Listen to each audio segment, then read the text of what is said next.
A 20-year rebuild is always super fun, but it definitely comes with big challenges. To be taken over for so long means we must be very careful with the decisions that we make so that they do not come back to bite us down the line. So if you have a bad draft class, that can set you back a few seasons. Overpaid players whose production do not match their contract, now you're stuck with them unless you want to eat their massive cap hit. Oh, we are in a bad spot now, boys. Exactly what I didn't want to happen is happening. Or let's say you traded your entire future to draft a bust. Yeah, get ready to start learning Ni Hao, buddy.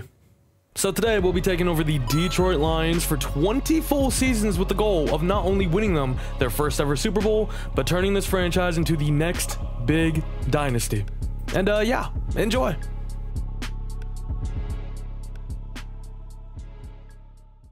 It feels like forever ago since we've done one of these realistic rebuilds, but we're back with a bang for Madden 25, 20 full years, a 20-year rebuild of the Detroit Lions. And let's start off with the franchise signal caller here in Jared Goff, who got himself a hefty contract extension in the offseason after, of course, leading the Lions to an NFC Conference Championship. And overall, he was awesome for them all of last season, right? I feel like he just fits this Lions identity to an absolute T, and still being just 29 years of age, he definitely still has his best years ahead of him as well, so we will keep him throughout his entire contract most likely, but after that is where the questions will be raised. At running back, you got one of the best partnerships in the league in Jahmyr Gibbs and David Montgomery, and Gibbs enjoyed a great rookie season, right? He's kind of their change of pace back, electric speed, lightning in a bottle, as elusive as they come. Meanwhile, Demont is more their bruiser, right? The bulky back, their goal line back. Got a lot of touchdowns for them last season. Overall, though, both of them are great. They bounce off each other quite well. Out wide, you of course got the superstar of this team, one of the best wide receivers in the league, in Amon-Ra St. Brown. His progression in the league so far has been awesome to see. I mean, he's improved in every single category, every single year. More receptions, more yards, more touchdowns, and now he's at an all-pro level despite getting snubbed from the Pro Bowl last year.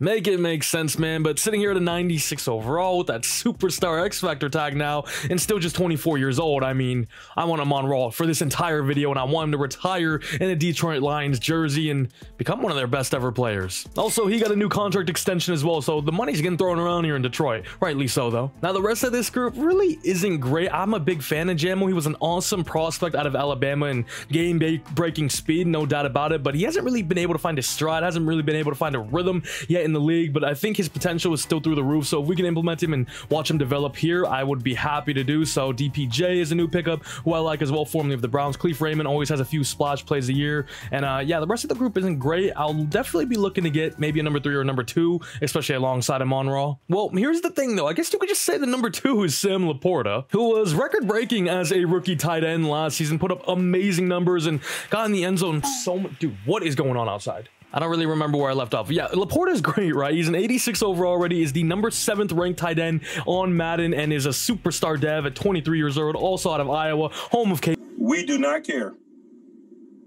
And well, short story short, he's going to be here as long as I'm here. Now, this offensive line is also one of the top units in the league, if not even the best, honestly. Penei Sewell, you could easily argue, is the best right tackle in the league. Now, he has developed phenomenally out at that right tackle slot from Oregon. Skodux. Frank Ragnow, arguably the best center in the league. Taylor Decker has been a long-time servant here in Detroit, got rewarded with a big contract as well. You got Kevin Zeitler, Graham Glasgow at the guard section. The whole unit is awesome. And I guess the only ripe you could really say is that some of them are aging, right? Taylor Decker's 30 now. Graham Glasgow 32, Frank Ragnow's still 28. We should have him for the next 5, 6, 7 years, hopefully. Zeitler's 34, probably only going to be here for another year, maybe 2. Penei Sewell, though, he's going to be here the whole video. Onto the defense now. This side isn't as splashy as the offense, to say the least, but definitely got some blue chip guys. The first one, of course, being Aiden Hutchinson, who 2 years in has been great so far and has developed accordingly. Last season, I believe, got his first double-digit sack total and has proved that you can build around him. He's a guy. And ever since the Lions got Brad Holmes as their GM, there's no doubt the drafting has been elite here, but we got to credit some of the development as well. We've already mentioned a lot of the players, and Penei Sewell, Amon-Ra,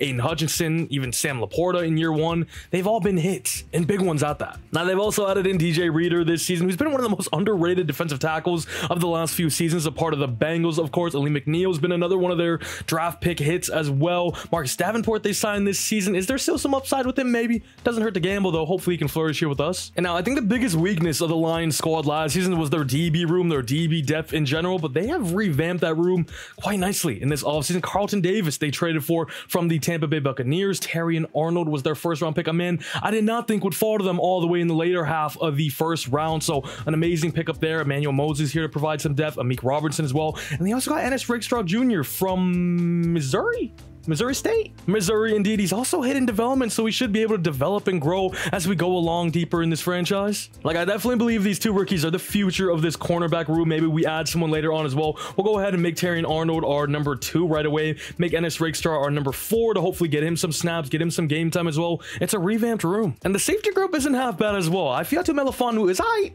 We could definitely upgrade, but he's a stable piece for right now. Normal dev, 75 overall. But Brian Branch is a stud, and I think everybody knew he was going to be a stud out of Alabama. Not sure how he fell out of the first round. He came in and was immediately a very, very good slot defender for them. Kirby Joseph, I think, is a good safety as well out of Illinois. I believe a little bit of a school threat. He'd be injuring a lot of people out there, but he's a good player. Is he out of Illinois? Do I know ball? Maybe.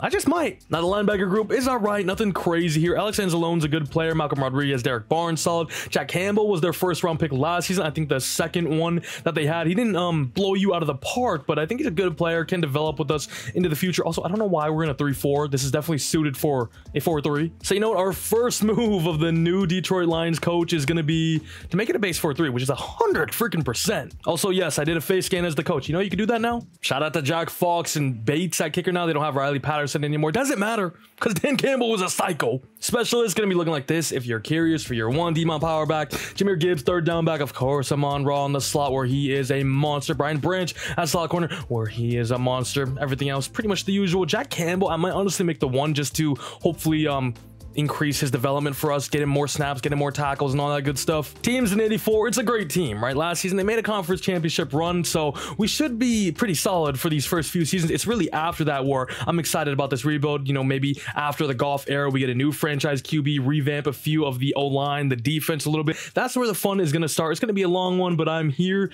to turn the Detroit Lions into a true dynasty, so let's go ahead and get into this thing. And here's a new addition that I'm going to be adding to my rebuilds this year. I'm going to keep injuries on because it's just a part of the game, whether you like it or not, as unfortunate as it can be at times.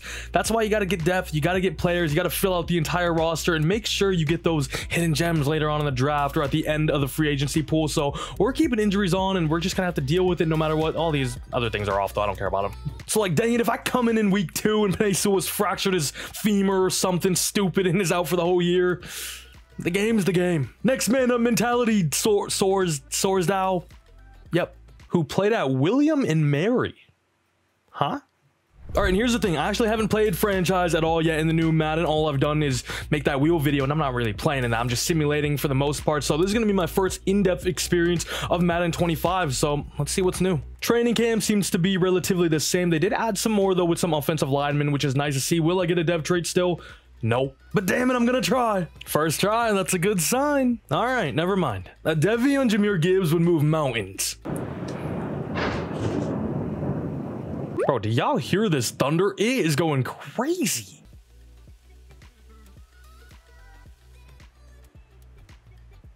And one. If me and not getting a dev upgrade were a duo.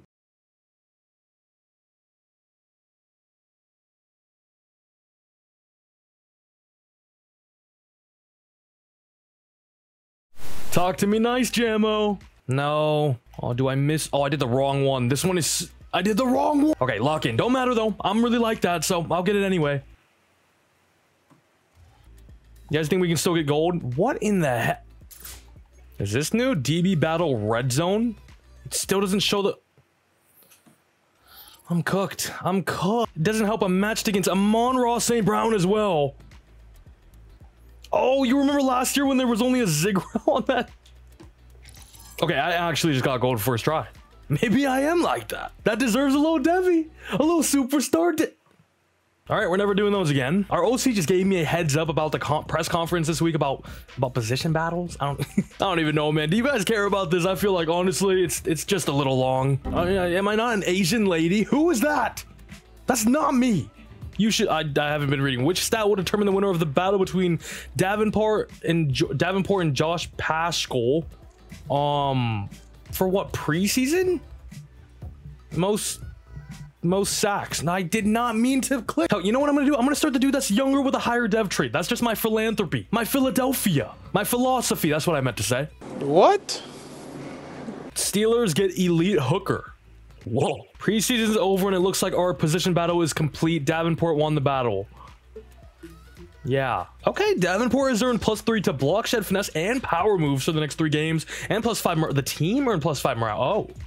I like it. Now here is something new on Madden 25. The entire draft screen, the draft cycle, everything about the draft has been pretty revamped. I'm pretty sure Roger Goodell even comes out now to introduce the players when you draft them. This looks much better, and I believe you can scout them by attributes and combine and 40 times and all that jazz. I like it, man. As you guys know, the draft is probably my favorite thing to do on Madden. And yes, I promise you that draft only rebuild will be coming soon. In terms of our scouting, I'm gonna go with defensive end for our 3-star, corner 2-star, interior O-line 1-star, wide receiver, and middle linebacker. And for our season goal, I mean, I feel like it's got to be win the Super Bowl. This team made the conference championship last season, right? Probably wouldn't be too satisfied with just making the playoffs, so we may have to go big here. Now, what I would not be doing, though, is changing the offensive or defensive playbook for probably like the first 5-ish seasons. I'm just going to get a feel for it, see how the team does. After that, we can experiment. I mean, I don't really know what's good nowadays. And after all that, we are finally here into week 1, Sunday night primetime matchup against the Los Angeles Rams. Matthew Stafford coming back to Ford Field in a rematch of last year's NFC wildcard round, I believe.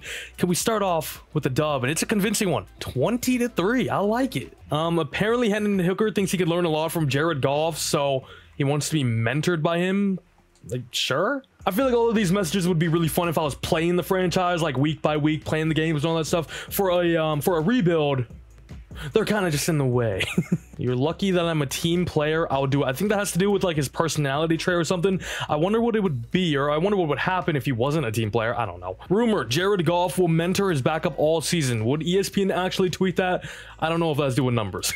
I mean, it didn't. It has 82 retweets, 250 likes. Breaking news, Jared Goff mentors the backup young quarterback. And at the midseason point, your Detroit Lions are currently 5-1, sitting pretty at the number 2 seed in the NFC. Aiden Hutchinson has joined top for the sack leaders alongside Greg Rousseau. New ability unlocked. Is he a superstar? Is he a superstar? Okay.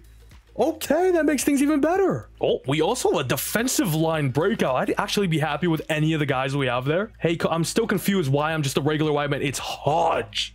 Whoa. Whoa, to go up to superstar X Factor would be big time. How would you describe Aiden Hutchinson? The best defensive player in the league, baby. Game day challenge. Get Aiden Hutchinson 5 combined tackle for loss, sacks, forced fumbles for a dev upgrade. That is a lot. That is kind of crazy. We got the Titans up next, though. Young quarterback, not the best O-line, right? Can we see how they're doing? Can we see like the AFC here? No? Okay. Oh, they're 5-1? Whoa, the Titans are rolling. All right, in terms for player contracts, we do have about 80 mil in available salary cap. Carlton Davis, Ali McNeil's here, Emmanuel Mosley, Davenport. I mean, honest, Mosley. After the first 2, it kind of falls off. We got Kevin Zeiler down here. We got some 5th-year options later on as well, but I think we're chilling. When did we get the money, Badger? And out of these 2 guys, the guy I would like to re-sign the most is definitely Ali McNeil, still only 24 years old. Obviously, DJ Reader is playing ahead of him right now, but for the future, Ali McNeil is going to be our guy. I don't really hate this contract. He does have a little interest as well. I'm going to lower it just a tiny bit for 4 years. And he's back. However, I think for now, we'll stall out on Carlton Davis. 27 years old now, getting a little up there. Does have interest in rejoining, though, so it shouldn't be the hardest negotiation. All right, other than that, though, I don't think we got anything else to go over. Let's go ahead and simulate this matchup against the 5-1 Titans. We beat them 10-3. It's an ugly, it's a stingy, it's an absolute slugfest, which means Aiden Hutchinson could definitely have, Did he just get it? Did he just get 5 of those stats, of the counting stats? Aiden Hutchinson has earned 10k XP. What about the X Factor? What about the Devi? What? Hey, it's another W, though. The boys are rolling. Our only loss coming to the Vikings. 2024 away in Minnesota. Obviously, just a classic divisional battle.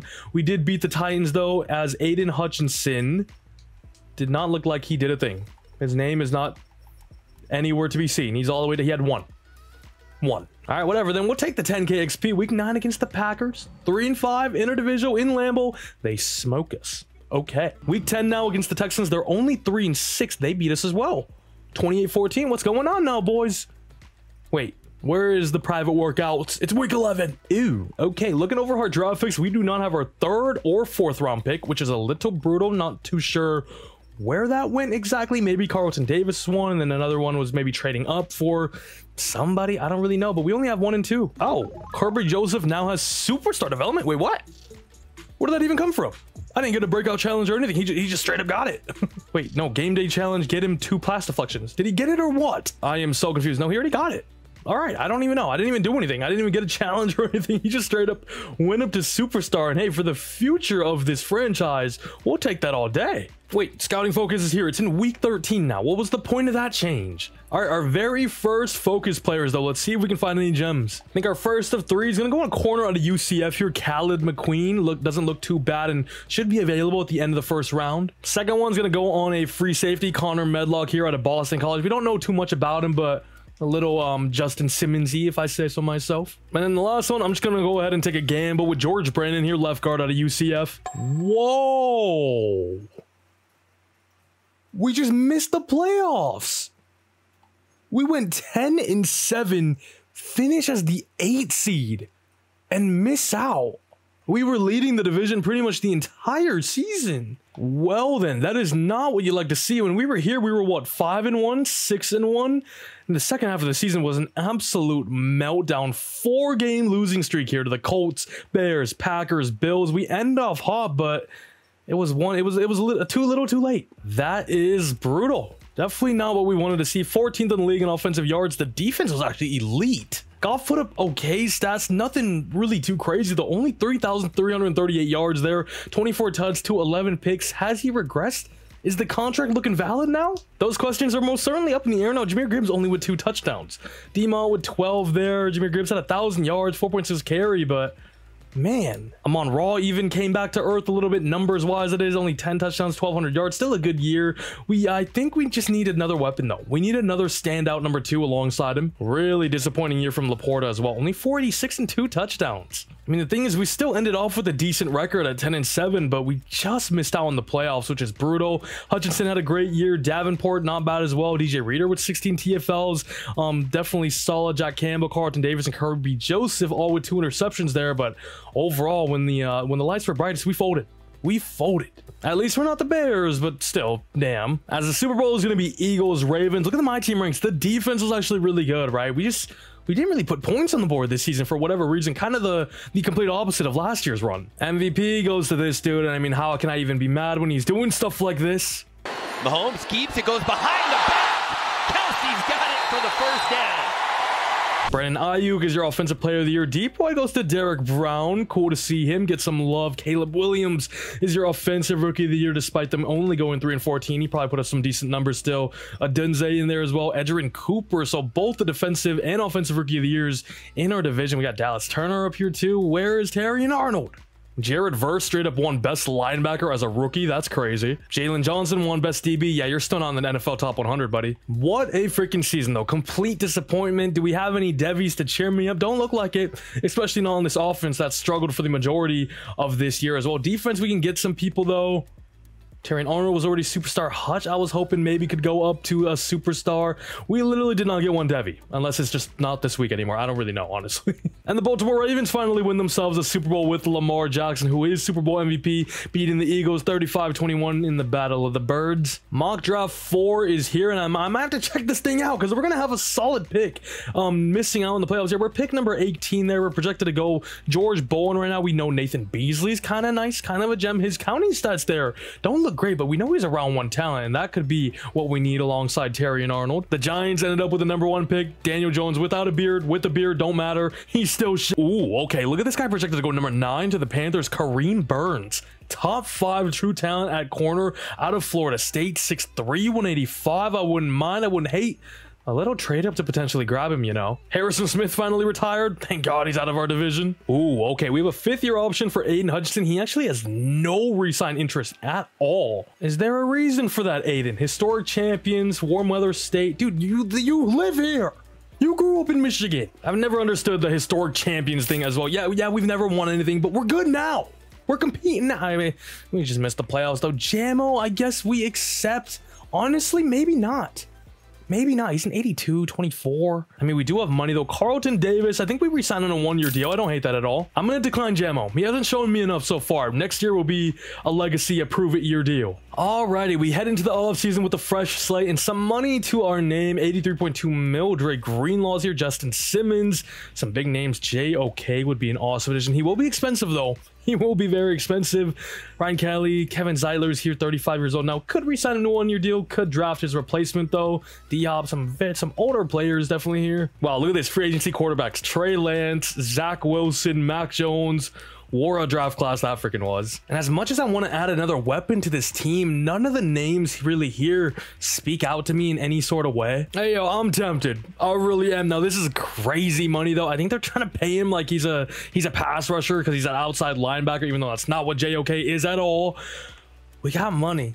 We could use a stud like that in the linebacking department. I just don't know if it would be wise, especially when you consider it's a 20-year rebuild, right? Maybe if it was 5 years, I would bite the bullet and grab him onto our team. I'm definitely still tempted, but let me weigh out our options a little bit. See, here's the thing. I think a lot of the money is going to kick in the next few seasons. 70 mil cap hit for Jared Goff, 33 mil for Amon-Ra, 28 mil for Penei Sewell, Aiden Hutchinson, Taylor Decker's up here as well, Frank Ragnow. We got a lot of money tied up into the big boys, and we're gonna have to pay Jahmyr Gibbs. We're gonna have to pay Sam Laporta and a few other players as well. Actually, I'm gonna have to pay Hutch. He's on a 5th year. So I just do not think it'll be wise to give a player like this 25 mil salary, you know. But tell you what, if there's a world we miss out on the playoffs again next season, we could realistically move on from Jared Goff, get off that contract, because unfortunately, even though he does still have a few good years left in real life, if not more, on Madden, he's going to start to regress when he goes on the wrong side of 30. So it may be wise to just cut ties with him next season if we miss out, that is. So I think for now, we'll just kind of lay low. Zeiler, Ebukam, and Chris Barnes are going to be the 3 names I'm targeting. And we end up getting all 3 of them, so love that. Just about draft time now. We do have our last little bit of private workout. So let's go ahead and scout out a little bit more.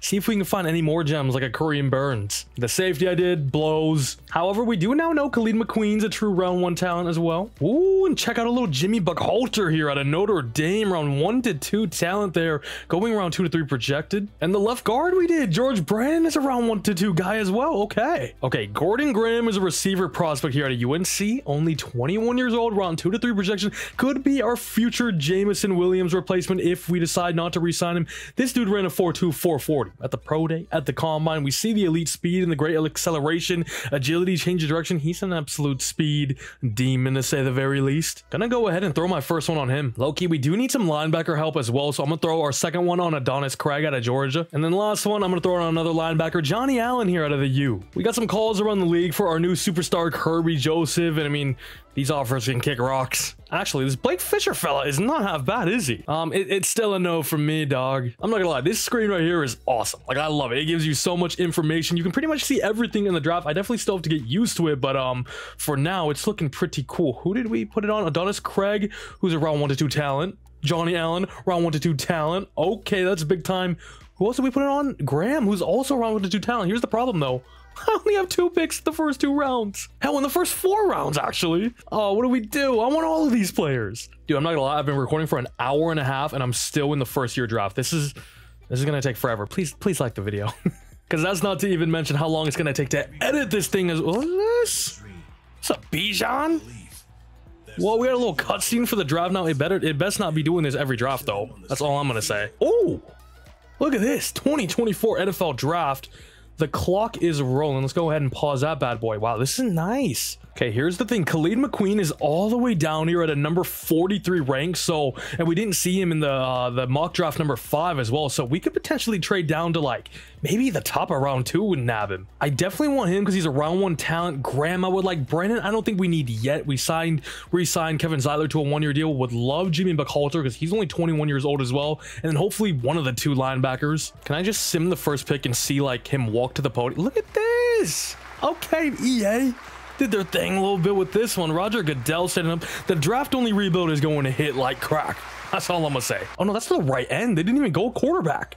Oh my god, Giants, what are you doing? All right, we're at our pick now. Okay, the board is actually not going accordingly to the mock draft, which I kind of like. Kareem Burns ends up going number 7 there, so now I'm a little scared this could get thrown off. Whoa, look at this package by Seattle. They are willing to offer a future 1st, 2nd, and 3rd with Geno aging.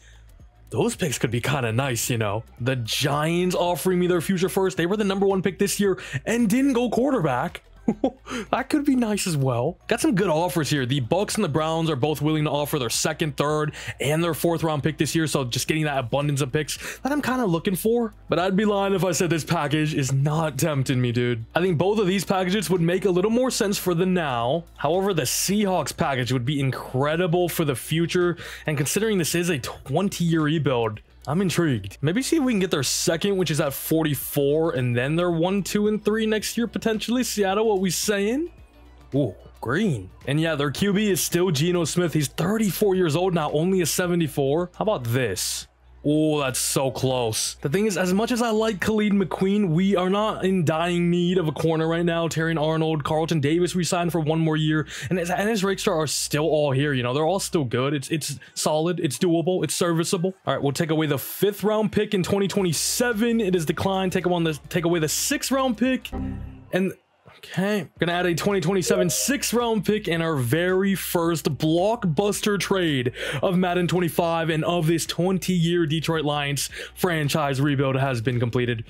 We give away our 1st round pick at number 18 in a future 6, but we get the 3rd round pick of the Seahawks this year, but a 1st, 2nd, and 3rd round pick next year. I know our team is good. I know we're supposed to be and trying to be building to win right now, but after what I just saw, after we missed the playoffs, I'm not too optimistic about it. I'm looking for the future. I'm looking ahead of the years. It's a 20-year rebuild. I got to think of the long term. Okay, here's the thing. Khalid McQueen is still here. I would not hate a little trade up to grab him. We still got all our other guys down here though, right? Let's see. I'm just going to sim 1 by 1 to maybe around 38, 39-ish. And if our guy is still available on the board here, I might have to pull the trigger. Tampa Bay, Houston, I'm calling your line. And okay, a fairly simple trade here to move up 10 spots with Houston, giving away our 2nd round pick, a 4th next year, and then just 2 fits in the future. And I mean, we talked about not being able to get our guy. We got him anyway. Khalid McQueen, the true round 1 talent here out of UCF, who stands at still just 22 years of age. His ratings aren't incredible, right? Great acceleration is good. Everything else is just pretty solid, but we do know he's a good talent. He's going to be the cornerback of the future alongside Terrion Arnold, alongside Ennis Rakestraw. Khalid McQueen, the name fits the bill as well. It's an A scouting report. Khalid McQueen was ranked number 22 in true value, and you drafted him at number 40. Is he hidden? He's hidden development. That's all I needed to see. He does not look like a corner with that build, but you know what? Welcome to Detroit, my guy. Wait, I kind of don't like this screen. I like it maybe after, but I like seeing the hidden dev first, you know?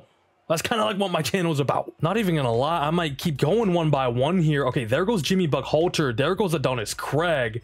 However, if the receiver is still there in a little bit, I might try to make another move. I don't know. Am I getting too crazy here in just year 1? Is that him? The Bengals chose him?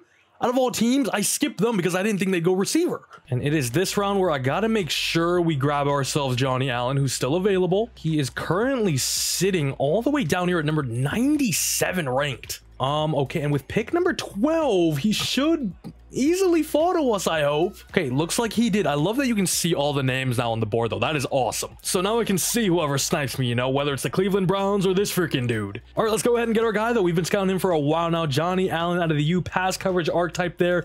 Whoa. Didn't even check out his ratings earlier. Elite. Great speed as well. Combine was a monster.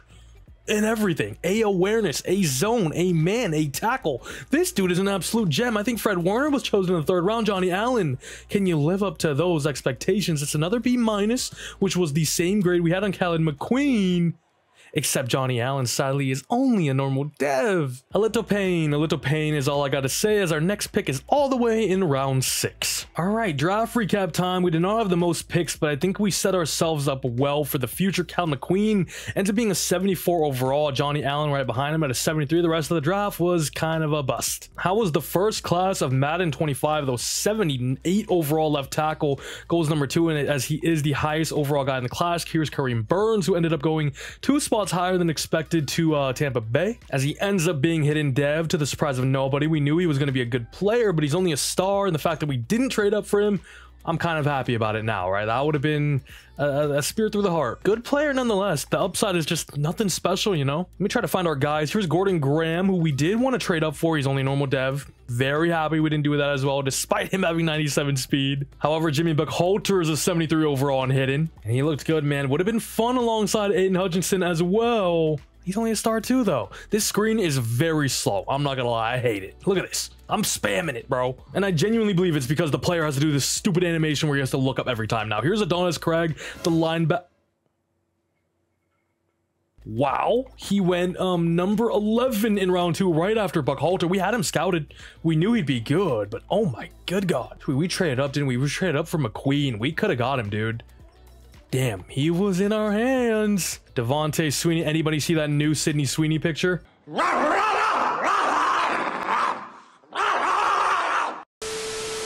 All right, with a little 32 staff points remaining, we're going to go ahead and do the good old classic. We've seen enough. Put it on Khaled McQueen, who is the only hidden development we got. And we'll go ahead and check him out. Generate best lineup. Was the trade up worth it to around number 12, giving away those later picks? Ends up only being a star. And remember, we could have had Adonis Craig sitting right here. Oh no, we do not have a free safety, huh? All right, whatever. I'm just gonna play Brian Branch over there. He's more than good enough. And the team for year 2 is relatively the same, to be honest with you. We're running it back. Hopefully this offense can step it up a little bit after a very disappointing first season taking over. Jared Goff kind of on the edge, you know, with that contract looming.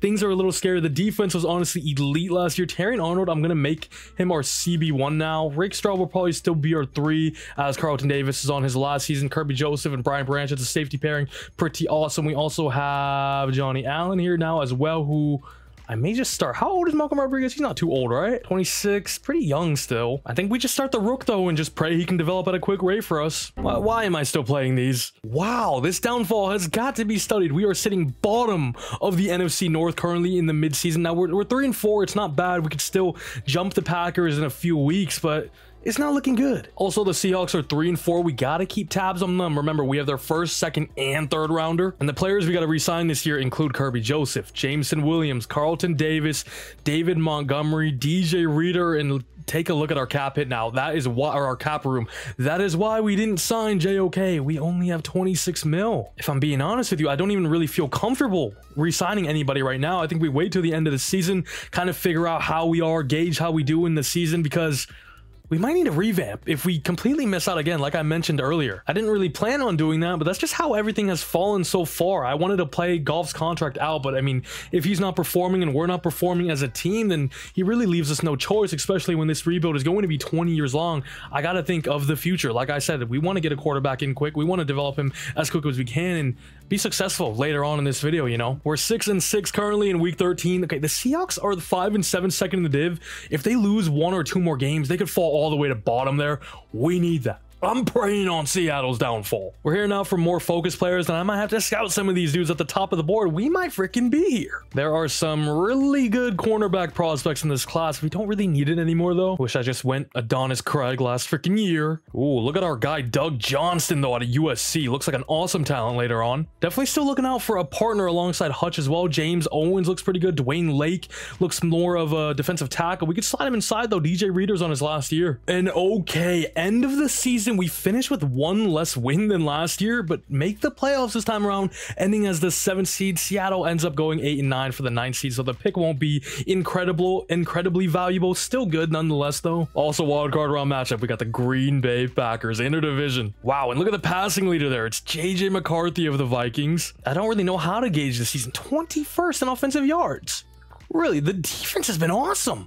This is a crazy situation we're going through. I thought the offense was going to be dominant and we'd have to build up the defense. Goff just has not really been it, though, has he? Only 3,000 yards, just a little bit over, 20 touchdowns, 7 picks. What are we doing? Sling the rock. It's not like the run game is something spectacular as well. Jameer Gibbs only averaged 3.8 carries, 7 touchdowns, 8 for Demont there. Gibbs a little underwhelming, especially when you consider he's up to an 89 overall. Kind of need more, you know? I kind of want those game-breaking RB1 type numbers. I'm on Raw. Really wasn't great either, but I don't even know if we can blame him, because the whole passing offense, the whole offense as a whole, just was a little under par. Defense, though, still doing his thing. Aiden Hutchinson, one of the best defensive players in the league nowadays. 22 TFLs, 15.5 sacks. However, he seems like the only man that's generating pressure. Ebukam was all right, to be fair. Same with Josh Paschal, but we need him a good partner. You know what I mean? DJ Reader's solid as well in terms of interceptions.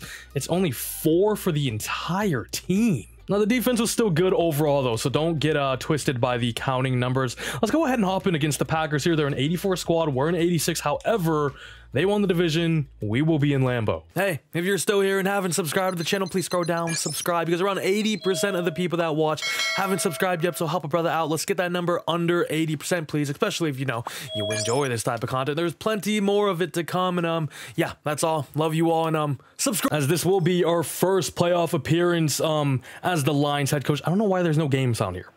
It's really quiet. I want the crowd to go be going crazy. We got a high scoring affair here in the wildcard round. 21-14 so far. 21-0 in the first half. It's an absolute show here. 24-24 now. End of the third quarter. The Packers drive down, get themselves a field goal. We do have ball. It's going to be third down, I believe. No, it's a first down. It was a 15-yard rush from Jahmyr Gibbs, and we find ourselves onto the Packers 24, already comfortably in field goal range. It's a fake handoff to Jahmyr Gibbs, as Jared Goff finds Jameson Williams wide open on the right flank. And just like that, we find ourselves on the 3 with the chance to take the lead. Jahmyr Gibbs fumbles, recovers the ball. That was almost costly. When we get inside the 5, feed David Montgomery, especially if we're running in between the tackles. You know what I mean? Like we just did there.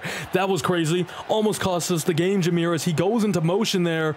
Jared Goff drops back to pass. It's going to be Jahmyr Gibbs, and he repays himself with a touchdown. I guess that's why you keep him in, because he is elusive. He is a threat out the backfield. Is that the Amon Ra celebration from the Key and Peele skit? It may just be Jahmyr Gibbs out of the backfield with a diving end zone grab. Come on. As we get our defense on the field now, can we contain this high-powered Green Bay offense led by, of course, Jordan Love?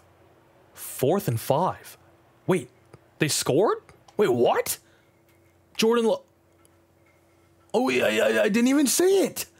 What? 50-yard touchdown for Josh Jacobs. Okay, can our offense drive down now? What a response from Green Bay. That was ridiculous. The play art didn't even show up. Jared Goff, your legacy is kind of on the line here, my guy. Because if we don't come away here with a W, there is a chance. There is a chance we turn the page.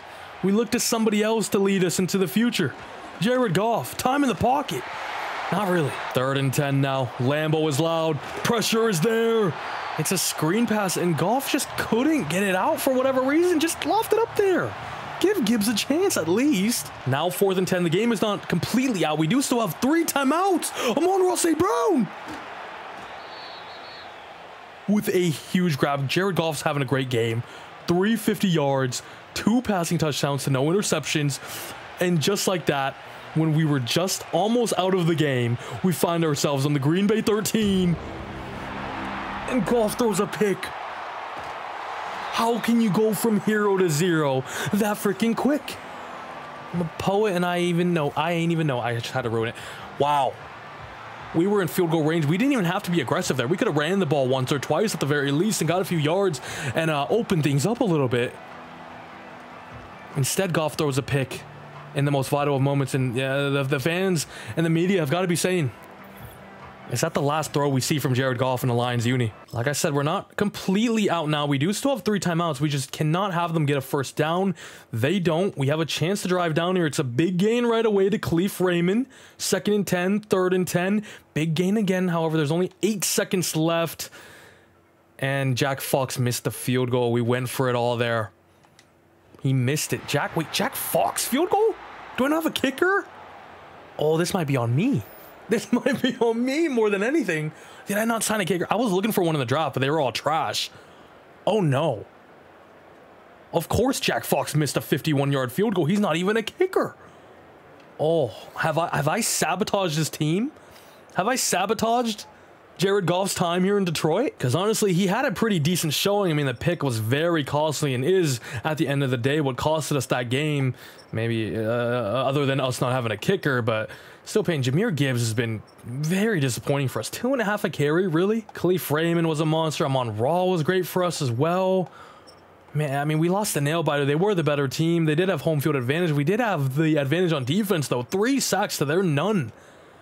But the Evan Williams interception was kind of the nail in the coffin. Big decisions to be made now heading to the future of this rebuild. The Jets versus the Cowboys. I'm saying that because I believe Aaron Rodgers retired, which means they have a rookie from Colorado, Alex Weston here, starting. He was only a normal dev, was only an 83 overall, did not even get a devy, I believe, but he has the New York Football Jets in the Super Bowl in his rookie year. What? You see what I mean, though? What if we drafted him? What would have happened? He went number 14 there in round 1. Like, Goff was so good that game, but the regular season numbers are just so ugly that it gives us a huge disadvantage going into the postseason, you know? I really don't know what to do. We're stuck in a hard place right now. Jalen Hurts ends up being the league MVP. Ooh, defensive player of the year number 2 was Aiden Hutchinson. Falls short just behind Fred Warner. Okay, offensive rookie of the year goes to 4 Saints. Kyrie Evans, Brandon Connor, Luke Malone, Dakota Terrell. They just had a similar draft to, what was it, 2017, when they had like Kamara, Ramczyk, Marcus Williams, Marshawn Lattimore as well, I believe, in that draft. All right, really? How was Hutchinson number 2 in best defensive player of the year behind Fred Warner, but then number 2 behind DeMarcus Lawrence for best D-line? Make it make sense, EA. Hey, and one more thing, who was our kicker? It was Jack Fox. To be fair to you, he wasn't half bad, was he? 18 for 19, 39 for 39, with a long of 51.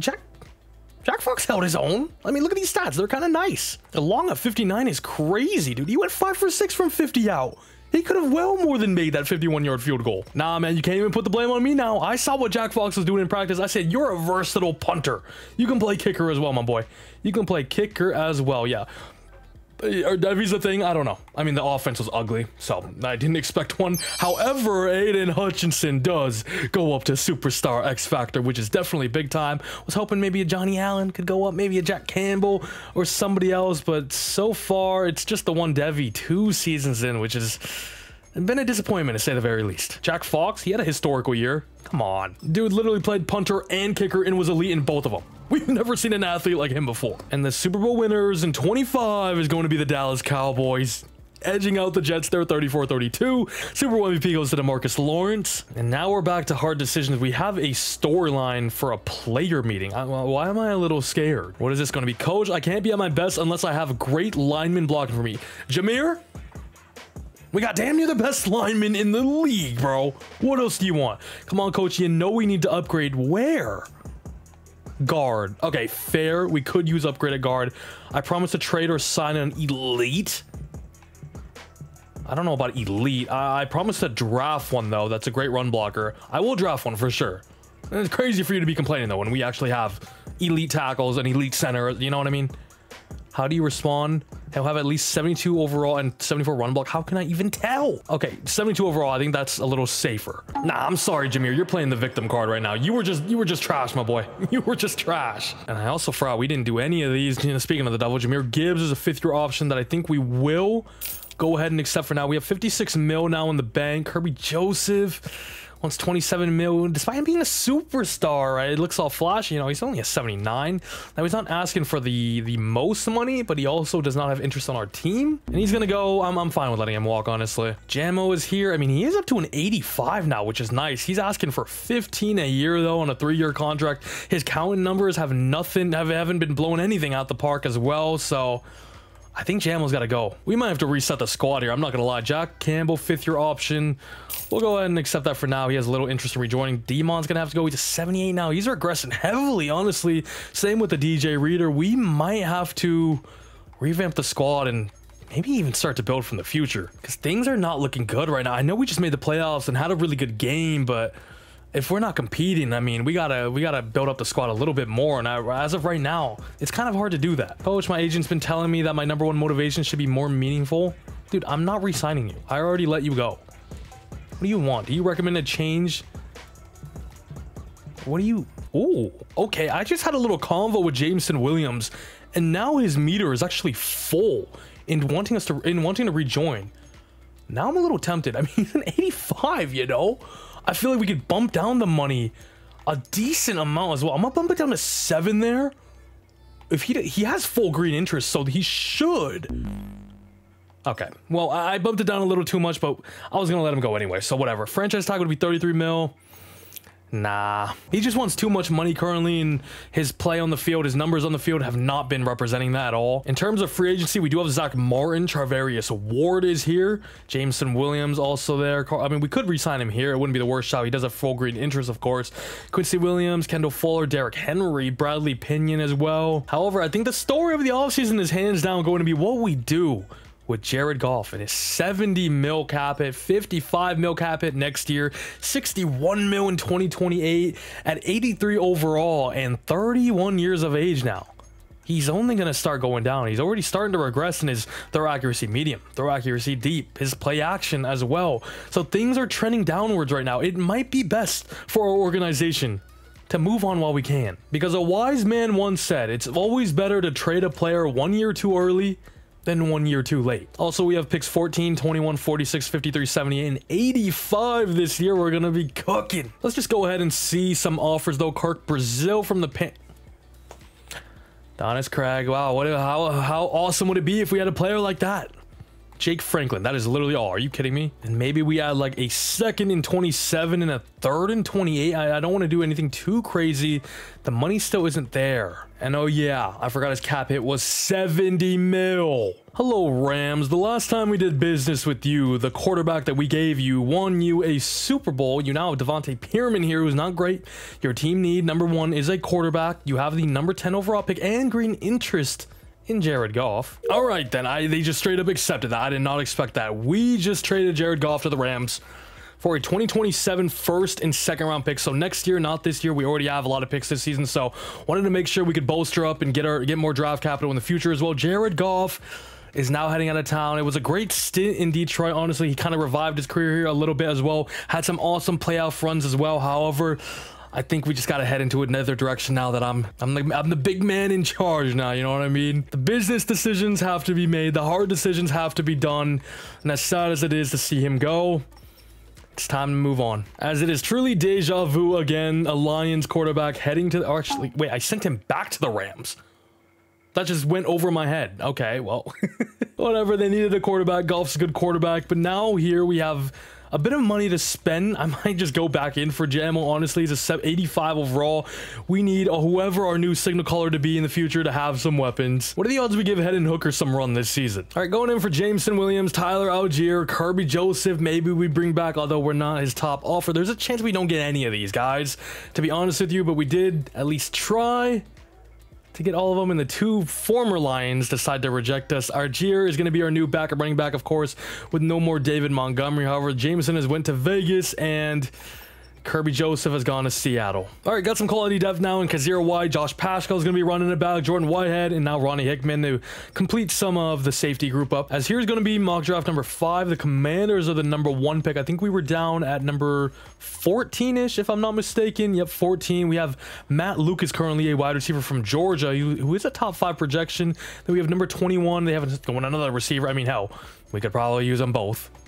Where are the people I have scouted? Okay, this guy sucks. Oh, we did this linebacker, Doug Johnson. I do remember his name. He's a round 1 to 2 guy. And then in terms of the left ends, Brian DeVito's a round 1. CJ Carr is round 1 to 2. We got Lake down here. Dwayne Lake, who we did right, the big man, round 1 to 2 talent. A little bit of a gem we can get later on, who could potentially be our new starting defensive tackle alongside Ali McNeil. The right ends in this class are stinky. As the number 1 guy in this class, Chris Williamson is indeed a quarterback prospect. Are there any other QBs in this class besides him?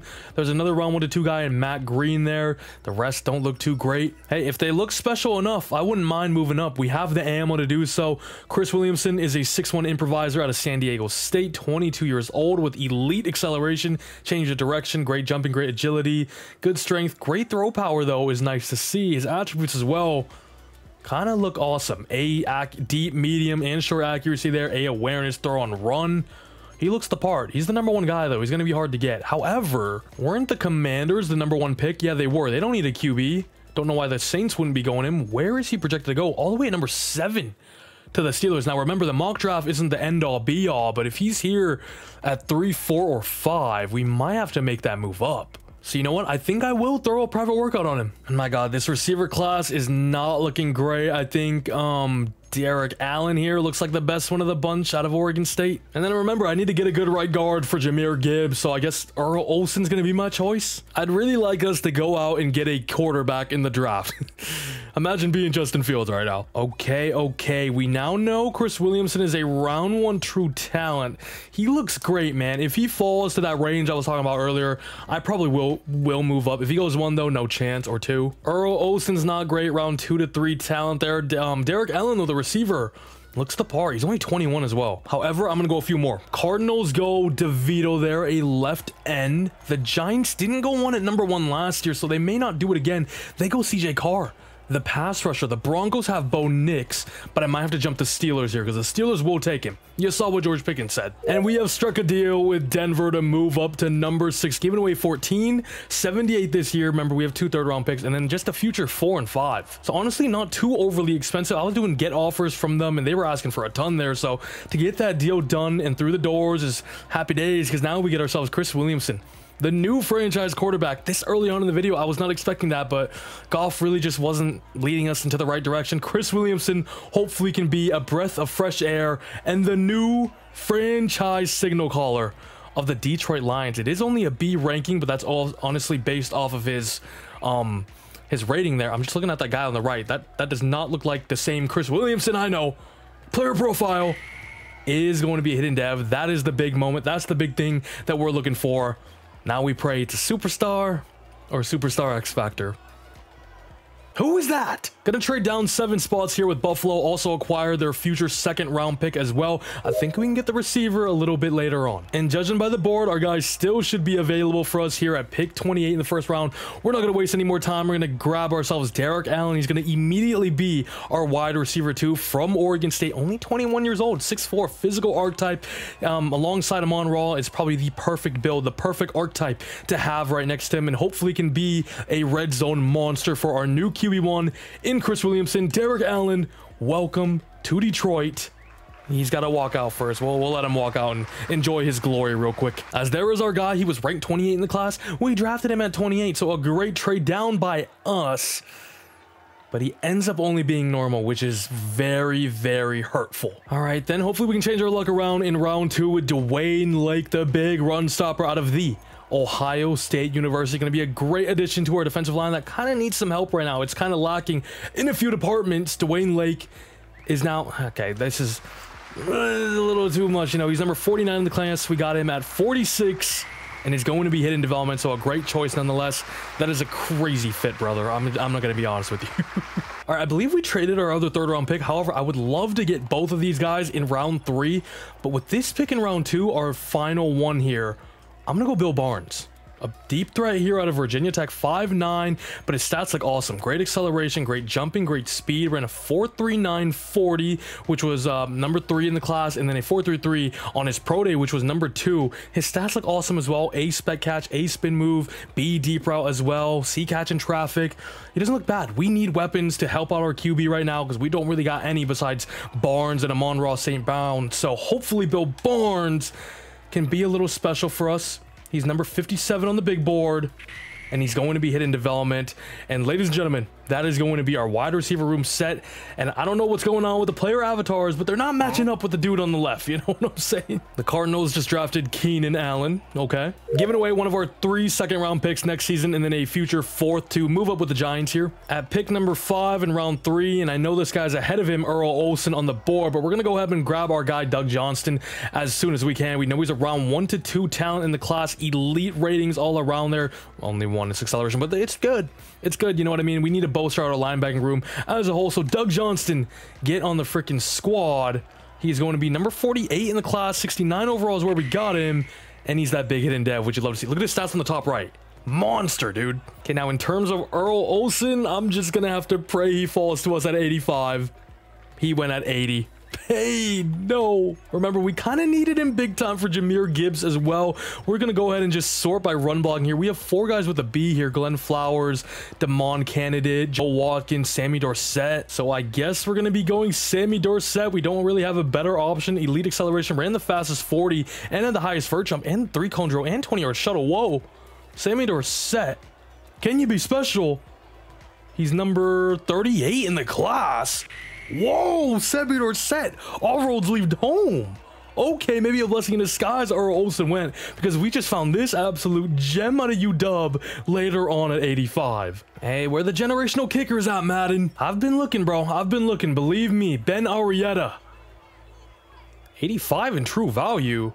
All right, though, overall, I'm pretty satisfied with what we were able to accomplish in the draft. We got ourselves our new franchise signal caller, 76 overall. Chris Williamson, who we knew was a true round one talent, ends up being hidden dev as well, which is big time. He ends up with 92 throw power, 83 deep, 81 medium, 86 short off rip is awesome. Awareness a little low, throw and runs an 86 though, break sack 85 as well, and he's got some wheels to him. 90 speed, or 90 acceleration, 90 change of direction as well. He looks like a solid quarterback already, and with absolute no regard, he's already taken over Jared Goff's number 16. No love is lost. Derek Allen's a 74, but remember, painfully, he was only a normal dev. Dwayne Lake good. Bill Barnes good as well. 73 overall, hidden dev. Doug Johnson's a beast, and Sammy Dorsett may have been the gem of the draft that we found at pick 85, who was an awesome player that we got. Let's go ahead and check out the rest of the board real quick, though. This receiver went number 1, Matt Lucas. I believe he was projected to go to us in that mock draft. Wow, really good free safety, tight end, 280 overalls.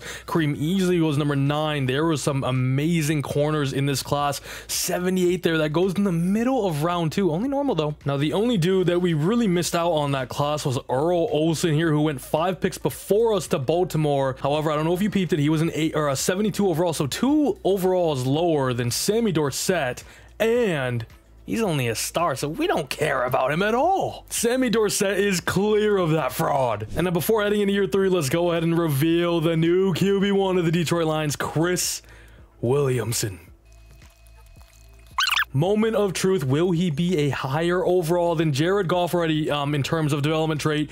3, 2, 1, Chris Williamson. Oh my god, he fell to us all the way at number 6, I believe. We traded up with the Denver Broncos. The Giants didn't opt to go for him at number 5 for whatever reason, despite being the 5th pick and the number 1 pick the year prior to that. He falls right into our laps, and ladies and gentlemen, our very first superstar X Factor of Madden 25 is a quarterback. Let's freaking ride. And now the plan to move into another direction from Jared Goff looks like an absolutely genius move by yours truly, Bill Barnes. We revamped the wide receiver room as well. Derek Allen, Bill Barnes with the Monroe, Sam Laporta's still here. O-line's looking younger with Christian Mahogany, Sammy Dorsett here. Chris Williamson, the keys are yours. You even got a franchise fullback. Now the defense, all right, it's still not looking too great over here, especially the defensive line, besides really Hutch and Lee McNeil. Dwayne Lake's a 74 at defensive tackle, 73 at left end.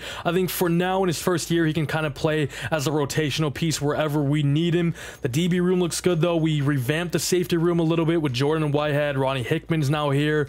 The team is looking better. I don't expect us to be world beating, maybe even go make a deep playoff run this season, but for the future, I'm excited. Hell, I'm so excited I even want to play training camps with our new rooks. Chris Williamson, ladies and gents. Does he go up a dev trait? No, come on. One last bomb for Bill Barnes to end it off. Is that a preview of the future of Detroit? I will get 1 dev upgrade from training camp in this video, I promise. Dude, I might mess around and play pocket protector for my guy, Sammy Dorsett. Let's freaking do it. Why not? He's speedy, you know. He's got some speed to him. Ooh, we might not be able to get that.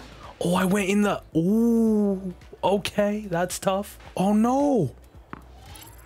Oh, my God. Who in their right mind would play this? Me. Whoa. Whoa. Whoa. Oh my, I am not having fun anymore. Let's go, we did it. Hey, Sammy, if you don't go up to X Factor after that, we're gonna have a long conversation. Come on. Hey, Jameer Gibbs messaged us, is happy that we kept our promise of getting that lineman, and his break tackle and agility will increase by 15 for the next 3 games, and the team morale is increased by 10. And would you look at that, at mid-season, we're currently 5-2, is 3rd in the division, but 6th in the NFC. The Bears are 7-0 now. Oh! Oh, is this dude a demon? He's leading the league in passing yards, and Amon Ra has been unleashed. Oh, Chris Williamson, generational talent. 1882 yards, 16 tuds to only 4 picks. Jameer Gibbs is going crazy, over 5 a carry, and Amon Ra, and Bill Barnes and Laporta and Derek Allen. Everybody eats under the helms of Chris Williamson, the rookie at SDSU. I am flabbergasted at the talent that we have. Hidden dev traits. Sammy only. No way. Bill Barnes is an X factor. Bro, I almost didn't go him because I wanted to get Earl, dude, and then the linebacker, but I said, I'll just trade up and get one of them because this guy just looked a little too good. Bill Barnes is a superstar X factor. That is the craziest draft. I got an X factor quarterback and receiver. What? Yo, that is crazy. That is crazy. Defense, Doug. As Williamson already up to an 84 overall. Rookie of the year is already locked and loaded. He's a minus 2,000 favorite, just like somebody else, may I add. Yo, tell you what though, we're kind of hot right now, mid-season mark. The Rams are decent as well. Buffalo's bad. Buffalo's bad. They're pick 35 right now. We might make a move here in mid-season. We might try to get better. We might be aggressive. We have a rookie quarterback on a rookie contract. Like, you see what I mean? I didn't want to move on from Goff. I really didn't. But this has opened up a whole nother universe for us to really play with. The Titans are 0-7.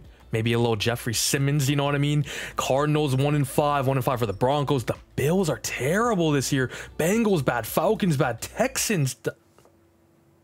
All right, I'm looking at those teams, though, because maybe we can nab a player or two from them. Like maybe a little Trey Hendrickson from Cincinnati. He's been rumored of wanting to be traded in real life. He's getting a little up there now. Shouldn't cost a whole bunch. Okay. How about we start off with a cheeky little third-round pick? Ooh, the Broncos signed Justin Simmons. He'd be insane there. Shit, wait, can I grab Justin Simmons? Okay. Like, is there a world I can grab a little Jalen Phillips? They still have Chubb here, and Chop should be on the book as well. Could I get Chop? He's on the...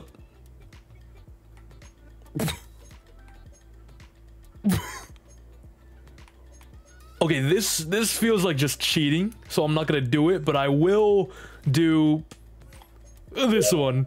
Chop Robinson get on the freaking team. But now we have our pass rush duo of the future in Aiden Hutchinson and Chop Robinson. So we haven't checked out player contracts. Hutch is here. We have 124 mil though.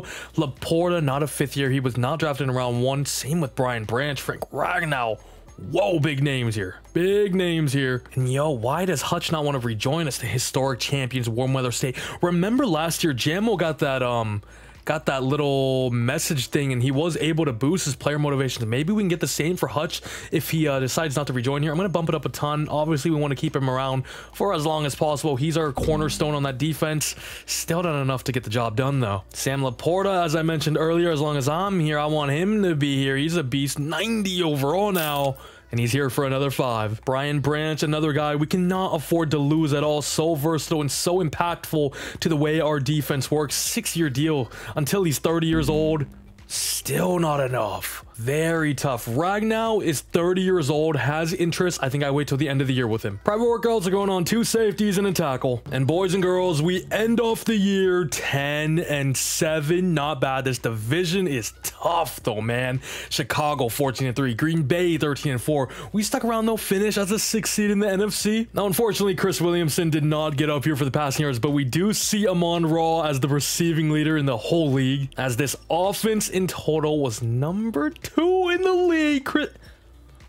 Can we just have a good offense and defense at the same time, please? Oh my god, though. Chris Williamson, bro. 4,139 yards, 41 touchdowns to 7 interceptions, a 70% completion rate. This is the best rookie quarterback season of all time. We blew out so many people that Hendon Hooker even got some reps. Crazy. I wish we stat padded him even more though. Jameer Gibbs kind of came back to earth after looking amazing in the first half. 1,059 yards, 4.5 a carry, 6 touchdowns for him. Williamson decent on the ground as well. 4 touchdowns for him, 7 for Algier. Amon-Ra was on absolute demon mode this year. I think he might have had the triple crown: receptions, yards, and touchdowns there. Bill Barnes, the X Factor rookie, was incredible as well. 98 receptions, 1,072 yards, and 10 touchdowns. Derek Allen, the other rookie, was really good himself, honestly. Laporta, Solid. In terms of defense, Johnny Allen led the way for tackles made with 106 there. 9 TFLs for Lee McNeil, 8 for Hutch, 7 for Doug. Not the most eye-popping numbers there for TFLs. Nobody in the double digits is crazy. Doug Johnson, only a star. I'm not sure what happened to this defense. It's like when the offense gets good, the defense is bad. When the defense is great, the offense gets bad. We can't have nice things around here, can we? Ooh, Khalid McQueen, 3 interceptions, 2 for Rakestraw, Jordan Whitehead, and Brian Branch. Hey, we're back in the playoffs, though. Even with a change at quarterback, even with a rookie at quarterback, we got the New Orleans Saints in the wildcard round there, 10-7. We have a better squad on paper, but it's gonna be a hard-fought battle in New Orleans as well. Let's go ahead and hop in because I kind of just want to see what this Chris Williamson fella is about. Because, man, I don't know about you, but he's looking special. He is looking special as we drive down. First drive of the game, get the first touchdown of the game. Chris Williamson, can he do no wrong? It's a 14-point lead. Here in the second quarter, we are blowing the Saints out of the park in their home stadium. It is 31-3. Patrick Mahomes, Lamar Jackson, Josh Allen. There is a new king in town. And he's here to conquer the freaking league for the next 20 years. This dude is actually different gravy. Holy crap, he can't do no wrong. Divisional round, and we got familiar foes here in the Green Bay Packers heading to Lambeau. Can we get a revenge from them from the regular season where they beat us? They're in 85, we're in 89. We do have momentum, but they're a good team too. This division has gone from 0 to 100 so quick. It's an absolute gauntlet now with Caleb, Jordan Love, JJ McCarthy, and now Chris Williamson as we take a cheeky little 3-point lead at the end of one. Green Bay drives down, equalize us. No touchdowns yet in the divisional round here until we drive down and take a 2-possession lead. First half is done with Green Bay starts with ball, gets a touchdown, but no extra point. 12-17 now. Fourth quarter, it's on its way. Green Bay drives down. 15-17, we take a 9-point lead. Green Bay gets close, 24-22. The boys are hot. The momentum is hit at the perfect moment. We have found our stride. We have kicked off the Green Bay Packers in their home field. And we are into the NFC Conference Championship with a rookie quarterback. You couldn't write this any better right now. The man who fell to us at number 6. We were getting ridiculed all year long, all offseason long, after trading away Jared Goff, after all he's done for Detroit, after the great game that he had against the Green Bay Packers. But 1 year later, almost exactly, we come away victorious against them when Jared Goff couldn't last season. Sometimes it's good to play it safe and keep what you have if you know it's working, but sometimes you gotta take that gamble. You gotta risk it for the biscuit and try to find yourselves a generational guy, especially when it comes to the quarterback position, as we have another NFC North opponent here, the Chicago Bears, who did it themselves. A lot of fans still don't like the move of trading off Justin Fields and letting him go and drafting Caleb Williams, but he looks special so far. It's going to be a clash for many years to come here. Caleb versus Chris. Let's see who comes out on top. Been an absolute gauntlet so far. 3 away games, but we're 2-0 so far. Chicago comes out hot, getting a 3-point lead. No touchdowns yet after one, but they do have the ball. Kick it back off to us. We tie up the ball game. Another field goal for Chicago there. It's a low-scoring affair, but we get the first touchdown of the game to take a 4-point lead heading into half number 2 now. We take a 6-point lead after a safety, I believe that was. 13-12 now. Close affair. We do have the ball, but we're starting on our own 5. However, with Chris Williamson under center, anything is possible. 3rd-13. Nope, we got to punt the ball, but it's an amazing punt. Chicago on their own 1. Can we get their second safety of the game? DeAndre Swift, or whoever the running back is nowadays, manages to get out as the Bears have some room here. However, it is going to be 3rd-17. 4th-17, and the ball back in our hands with 4:36 to go. Can Chris Williamson do something special in his rookie season? Let's go ahead and find out. The superstar X Factor under center hands it off to Jahmyr Gibbs, and he gets absolutely swallowed up in our backfield. Yeah, how about we don't do that? 2nd-11 now. Ball in Chris's hands, and he throws a pick. What is going on? Why whenever I hop in, we throw a pick? It's going to be a pick 6 as well. It's going to be a pick 6 as well. For number 11 there. Not sure who that is. Maybe a rookie. Yeah, Jacoby Woodley pick six in the NFC Conference Championship is brutal. However, as long as they go for one here, it still should be a one-possession game. Under 150 yards, only one touchdown and one interception. Jahmyr Gibbs finds a hole in the middle. Big first down. Come on. The Bears were 14-3 as well. This is a good team. I believe they finished as the #1 seed in the NFC. It's an absolute dime, though, in the right flank to, I believe, that is Derek Allen, the rookie out of OSU. 2nd and 3 after the 2-minute warning. Chris Williamson finds Sam Laporta, his safety blanket, for a fresh first down. Minute 45 to go. Out of the gun. Williamson. Amon-Ra. 5 yards. 2nd and 5 now. Williamson out to Sam Laporta. Big first down. Our first timeout is gone. I don't really know why we use that. Maybe just to reserve some energy. I don't really know. Chris Williamson. Quick little RPO. Sam Laporta has room. It's another first down. Gets out of bounds as well. Now I'm scared, though. Are we leaving too much time for Caleb Williams in the Chicago offense? Remember, we not only have to get in the end zone here. Amon's open. Amon's open on the top there, Chris. Oh, it's a little toss. Is that Tyler Algier? That is why we signed him.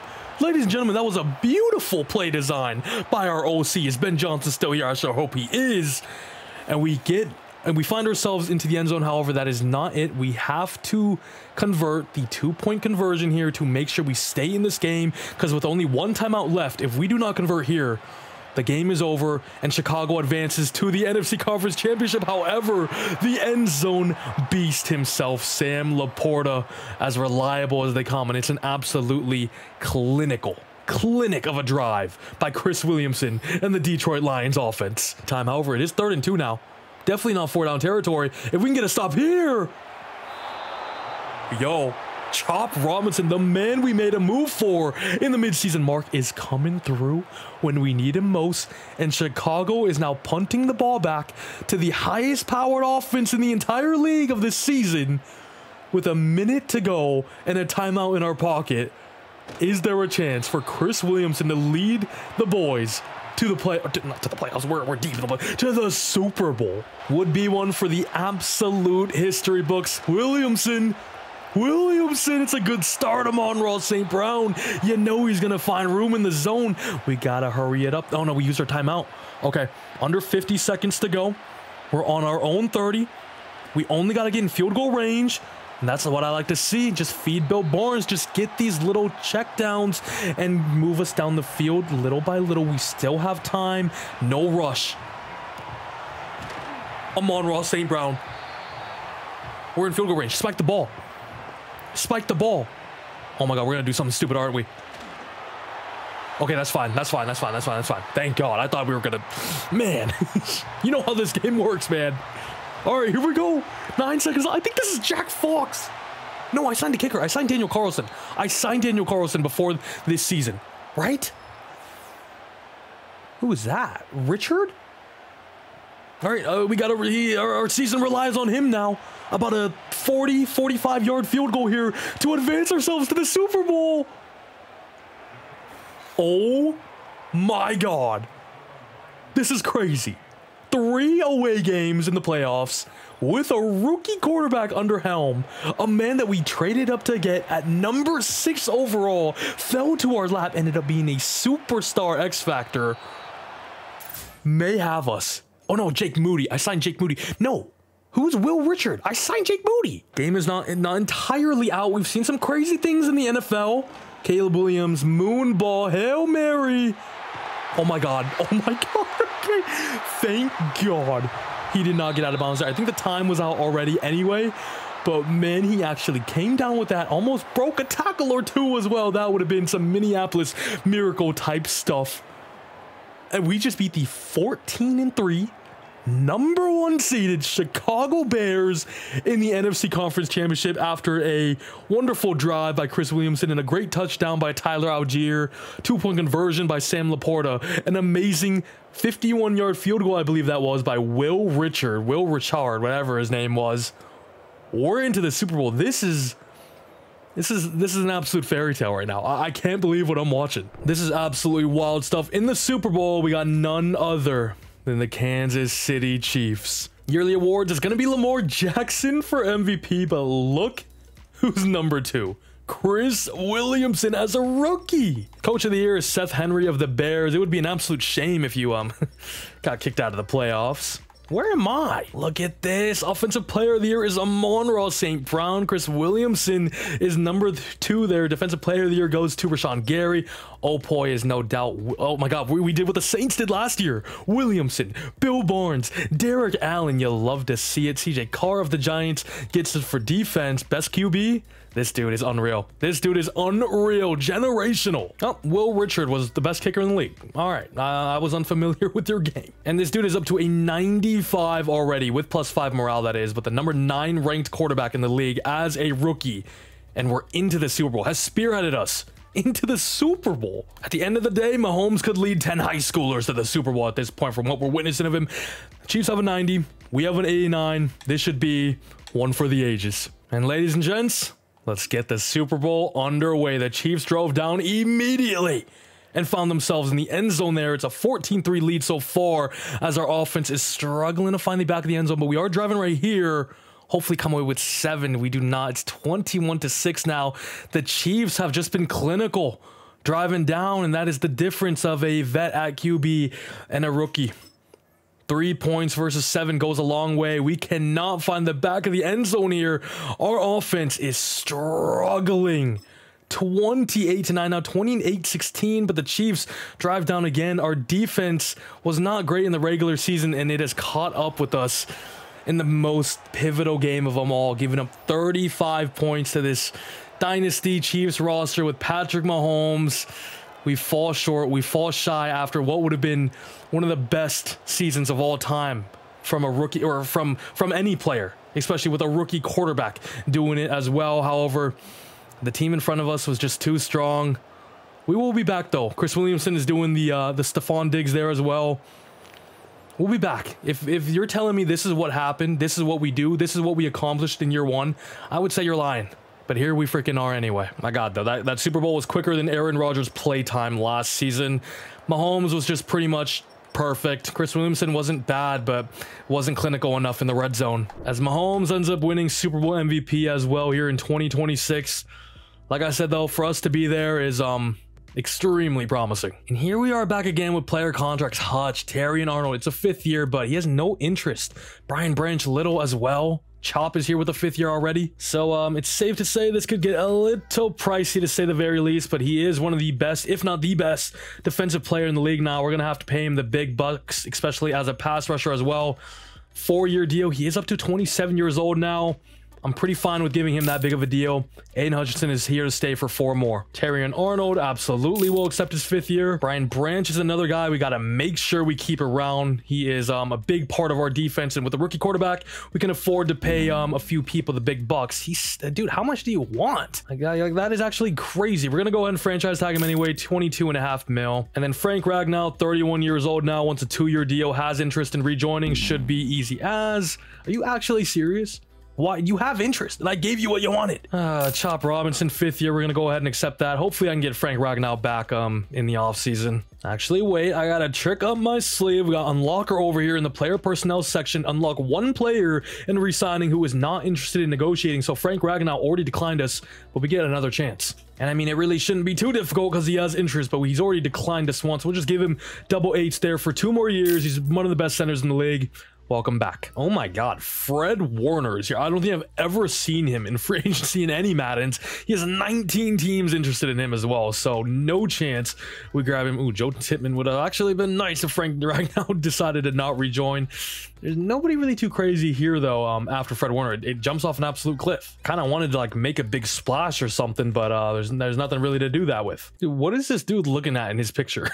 We got Byron Young, AJ Jackson, just to be some depth on the team. And then we get some mentors as well for our QB and wide receiver groups. In terms of the safety, we put a private workout on. Travis Ruggs looks decent. Okay, maybe a little gem here. Jacoby Atkins from Stanford, all the way at round 3 to 4 projected. Looks like an awesome DB prospect. This right guard, Gordon Knott, looks awesome. Our O-line's aging a little bit now, so we may have to look for some replacements. And we'll throw on last one on Michael Jordan. It's a pretty good athlete name. Wow, Gordon Knott is not good. Bruh, Jacoby Atkins is not as well. Round 3 to 4 talent. They look so good on paper. Michael Jordan, he can't be bad with that name. Wait, do we have another pick this year? We do. We have 23 and 31. Okay, we have ammo. All right, we are here now at pick 23, and Travis Ruggs and Michael Jordan still available for us, as well as this. Whoa. Whoa, who is this? I didn't even see this guy. Top 5 left end out of Michigan. Whoa, I haven't seen this dude at all. I actually haven't really scouted anything else, to be honest with you. We might have to go this guy, or can I get him later on at our other pick at 31? I think Michael Jordan's gonna be my pick here, praying that left end is still available at 31.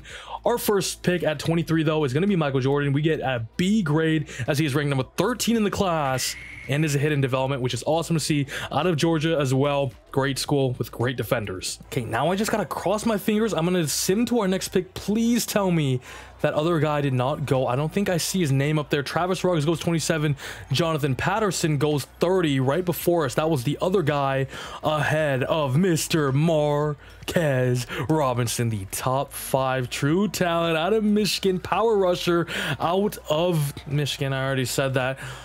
He looks the part. He absolutely looks the part. Our defensive line is going to have depth. It's going to have great players as well, just in case if any injuries or anything else happens.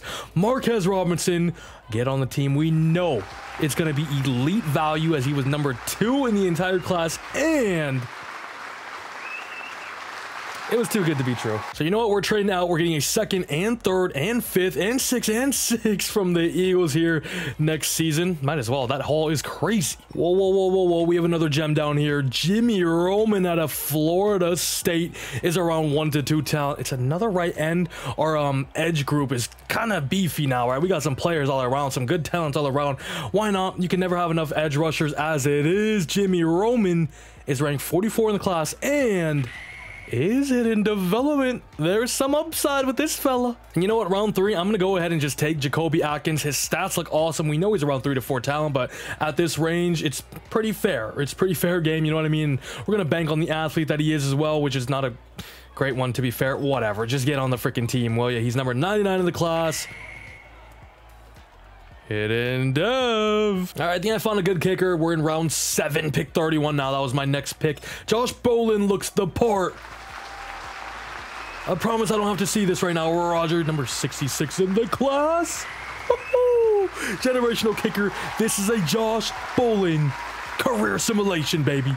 Draft recap, how did we do? 75 Michael Jordan, 77 Marquez Robinson, 73 for Jimmy Roman, 70 for Jacoby Atkins, and 72 for Josh Bolin. Not one player drafted under 70 overall. Quite impressive if you ask me. The highest rated in the class is a running back. Christopher Banks goes in round 2 there. Marquez was the number 2 player in the entire class. There was a 76 wide receiver that went round 5. Only normal. Who was the other corner we were looking at? Travis Ruggs, also a 75 overall, also hidden. It was either or with him or Michael Jordan. We opted to go with MJ, obviously, and Travis Ruggs is a superstar. Michael, I need you. I need you so much right now. I'm willing to reveal that hidden dev trait you got. Show me something special. Michael Jordan is a star. Damn, we could have had Travis Ruggs. All right, I believe we are heading into year 4 now. The offense has pretty much remained untouched. It was incredible last season. However, my GOAT, Bill Barnes, is up to an 85 now. And remember, we drafted him and he was only 21. And all I gotta say is what a blessing in disguise it ended up being that Jameson Williams declined his offer. And I guess you could say the same thing about Jack Fox missing that 51-yard field goal against Green Bay in the wild card round as well. That has dominoed its way for us to land Chris Williamson. The defense is definitely on a trend upwards as well. Lake, unfortunately, only star, but everything here looks good to me. Brian Branch, we moved him back out to strong safety. Michael Jordan's going to be starting at free safety. Hopefully this unit is at least like top half or at least in the middle range, because with this offense that we have, we could be deadly. And at the midseason mark, we're currently sitting at 4-2, which is a decent record, but this division is going to be an absolute dogfight. And with a smidge under 80 mil, we got some players to re-sign. Jameer Gibbs is at 92. Now Brian Branch, who we of course had a franchise tag last season. Jack Campbell is now here at an 84 overall, and it's Rakestraw as well. Now Gibbs, we definitely got to keep around. I think 4 more years is fine. We'll take him up to 29 years old, and then after that, we can start to look for his replacement. Although he hasn't necessarily been lights out for us, to say the very least. Brian Branch is mad because we don't have a mentor, which is very annoying. He's asking for actually quite a bit here. I'm not gonna lie, 20 mil salary on 5 years. I'm gonna give him the deal. And he's finally here to stay. He finally has accepted. And I don't really mind. We got money to spend because we now have a rookie quarterback. So for the next 2, 3, 4 years, I kind of want to be going all out and building out the squad as crazy as possible. Oh God, what's going on over there in the Big Apple? First private workout's going on right guard, Jamie Favors. Let's also do AJ Montgomery, a big defensive tackle from Wazoo. Some really good looking corners in this class. I'm going to throw on Jalen Wilder, looks good. I'm going to throw one on Kevin Abraham though. And the regular season just about over. We do sneak into the playoffs with a 10-7 record. Hutch is the sack leader in the league with 21 there. Amon Ra once again the receiving leaders, but we finished as the number 6 seed in the NFC. Once again, the offense was phenomenal, top 3 in the league. The defense 12. I asked to just be in the middle of the pack and I'd be happy, and I guess they delivered. 4K yards for Williamson, 31 touchdowns to 5 interceptions. Another great year. As long as he just keeps on developing, we'll be straight. Jahmyr Gibbs is just putting up kind of mid numbers, you know what I mean? Especially when you consider he's a 92 overall. We just gave him a new contract as well. He hasn't really gone too crazy for us, or just not as much as I was expecting, you know, especially for being a 90 plus. Amon Ra has been great though. 1,400 for him, 1,150 for Bill Barnes, a second year man, 5 touchdowns for him. Derek Allen also great, 7 touchdowns. Laporta found the end zone 6 times. And in terms for tackles, Johnny Allen has been a monster in the tackling department for sure. Hutch, monster year as we already saw. Chop, 16 TFLs, 8 sacks, 10 TFLs, and 5.5 sacks for Aleem McNeil there. And the rest of the squad, not too many sacks, but Hutch got the majority of them. Terrion Arnold, 3 picks, 2 for Khalid McQueen. We like to see that. And in the wild card, we got the 12-5 Carolina Panthers going to be heading to Bank of America Stadium to face Bryce Young, who seems like he has found his stride a little bit now. Looks like we beat them. We have the Green Bay Packers up next. They're 13-4, heading to Lambeau, where we beat them last year, and we beat them again. We're back in the NFC Conference Championship. This time around, though, we're playing the Dallas Cowboys, who are 12-5. We once again have 3 away games in the playoffs. Did we beat them? That is the real question. I don't know. You can't really tell until we go next week to the Super Bowl. And it's the Cowboys there and not us. Dang. As they end up beating us 20-19. 1-point game. We beat the Packers there by 3 and beat the Panthers by holding them to only 3 points. Awesome game from our defense there. Dak Prescott had a good game. Williamson didn't throw for a touchdown. We weirdly had 19 points as well.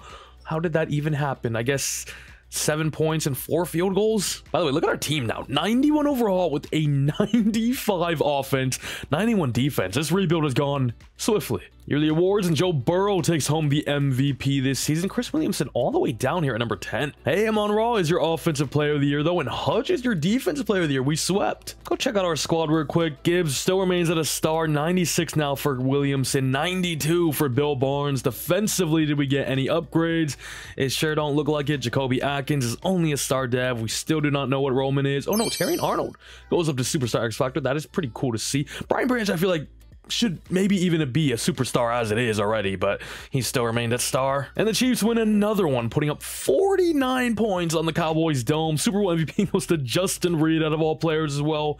Man, we got to be the ones to take him down. With just about 70 mil to spend, Jack Campbell, Ennis Rakestraw, I'm not too sure. Now, Rakestraw, I don't really mind. He's not asking for the most, has developed solidly as well, and is only 26 years old, so he should be able to give us a few more good years. Jack Campbell is an 85 overall now, is asking for a little bit, and already is 28 years old. And to be honest with you, it's been Johnny Allen leading the way for the tackle department and has been the main linebacker for us, I feel like. So I think I'm going to let him walk. We can use the money elsewhere. Makai Wingle, probably going to let him go, and we'll start Dwayne Lake there. I think everybody else here is going to have to go, including Taylor Decker. Or maybe we'll bring him back for one last ride, but I am looking for tackle prospects in this year's draft. Okay, then. I'll tell you what I'm not going to do. It's franchise tag him for 26.5 mil. So Taylor Decker's reign here in Detroit has sadly come to an end. Got around 60-odd mil here to spend. Creed Humphrey is here. Big addition. We already have Mr. Frank Ragnar, of course. Kingsley Suamata would be quite the replacement for the outgoing Taylor Decker, of course. Ramsey's here. Xavier Worthy. Well, the Chiefs are losing everybody. Their reign, their dynasty could be over. Joe Tooney's here as well. Jack Campbell, Ikem Ekwonu. There's some big names here. Ikem Ekwonu wouldn't be a bad shout to be our new left tackle for the future as well. Oh, look at that. Super Bowl chase Lions league favorites. You love to see it. I'll grab White Teller for a season. White Teller, Nakobe D, Noah Gray, AJ Jackson, and Sidney Brown is going to be the 5 names we're looking to add to our team. AJ Jackson, Sidney Brown still here. Still don't have any other offers. So what are you waiting for? You know what I mean? We go 4 for 5. We missed out on Wyatt Teller. the big one. And our guy Jamie Favors ends up being a round 1 to 2 true talent. AJ Montgomery's a round 1 to 2 guy. I swear defensive tackles are a bit hard to come by. Now we definitely need a new linebacker with no more Jack Campbell. Hopefully Bobby Fife is that dude. Might look for another lineman as well. Center Jonathan Villalobos here out of Florida looks awesome. And then maybe we just gamble with the corner. Kevin Abraham ends up being a round 1 true talent, but Jalen Wilder looks really good down the board here as well out of Syracuse, 6'3". If he's top 5, then I'll be intrigued. And Villalobos, the center, ends up being a round 1 true talent, going round 2 to 3, and is only 21 years old. Oh, Bob Fife ends up being a round 1 true talent as well. We're hitting some gems. What about the corner? Show me top 5. Show me top 5. Whoa, what is actually going on? The scouting department's through the roof. Give me a raise. All right, is this actually going to play every time, though? Can I turn that off? Wait, okay, Kevin Abraham's all the way down the board here at pick number 25, or projected number 25 on the big board. Jalen Wilder's way down, 42. We could potentially get him in round 1. Callahan's down here, AJ Montgomery as well. Those are 2 dudes I don't really mind missing out on. I think we gamble here, just go to 29 and pray, cross our fingers that Jalen Wilder is still on the board. I don't see his name anywhere. By the way, the Giants, Broncos, and Titans have been down so bad this entire rebuild. Is there a way for us to look at our picks on this screen? I'm not too sure. However, pick 29 in round 1, we're going to grab ourselves a top 5 true talent. I said I was going to take the gamble with the corners. We don't really need corners, but if I can get a BPA, if I can get a top 5 true guy, I ain't going to hesitate. He's the one for the future. We got Rakestraw, Terry and Arnold, and him now, as well as McQueen, who's still here too. Jalen Wilder, welcome to the squad, the number 1 ranked player in the entire class. I don't know how that's an A-. How is that not an A+? How much better can I get? Because he's also hidden development. He's also still just 21 years old with 96 change of direction, 95 acceleration, and 93 speed. Jalen Wilder is going to go down as a Detroit Lions icon. Okay, that was actually simple. We're trading away Khaled McQueen. Don't really need him anymore with the new Jalen Wilder now here. And trading up our pick at 49 to number 40. And I'm also getting a future 3rd from them as well, as we are now able to jump up and grab ourselves Jonathan Villalobos. He probably will not be playing center for us for now. That is, right now is getting a little up there in age, but we can slide him out to maybe right guard, maybe left guard, and then move somebody out to left tackle where we desperately need somebody right now. Villalobos looks amazing. Look at the ratings, man. You cannot go wrong with a prospect like this one, as he is the number 8 ranked player in the entire league. I don't know how you can say that's a B, because he was almost a top 5 true guy, and he's only 21 years old. Hidden development's also what you love to see. This class could be the one that gets us over the hump. 21 years old, you already know what college he is from. Round 1 true talent, maybe the linebacker of the future with the outgoing Jack Campbell, Bobby Fife. Welcome to the team. Truly ranked number 15 in the class, and another hidden development. This class has been absolutely bonkers. All right, and just to absolutely ensure we get this right guard, I'm trading up with the Patriots here to number 70. Ours was 81, just giving away a 5th this season, and then some guard. Jumps us up successfully 11 spots. Jamie Favors still on the board, round 1 to 2 guy. Our offensive line is about to be completely revamped, but we still got the studs there in Rag now. Panay Sewell, my boy Dorsett as well, but we now add in Jamie Favors and Villalobos as well. Favors ends up being, oh, okay, do your thing then, Roger. Do your thing then, Roger. The draft room getting hyped. This is a true gem. This is a historical draft, and everybody in this Detroit Lions room right now knows it. They absolutely know it. Look at Jamie Favors at home with his family holding up the Lions cap. He is the number 24th ranked player in the class. And ladies and gentlemen, that might be one of the best draft classes of all freaking time when it comes down to it at the end of the day, if that makes sense. But the scouting, the eye test is just simply on another level. 79 for Jalen Wilder, Villalobos 76, 75 for Bobby Fife, and 74 for Jamie Favors. The CPU did not do his thing later on in the draft. What the heck? Draft class as a whole, I believe Jalen Wilder was the number 1 ranked player in the class. Pleasance, another corner. Like I said, the corner class was nasty, bro. Carl Felton went round 2, is the 2nd joint top highest rated player in the class. Goes to Tampa Bay and is a superstar. Dad Wilder You best believe you better be better than that. Running back, right and left end. Here's the corner we had previously, Kevin Abraham, who was a round 1 guy. Okay, he's a superstar as well. Wilder, you better not let me down, bro, because I most certainly would sacrifice a few overalls for that superstar dev. So now for our, we've seen enough this season. We got options. We got freaking options. All right. Ooh, we even got Duncan Stalker, who the CPU drafted me as well, but there's only one man we can put it on, Jalen Wilder. You best believe you better be a superstar. If not, a superstar X Factor as well. Jalen Wilder, we're looking at corner. Whoa, he's only a star. Number 1 rated guy in the class, but only a star. And officially into year number 5 now. 90 overall team we got with a 93 offense, 87 defense. Duncan Stalker is also a wide receiver. He looks like a big lad, but he could be the replacement for Derek Allen maybe when he moves on. This offensive line looks awesome. I moved Penei Sewell out to left tackle now. Still remains at a 99, but that enables us to move Jamie Favors out to right tackle, Villalobos out to right guard, and the offensive line looks wonderful, wonderful once again. And defensively, all we really did was move Dwayne Lake into defensive tackle, where he's a 78 overall now. We have Wilder to be our number 3 and a fresh new rookie contract as well. Fifi's probably gonna have to be in the rotation this year. He's probably not going to get starter minutes out over these 3 guys, but hopefully develops as the season goes on, as it is. Okay, we once again are 4-2 at the midseason mark. However, the rest of the NFC North has chilled out a little bit, thankfully. Scouting focus this season, it's a bit of an odd class, but I think I'm going to look for some more defensive tackles. I want a really good one. Now, we can also check out some hidden dev traits from our 2 O-linemen. Okay, now in terms of player contracts, we do have 145 mil available to us because of Monroe St. Brown is here. Terry and Arnold is now available. Chopper Robinson, Ali McNeil, Frank Ragnow is back. Algier, Johnny Allen, who's been quietly quite good for us, to be honest with you. Amon Ra wants a lot, but he is definitely a guy that I want to retire here. Has been Chris Williamson's best friend as well. I'm just going to give him this straight up offer right now. And he's here to stay for another 4 seasons. I ain't ever going to complain with him coming back. Terry and Arnold might be a little tough. Just has zero motivation to join us as well. The scheme fit, the historic champs, the warm weather state, blah, blah, blah. He is our main cornerback 1, though. Definitely do not want to lose him either. We have a ton of money, and it's still not enough for him. Chop Robinson could end up being a little tough to bring back as well. That only wants a 2-year deal, which is fair, but has little interest as well. We'll bump it up just a tiny bit there.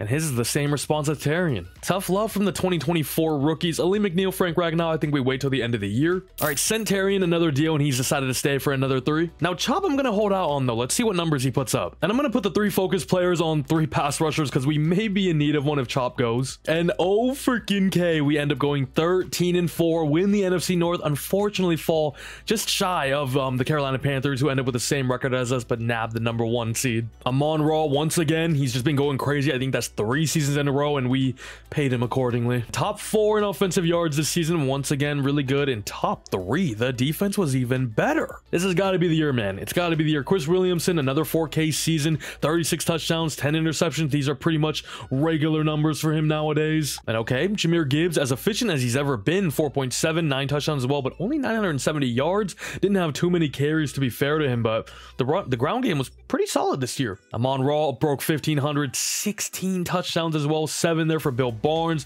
His number's a little lower than previous years, though, for sure. And defensively, it's the main man once again, Johnny Allen, 106 tackles, the only man in triple digits. Chop was really good. Whoa, 16 TFLs and 15 sacks, 15.5 sacks for Aiden Hutchinson there. Ali McNeil, also really good, 9 sacks, 13 TFLs. The boys put up some numbers this season. Chop's making me consider that contract extension now, for sure. Brian Branch, 3 picks, 2 for Johnny and Terry and Arnold. And let's see if we can make another deep playoff run here. Chris Williamson is built for the bright lights. We got the Commanders here in the wild card round. They end up going 9-8 there. We beat them. Got the Cowboys up next. It feels good to finally play at home in the Super Bowl, or in the playoffs as well, in Ford Field, in front of our home fans. The Cowboys are up next in the divisional. We beat them as well. Now the team we've made plenty of business with in the Los Angeles Rams. They are 11-6, 85 overall with a 92 overall squad. You would just have to say that we're favorites here. Did we win? And would you look at that? The boys are back in the bowl. Chris Williamson has not had a single season where he hasn't seen the NFC Conference Championship game. We barely scrape away from the Lions there, beat the Cowboys by 6 points. And we have the 6-seeded Raiders who had a bit of a Cinderella run here, beating the Jags, the number 1 seeded Chargers, not just beating them, smoking them, and then beating the number 2 seeded Ravens as well. Should be a good matchup. I'm at a loss for words, honestly. Chris Williamson just has that big game gene. He knows when to show up, when to turn up, as Mahomes wins himself an MVP. Williamson down here at number 5. We still do not win Coach of the Year, number 3. However, Amon-Ra is going to be your O-Poi, and your D-Poi is Braden Fisk. Chop and Hutch, number 2 and 3 there. In terms of development traits, obviously nothing on offense. 96 now for Bill Barnes and a 99 with morale for Chris Williamson. Defensively, Chop Robinson does not go up to superstar after an incredible year. That is quite crazy. Wilder remains only at a star as well. We needed that defensive rookie of the year. Fifi only a star. Wait a second, Johnny Allen finally goes up to star. Well deserved, man. Let's check out this Raiders roster here in 2028. See what they're working with. Max Crosby and Fred Warner is quite the tandem on defense, as they have Cameron Hawkins, a 26-year-old auto-generated quarterback. It looks like superstar dev, his 4th season in the league now, up to a 94 overall. So him and Chris Williamson battling each other. It's a new era, baby. Wow, I forgot he signed there. 90 overall now. Honestly, him going there, though, is probably the best thing for the both of parties, right? We got Bill Barnes, and he looks like he's flourishing over there. So, you know, shout out my guy, JMO Christian Wilkins, Joe Tippmann, JPJ still there, of course. Go Ducks. They got a good team, man. They definitely got a solid roster. As the first quarter is on its way, Vegas finished with a 10-7 record there. We drive down, get the very first touchdown of the game. Vegas yet to put a score on the board. However, they are almost in our red zone right now, and they do tie up the ball game. However, we drive back down, equalize with their drive. It's 14-all now. What a first half we have, and what a second half we have in store. It's going to be an absolute nail-biter. 3 points for us. Raiders take their first lead of the game, that is. Heading into the fourth quarter now, they are on R37, that is. And the field goal is good. They take a 7-point lead now with under 9 minutes to go. We got to get something going on offense here. It's going to be a 3rd and 6. And it's a huge completion to Derek Allen, the man that we got in the same class as Williamson and Bill Barnes. Actually, it might have been the class after. I don't even remember. We're driving, though. 3rd and 4 now. And being on the 6, we got to find a way to find the end zone. We cannot escape here with just 3 points. And when you need him most, it's the safest pair of hands in the league. Sam Laporta Williamson puts it on the money, and that is a tie ball game with just about 5 to go. We got a good one here. 24-24, 4:39 to go. Raiders start with the ball on their own 30. I already forgot what their QB's name is. Number 1, though.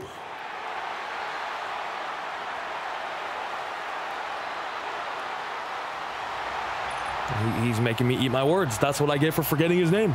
He's literally pointing at me right now. Malachi Corley, now a part of the Raiders, catches an absolute bomb on the very first play of this possession, and the Raiders take the lead right back. Snatch the lead right back from us. Snatch the chain right off our freaking neck. Cameron Hawkins. Yeah, I'm not going to forget that name now. Dude, what in the world was that? Can our offense respond? That's the big question. Why are we running the ball? Gibbs for -2. And then Williamson sacked by Max Crosby. 4th and 12. We're punting the ball back. Down 7. Under 3 minutes to go now. 1st and 10 for the Raiders. 2nd and 7. 2nd and 17. What happened there? 3rd and 10.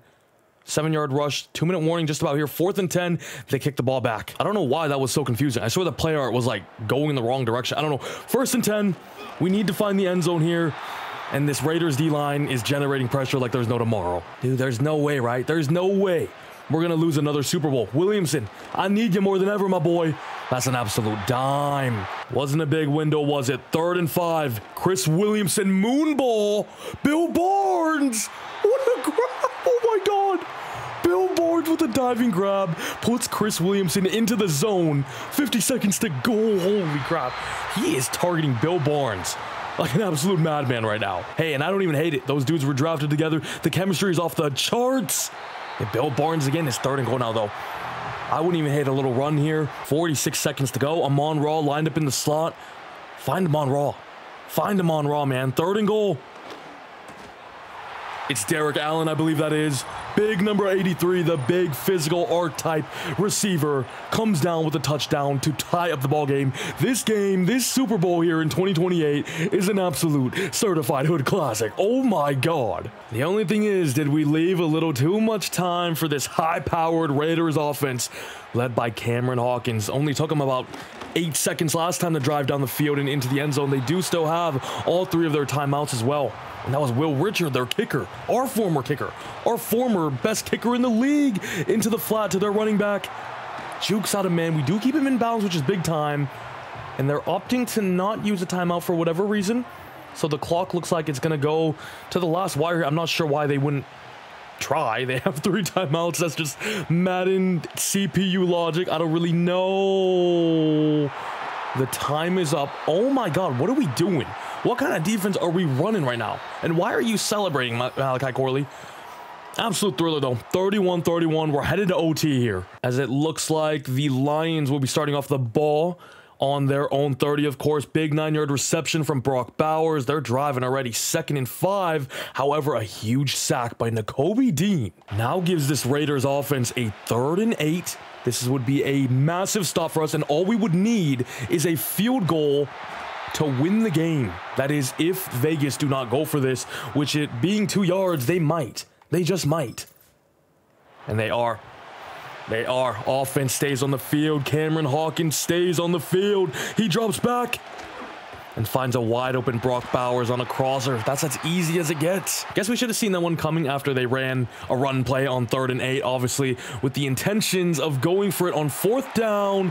And Brock Bowers finds room on the left side and drives it all the way into the end zone. And now we're playing from behind. I'm not gonna lie, man, our defense is kind of folding, man. 38 points given up is no joke. Williamson, you need to get the ball out. You need to get the ball out. It's a huge 9-yard sack from Christian Wilkins. Wipes Chris Williamson out the zone now as we're backed up onto our own 21. Does he have that clutch gene in him? Takes another sack by Christian Wilkins. 3rd and 25. You can't be serious. You can't be serious. We line up an empty. Williamson, Bill Barnes, 1st down. Oh my God. In the 4th quarter and overtime, Bill Barnes has been the absolute X factor of this team. Chris Williamson has not even looked another direction. Oh my God. On 3rd and 25. And just like that, I got my joy back, but we have to find the end zone here. Williamson drops back to pass once again. Slings it through the middle, and Sam Laporta wasn't the best ball. Safety was running downhill on him, and he could not keep hold of the ball. No matter how much in the breadbasket that ball was. Williamson moonball. Bill Barnes. It's got to be Bill Barnes. It's Derek Allen, and that was right in his hands. That was right in his hands. He just couldn't come down with it. Laporta and Derek Allen letting Williamson down right now. Len Williamson down right now. Steps up into the pocket. He's got some wheels. He's got some wheels. Great slide. Great slide as well. Don't hate it at all. Although you would like to see your players put their body on the line in the biggest of moments. You know, some Madden cheese. The QBs be fumbling like it's their freaking job. Williamson steps up in the pocket again. Has room. Yeah, with Fred Warner coming down on you like that, I don't mind. Let him know then, Chris. Let him know. Can we run the ball once? I wouldn't mind running it here on 3rd and 2. Definite 4-down territory, of course. It's end zone or bust here. Bill Barnes. Bill Barnes once again. 1st and 10. Williamson in empty. Pressure in his face. What happened to the left side of the O-line there? As we line up in empty. 3rd and 14. On the Raiders 21. Chris Williamson does not want to snap the ball. Come on, man. Let's go. Where is the urgency? What are we waiting for here? Thank you, Williamson. Reading the defense. This man is different. Take all the time you want. Take all the time you want. Amon-Ra St. Brown finds the end zone. We tie up the ball game. This is an absolute classic. May go down as one of the best NFL games of all time. But now the question of the hour. Do we go for 2 and ice the game out? It would be something Dan Campbell would do. It would be something I wouldn't hate. but we're gonna opt to kick the extra points. And now I ain't even gonna lie, after both teams score a touchdown, I have no idea how the new rules work in overtime. We've never been here before. What a drive, bro. We had 3rd and 25s, we had like 2nd and 18s and 3rd and longs, and time after time again, Chris Williamson delivers, man. He is actually different. So different, and I'm so happy that we made the decision to move on and draft this absolute demon. Now here's the thing, we know our offense can hang. We can go band for band with this Raiders offense. We really need our defense to step up here. Get a stop, get a turnover, anything. The offense and Chris Williamson need anything. And I assure you that Lombardi is coming to Detroit. 2nd and 8, receiver in motion, Cameron Hawkins. Huh? Oh my God, I thought he was gonna catch that. That would have been crazy. Okay. 3rd and 8. 3rd and 8. One stop, boys. Hawkins out of the gun. High snap. Open man again. Defense just cannot get the job done. Hawkins up to 354 touch, no picks. Goodness me, man. 45 seconds go. I'm pretty sure it'll just go to double overtime, and I think we still should get another possession if they score here. Pick that off. 41 blind as a bat. What's he doing? Oh my God, man, this is so stressful. So stressful. 30 seconds to go now. 22 is loose. 22 is loose. It's another first down. Our defense cannot contain them. Whoa. Do they win the game here? We should have went for 2. Then. Nah. Say it ain't so. Does the game end if they make this kick? We don't even get a chance?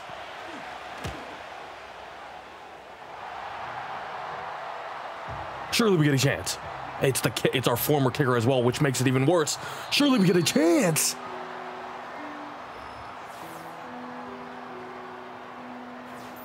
Wow.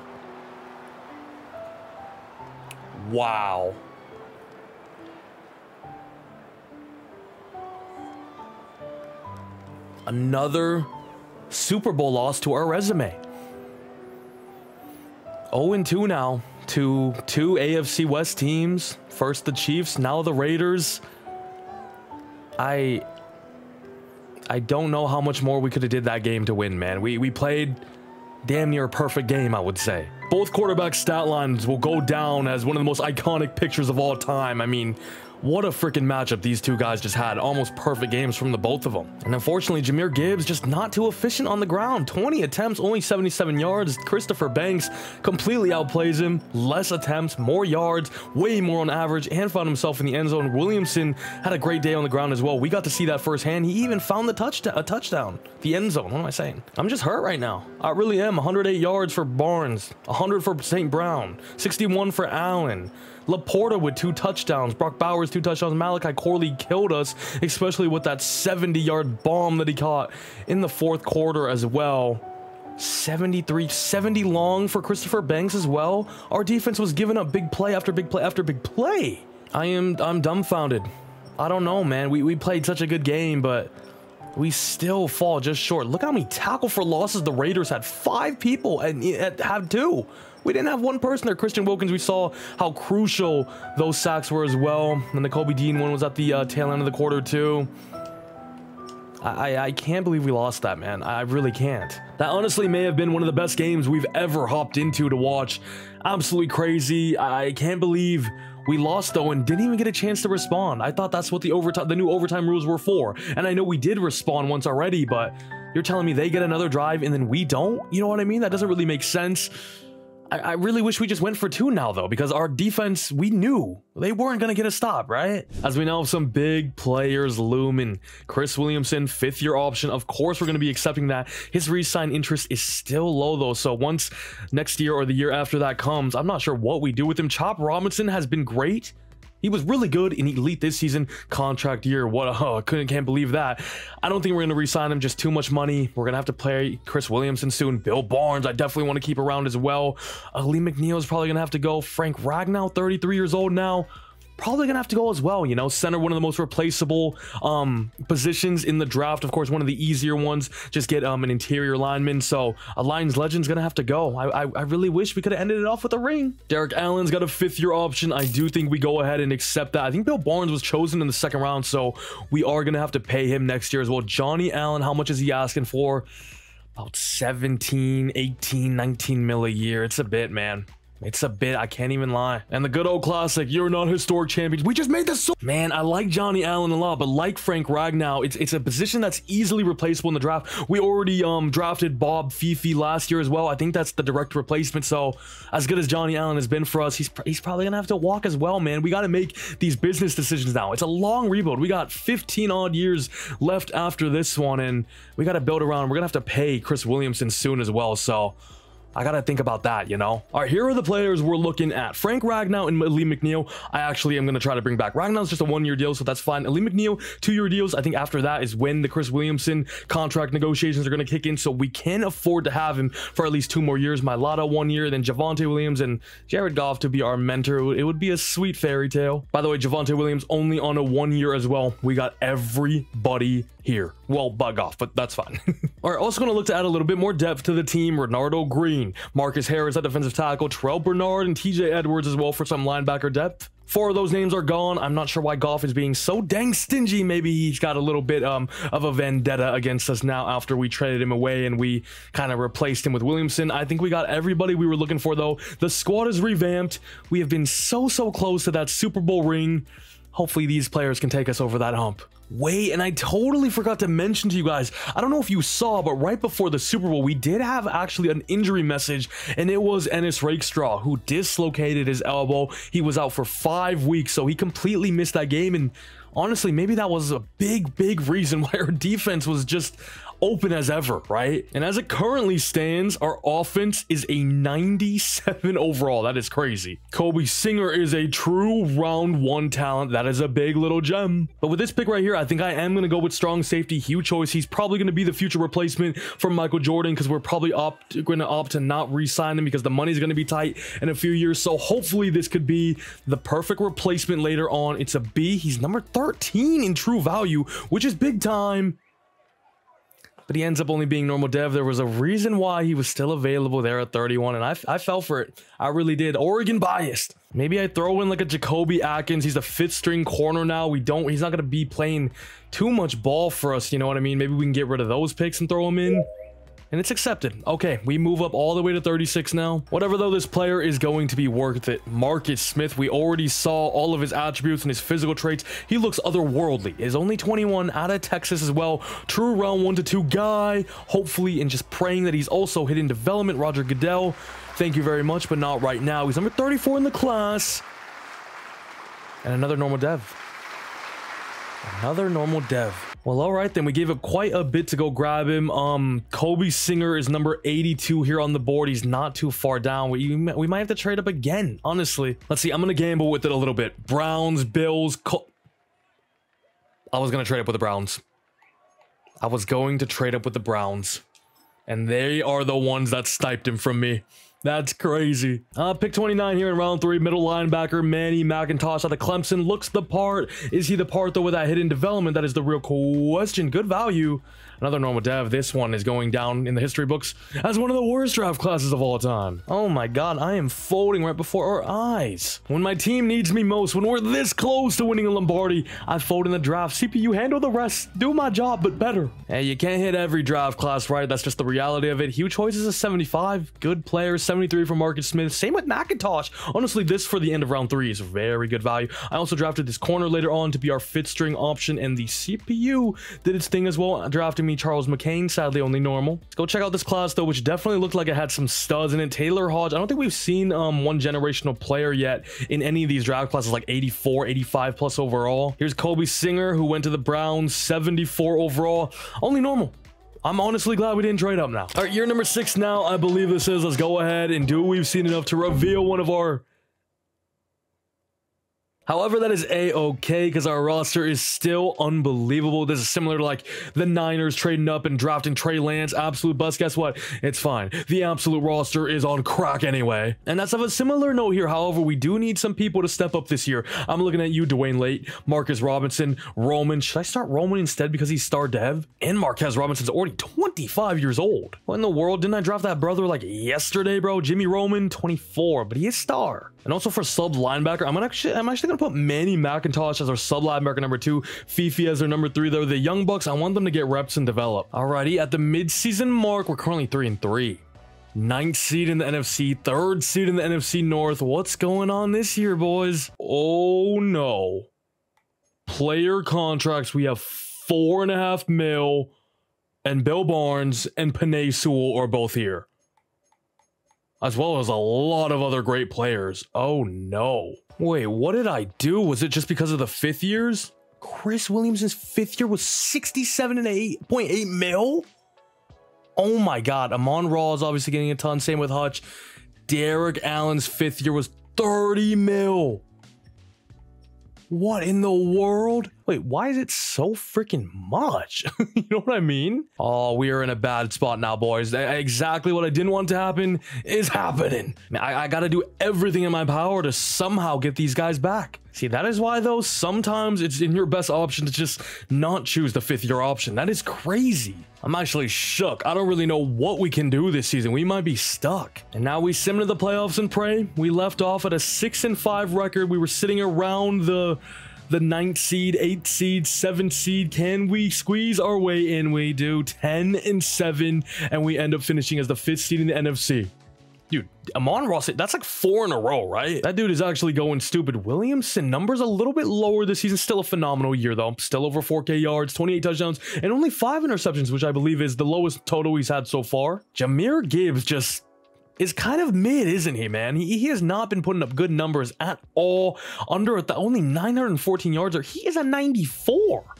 Why is he so bad? Can't really tell you, but all I can say is the contract we gave him probably isn't worth it. Amon-Ra St. Brown, monster year. Bill Barnes under 1,000 yards for the first time ever, even on a contract year, which is surprising. Derek Allen, decent as well. Sam Laporta was okay. Defensively, it's Brian Branch and Nakobe Dean leading the way for tackles made. Some big TFL numbers from Hutch.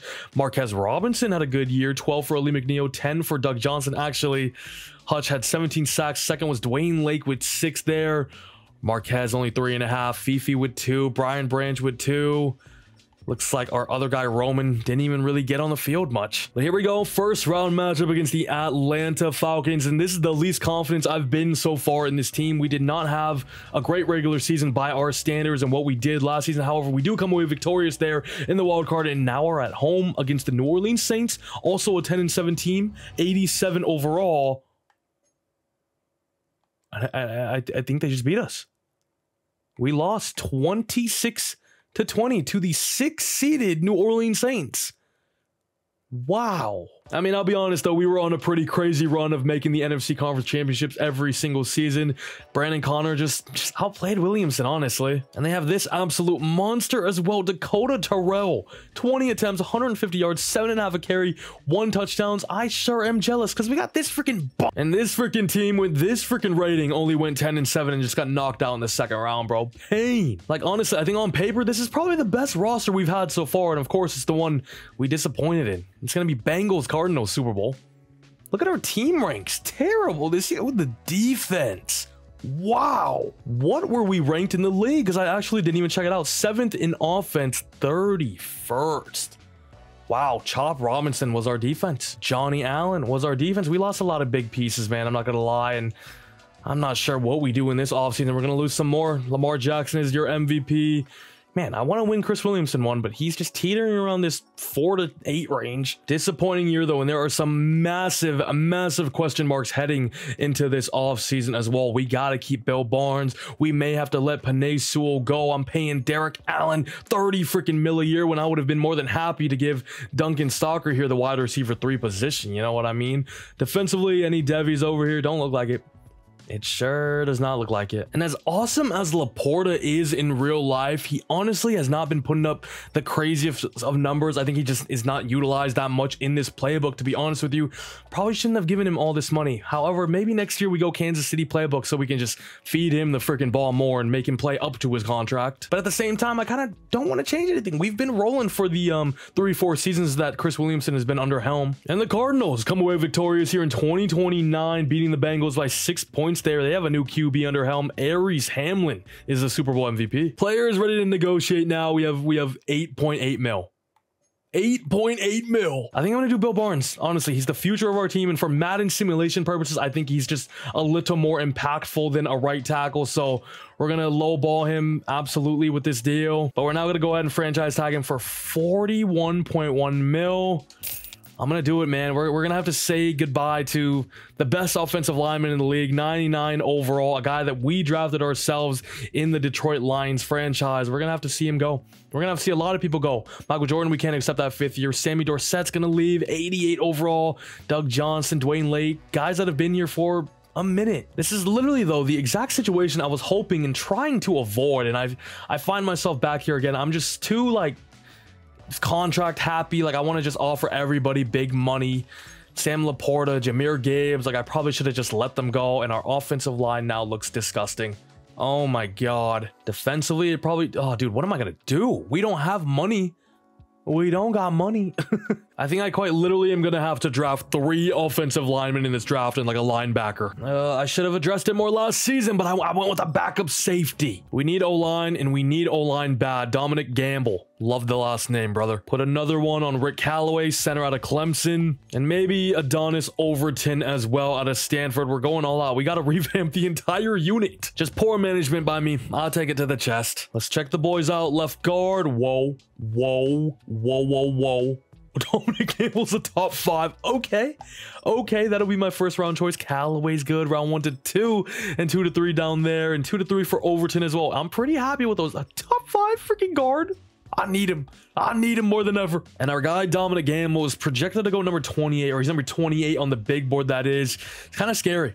Kind of scary. I think we're number 26. We may have to trade up a little bit just to guarantee I get him. I don't want to mess around with the top 5 guy. I'm not gonna lie, this is kind of crazy, dude. They may be asking for just a little too much. I swear, but I'm losing patience. I'm willing to take the gamble. It's in the guy's name as well, Dominic Gamble. I need you. As we successfully trade up to number 17. And I do not believe I see his name gone. Thank God. But it is quite literally in his name. I had to take the gamble, the right guard, the left guard out of Stanford, wherever he wants to play. He's going to have to play because we got holes freaking everywhere. Dominic Gamble, welcome to the Detroit Lions. We lost out on Penei Sewell. We got Penei Sewell at home, baby. Dominic Gamble. Hidden development as well. Exactly what you want to see. 97 strength. Come on. I think the other guy we had on our mind was Rick Callaway, and he's still available here at pick 26 in round 2. We know he's around 1 to 2 talent. Another person we need desperately to fill out our O-line. Rick Callaway, welcome to the team. The number 40th ranked player in the class, and another hidden development. We're revamping the O-line one by one. Little by little, round by round. Round 3, another left guard. Why not let it fly out of Texas Tech? 21 years old, Trevor Minor is the number 67th ranked player in the class. We get him at 90, and it's another hidden dev. We had 3 holes to fill on the O-line, and I think we did a pretty freaking good job. A pretty successful draft, all things considered. Dominic Gamble's an 81. Wasn't he the number 3 ranked player in this class? 81, 74 for Callaway, 73 for Trevor Minor as well. Pretty awesome. We also got a 67 left tackle in the later round. Only normal, sadly. How freaking awesome would that have been if the CPU drafted me like the next Jordan Mailata or something? 381 overalls, 480 plus overalls in this class, though. All right, I believe we are into year number 7 now. The squad is still sick. 90 overall, 93 offense, 87 defense. O-line is completely revamped. 3 new rookies on it. We moved Dominic Gamble out to left tackle, where he's an 80 overall. if he can be a superstar, then we quite literally replaced Panay Sewell with flying colors. Now, the defense could be a problem this season. We struggled big time last year, and we had some decent players on this team, and a lot of those players are gone now. Marcus Smith, the rookie we got last year, is going to have to play a big role. Hopefully, Marcus Robinson can take another jump. I moved Hugh Choice to safety. We drafted to outside linebacker just because we literally had nobody else there. He's a little tiny for the position, but it's gonna have to make do with what we got right now. Mid-season point, we're currently 4-3, 6 in the NFC so far. The Vikings are freaking 6-0. Now, what I'm most excited about though is checking out this offensive lineman. All of their dev traits should be revealed, and the big one in Dominic Gamble is indeed a superstar development, which is big time, especially out at left tackle now for us. He's here for a long time. All right, here's what I'm scared of though. Our player negotiations, we do got money. 160 mil, but look at the players we got available. Chris Williamson, Bill Barnes, Aiden Hutchinson, Michael Jeffrey Jordan, and this Rakestraw's here. Jimmy Roman, Derek Allen's now available. Ali McNeil, Marquez Robinson, who we didn't give a 5th year to. Big names. My guy Josh Bolin. There was just no way I can offer him that contract. All right, let's get the big one out the way though. Chris Williamson does have a little interest in rejoining us now, which is nice to see. Obviously, it's going to be for a lot of money, and we're talking 70, 80 mil range there in 2036, 2037. This is hands down going to be our franchise guy. I don't know if I want to offer him 7 years though. Kind of crazy, you know, maybe 5. We'll test out the waters for now. It's just so much money to be tied to long term. I mean, he is a franchise guy though, you know what I mean? Maybe we'll do 6. Maybe we'll do 6. Let's give him an offer, see what he says.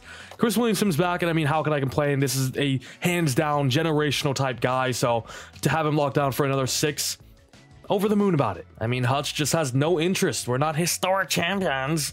Shut up, bro. I can't. I don't know, man. Bill Barnes, I want him back so bad, but I just can't afford to pay him when we're already paying him on Raw 35, 40 mil for the next 2 seasons still, I believe, as well. As awesome as he's been, as amazing it was to see him play when we hopped into that Super Bowl, I just don't know. I just don't know, man. I'm in a bad place right now. This is the last thing I wanted. Regular season just about to wrap up. We go 9-8, barely scrape. No, we didn't make the playoffs, did we? We're the 8th seed. We just missed out on the playoffs. Okay, Hutchinson's the sack leader. Amon Ra once again is the yards leader, but we just missed out on the playoffs with a 92 overall team, man.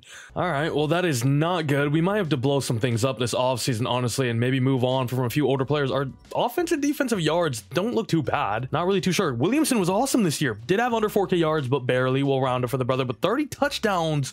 2 interceptions is one hell of a season. Jahmyr Gibbs, as mid as always. I actually can't wait to draft a good generational running back. Hopefully, I need that. Monra, great. Bill Barnes, Derek Allen just kind of did their thing. Laporta as well. How did the very young O-line hold up? Gamble, 15 sacks allowed. Not a great debut season for him, but hopefully it's a little more Andrew Thomas than it is Trevor Penning. Trevor Minor's only a star. Manny McIntosh, 108 tackles for the main man himself, 18 TFLs for Ali McNeil. Hutch was such a monster, man. Contract season as well. Ali McNeil, 7.5. 7 for Marquez Robinson, not bad. 5 for Fifi there. Marcus Smith even got involved a little bit. All right, seriously though, I know our team is not as great as it once was, but we're still a 92 overall. Williams, we still have the 3rd MVP favorite in the entire league. And to make things even worse for us, the Vikings made the Super Bowl. They played the Bills though. The last time those 2 teams played, it was an absolute classic, and the Vikings get themselves one. JJ McCarthy, Super Bowl MVP. Okay, so here's what I'm thinking. With 72 mil available to us, I think I'm gonna offer Aiden Hutchinson a deal with the idea of just franchise tagging him. We just cannot afford to lose a player like him. 98 overall. You saw the counting numbers too. He is 31 now though, so next season his rating might regress a little bit, and maybe we can sign him for cheaper. We'll see. I'm just gonna go to free agency and we'll take it from there. 36.5 mil. We also do not have our 3rd or 4th round pick this year because I had to trade up last year to get Gamble, so that's pain because we actually weren't great. Instead, we're going to opt to fill out the roster a little bit more. Jermaine Johnson, Joe Wilder out at wide receiver, Dalton Reynolds, Kamani Goodrich, and Kanon McKnight there to just round off our defense a little bit, which is lacking in some depth for sure. Looks like we got the big 3 that we offered for, which is nice to see. These 2 guys are still here though, still waiting. They still do not have another offer from another team. Dalton Reynolds, what is your problem, buddy? We get the other guy though. Good stuff. All right, I actually ended up just getting this other defensive tackle, George Karl. Shout out the former Nuggets coach. We got him just on a cheap little one-year deal. He's an 83 overall and only 26, so he's going to play a big part for us next year, as it looks like Mahomes is now in the NFC, so sweet. And okay, Carlos Anderson sucks, but we know Demarius Wilkerson is good. But we know Eric Booker, the deep threat out of the Ohio State, is a top 5 guy and maybe the perfect replacement for the loss of Bill Barnes. And okay, Dwayne Mullins out of Oregon State, run stopper, around 3 to 4 projection, is a round 1 talent. That is a guy that we need to come away with this draft with. The only tough thing though, we got to remember, I only have 2 draft picks. Dude, some of these linebackers look amazing. I'm going to throw one on Manu Cabrera, and then I think I'm going to test the waters on a few running backs as well. I'm going to go Deontay Singh, and maybe we'll try out Will McAllister. All right, so right now the mock draft has us projected to go Demarius Wilkerson, the 5'8 deep threat, round 1 true talent out of Louisville there. Eric Booker doesn't even look like he's going into the first round, but in terms of the mock. Now, of course, a lot of things can change, but it looks like we will be able to get him at our pick. The running backs are both round 1 to 2. And I think I did the linebacker, right? Outside linebacker. Yeah, he's a round 1 guy. Manu Cabrera, dude, tough draft class to not have my 3rd or 4th round. Only 2 draft picks, but so many great prospects on our draft board. I think the 2 guys that we're going to be targeting the most is going to be Eric Booker for sure, and then probably Dwayne Mullins. Okay, Eric Booker's down here at number 42. There's a little gap. Am I going to be greedy? Try to trade down just a few spots, maybe 10-ish, 8 to 10-ish range, and maybe hopefully grab a 3rd or 4th round pick so we can grab one of our other guys too. And this deal right here sounds good to me from the Niners. We're moving back 9 spots to 27, but get 91 and 123 in this draft class. Please, Eric Booker, please still be on the board. If anybody here snipes me, your mom is a hoe. I think we're good. All that matters is our guy, our top 5 talent, Eric Booker, is still available here out of Ohio State as well. He is a little older though, at 26 years old, but that is fine with me because he ran a 4.33 and a 4.27 on his pro day. An absolute speed demon, to say the very least. We lost Bill Barnes. We replace him with Eric Booker, the number 4 rated player in this class. And I mean, I should have known he was normal by the outfit he wore. Dwayne Mullins, easily. Well, he is 409 pounds at 6'1". This dude is built different, and he has elite acceleration, elite strength as well. Whoa, is he one of those crazy archetypes? He might be. He might be. And for that reason, I'm in. Dwayne Mullins is my pick here. He's the number 7th ranked player in the class. He's got to be. Oh, how is this happening to me? He's got 99 strength. My God, the 2 dudes we drafted look so awesome, but they're only normal dev. Do I see any of the names here? Deontay Singh is gone, Payne, and Manu Cabrera went 76 to the Browns again. They've been stealing all my draft crushes. Round 3, Victor Amaya, middle linebacker from Notre Dame. Watch this. Absolute gem. Number 55 in the class, that said. That's great value. Hidden dev. Victor Amaya, welcome to the team.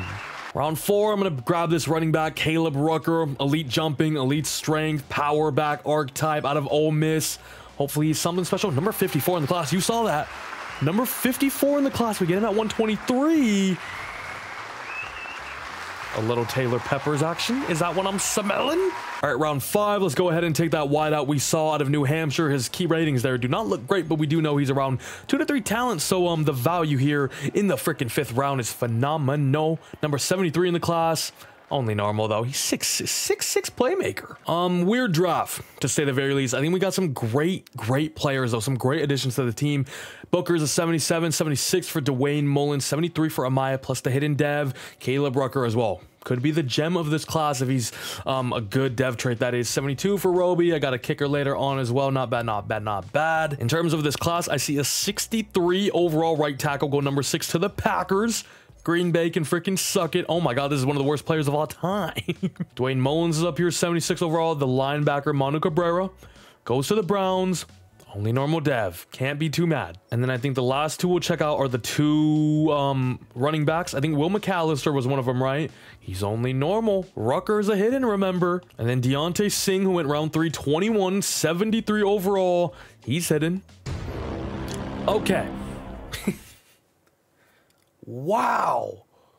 Dude, we had him on our freaking draft board, man. I'm going to review him. I don't care. We only have literally him and Amaya anyway, so why not let it fly? Ladies and gentlemen, pray for your boy, Caleb Rucker, to replace the bum that is Jahmyr Gibbs. He is Stardev. We could have had Deontay Singh, bro. We could have had Deontay Singh. Now, what are we thinking about this season? Are we going to be competing? Do I do a little tag and trade with Aiden Hutchinson? We can get some good packages. Look at this defensive tackle.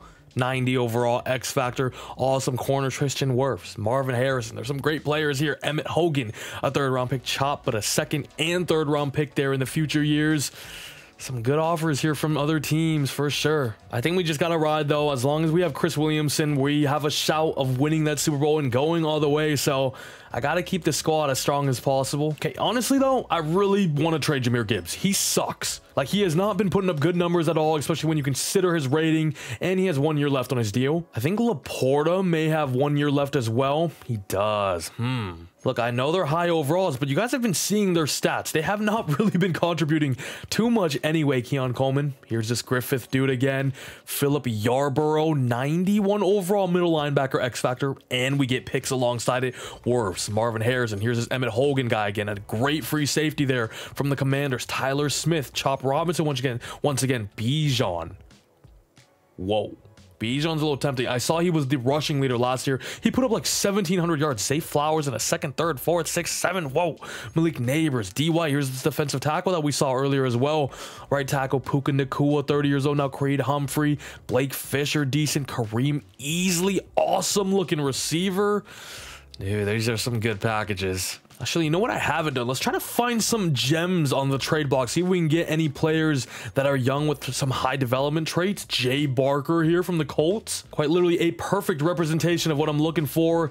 They want a bit though. Ooh, Lionel Gold, X Factor defensive tackle, 77 overall and only 25 years old. I am intrigued, LA. We've done business before. They literally want DeMarcus Lowry. They literally want DeMarcus Lowry. They literally want DeMarcus Lowry. I'm freaking in. We love the Rams. Wow, check this out. Derek Allen signed to Green Bay, the little snake. This is tempting. Carl Felton, 24-year-old corner, 87 overall, superstar dev, and a 2nd round pick in 2034 for Sam Laporta. That is something I like this deal as well for Byron Murphy, 89 overall left end. Could probably play him at defensive tackle as well in this scheme. And I'm going to show you why right now. Terrion Arnold, Jalen Wilder, all only have 1 year left remaining. So this fella right here could definitely be the cornerback of the future. Now I'm going to ask for a higher valued pick. It's all the way at a 2034 2nd. Maybe we try for a 2032 this year's 2nd, and we add in a 3rd as well. I mean, we're giving them a 95 overall Sam Laporta. I have the right to be asking for more, and they were trying to lowball me with that one, but we got around and got some more value out of it. Felton, welcome to the team. Laporta's now gone. Great player, but wasn't really putting up the numbers anyway. Wasn't matching his contract with his production, and he only had 1 year left, so it's really good to get value right now. Whoa. Okay, I did not expect that to be accepted at all. I was just kind of trying to mess around with it. Okay, there goes Gibbs though. Maybe I should have asked for more. I just did a 1st and a 3rd this year, not thinking they would accept that at all, but they did.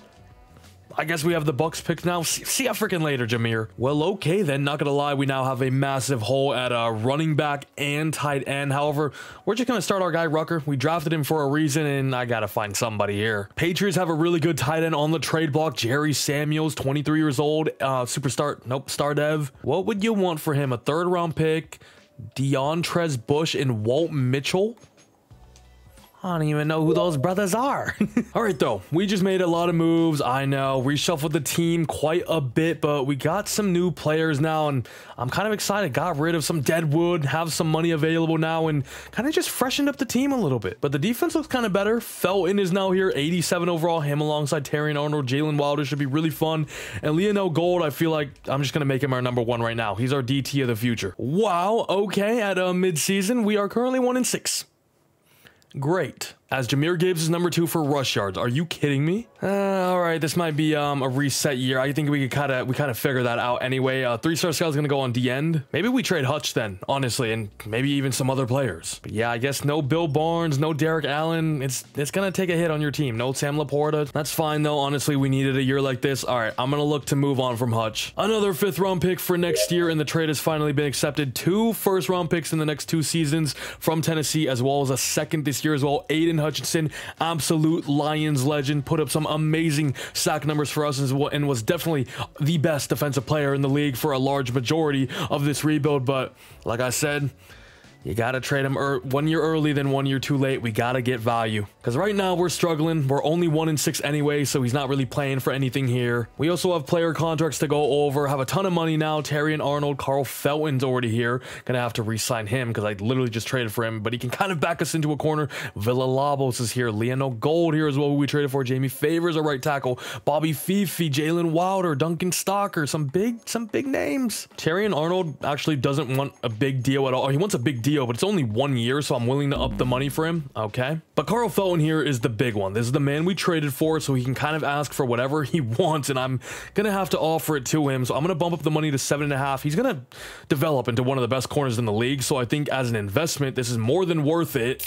For the next 5 years, Carl Felton, welcome freaking back. Villalobos, we sadly are probably going to have to let go. Leonel Gold, on the other hand, another man that I traded for 5 years. I'm willing to give him a big deal. Like I said, like the same as Felton, this is a big investment. He's a superstar X Factor, so hopefully he can just skyrocket into the high 80s at the very least for us in the next few years. Corners looking double decent. Calvin Watford, I'm going to throw my first one on him. Going to need some new offensive linemen as well. Randy Lambert out of USF. And I'm definitely in the market for a big time running back. I'm going to throw one on Addison Vernon. Okay, we end the year off 4-13, which is fine by me, but what else I'm seeing is the Buccaneers finished 6-11 for the 14th seed, and we have their first and third round pick, I believe. Oh my god, yeah, we're going to be cut. What am I doing, a draft only rebuild? We have 2-7, 22, 34, 37 from Pittsburgh, who are also bad. 54, 71. Oh my god. Wait, I don't have our own third round pick? Pain. All right, we were the 27th ranked offense in the league, dead last in defense. Just a big, I don't know, turning of the page season. Williamson had his worst year by far, but I guess you could say the team around him is definitely the worst it's been, so I'm definitely not putting full blame on him. He had no run game. Amon Ra has kind of came back down to earth as well. We still have Amon Ra. Am I going to trade him next season? He is starting to regress now and is on the wrong side of 30. It's kind of a tough situation, man. I feel like I'm trading all of the Lions pieces in real life, but at this moment where I am now in this rebuild and how bad we are performing, it's kind of the wisest thing to do. Manny McIntosh, Brian Brand, shout out to him. Jermaine Johnson was a beast this season for us. Kind of wish I traded him because I kind of signed him in the hopes that we would be kind of competing for one last ride here, but that certainly was not the case. Carl Felton's a beast though. Terry and Arnold Wilder up here as well, two dudes that both need contracts. Mahomes on the Seahawks wins MVP. Caleb number 2 there. No Williamson for the first time in a long time. We'll be back sooner than later though. I'm more than confident in it. We just needed a year like this to get ourselves situated once again. No Devies here on the offense. Ugly numbers all around. Defense was pretty mid as well.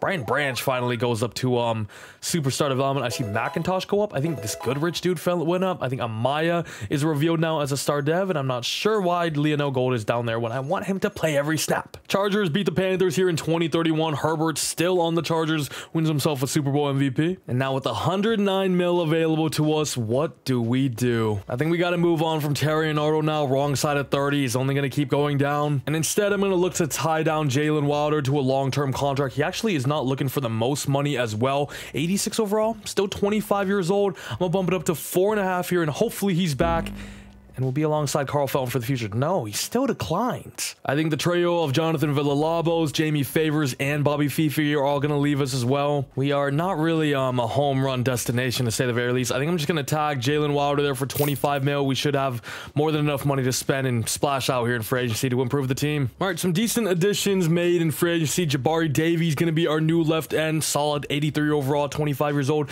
Goodrich is going to be back. Got a backup depth piece at edge, and then another linebacker for depth purposes. All right, Bolin's back on a 1 year. Trey Smith is a big addition to our O-line, 87 overall, and then I got this backup safety again. All right, I'll tell you right now, Gregory Warner will not be chosen by me. This corner looks insane though. Didn't we scout another dude though? Round 1 to 2, but he's going around 2 to 3. Some solid pass rushing talent though. Rhett Main out of Ohio State will probably be my choice. Whoa, Zach Whitlock, day 3 guy, round 1 to 2, power rusher. Oh my god, dude, hold up, there's some demons. Chad Bullock, Braxton Carroll's awesome as well, round 1 true talent. Another power rusher there out of Colorado. Randy Lambert's a beast, round 1 to 2 guy. I did a running back, didn't I? Who was it? Oof. Gonna throw one here on right guard, Caleb Beckham. Another one on strong safety, Alex Holloway. And then I'm gonna do this receiver, Matt Middleton from Michigan State. This is just a straight gamble. And in terms of the mock draft, Rep Main currently is projected to go number 4. We do have number 2. I will not be going Rob Mason. We now know Alex Holloway's a round 1 talent. Okay, this was an absolute gamble because he had literally his F catching, but I kind of liked what I saw from him. Playmaker, 21 years old. He's a top 5 talent. His ratings were also incredible, as you can see here. He's a top 5 talent. We're going to have to grab him one way or another. Didn't I do an offensive lineman as well? Round 1 for Caleb Beckham.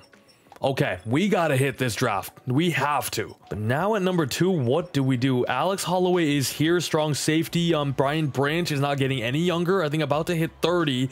He is already 23 though, a little bit older. His ratings don't really blow you out the park either, but we do know he's a good talent. But also no way I'm taking a safety at number 2, you know? Did I just see that right? Okay, Lamar is now in their division. Sweet. They also still have Jordan Love. Why would they do that? Okay, whatever. I think I'm gonna do the one with the Seahawks anyway. It's not so much for this season, but maybe 2034 after Patrick Mahomes leaves them, they could be terrible. They could be in the dumps. So I think I'm just going to bank on that. Like I said, there's nothing really I want here at number 2 anyway. We have number 6, so whatever prospect that I was looking at, I'll probably be able to get them at number 6 anyway. All right, now at pick 6, I'm tempted of either Alex Holloway, or I've had my eyes on this linebacker as well, Sean Downing out of Oregon. He's already 23. His stats aren't great, but his ratings are awesome. Great acceleration, great jumping, elite speed, and elite strength there. Ran a 4.47, 4.44 on his pro day as well. It could be awesome, man. He could be a tackling machine. See, the thing is, Alex Holloway is also 23 years old. His ratings really aren't great. I'm going to gamble. I'm going to take Sean Downing. I know linebackers are easier to find later on, but hopefully we're just banking on a top dev trait, superstar X Factor plus. I feel like that's what we're missing on defense, that tackling machine that we had earlier with Johnny Allen, Jack Campbell as well. I feel like that is a big part, a big identity that is missing from our team. So Sean Downing, I'm willing to take the risk here. I'm going to take him at number 6. He is ranked he's a top 5 talent. He's a top 5 talent. He's a top 5 talent. And he's hitting dev. Okay, the gamble may have been worth it. Now we just pray for at least superstar dev. Okay, as we now have picks number 24 and 25 after that trade back. A little back-to-back. Ski, don't mind if I do. We definitely want either Bullock or another end. Gotta take Max Middleton as well. Matt Middleton. However, they are a little down the board. Can I be even more greedy? I don't really want to risk that, so I'm just going to take the one with the Cardinals and get their 2034 third rounder. And now with this pick at 25, let's go ahead and grab our guy, Matt Middleton, the second true top 5 talent we have found in this class ourselves here, the playmaking receiver out of Michigan State. Welcome to the team. You're going to be playing with Chris Williamson, one of the best quarterbacks in the league. You are number 3 in the class. It's another Eric Booker. You're actually kidding me. That's okay though, this dude's gonna be a beast anyway. Round 1, true talent, power rusher here out of Colorado. Hopefully can be the replacement that we need so desperately after trading away Aiden Hutchinson. Braxton Carroll, welcome to the squad. Did I just say rank number 3? No, that was the last guy. Rank number 18, we get him at 33 anyway. And he's hitting dev, which makes me happy. Please be a good dev trait. Oh, we have 34 and 37. Oh, we're cooking in round 2. And 57. Holy crap. And I'm done trading out. I'm just going to take my guys now. This next pick, number 2, I'm taking the corner we got earlier, Calvin Watford, who we've been scouting for a minute, out of Utah, 6'4". Man-to-man archetype, skipped the combine like an absolute G as well. Awareness ain't great, however, we know the talent is there. We're just also banking on that dev trait being decent. Great value pick. Hidden dev. Hidden dev. He's dressed for the occasion as well, which is what you like to see. I'm going to take another pass rusher here at number 5. Daniel Wooten, speed rusher, who's 6'5", out of Penn State as well. I'm getting a little Chop Robinson vibes, a little Michael Parsons vibes. His ratings look really good as well. We don't really know too much about him, but I'm going to take the gamble. We got the picks to do it. Daniel Wooten, get on the team, is number 24 in the class, but is only normal dev. All right, with the pick at 25, I think I'm going to take Randy Lambert right now. We may have to trade up for Caleb Beckham, but that's fine. He's a round 1 guy. It's going to be more than worth it. Let's go ahead and take the left guard. I think we need right guard and right tackle situated, so we need the both of them on our team. Randy Lambert, welcome. Number 32 overall in the class and normal. All right, why am I kind of folding now? We'll see what we do, though. We do not have a 4th round pick or another 3rd round pick, so we're kind of thin right now, but we do have ammo. We do have a lot of picks in the future years. Caleb Beckham, get on the team. Hopefully you are better than the last guy we drafted, number 14 in the class. Another normal dev. What is going on now? All right, gonna trade up with the Texans to grab that left end, just giving away this backup corner. Hey, fine by me, right? We get ourselves a round 1 to 2 defensive end, 5'11" pass rusher here out of Mississippi State. We are bolstering up our defensive ends once again. Even if he is only normal, he should provide some good depth as well. So it's all good in the hood.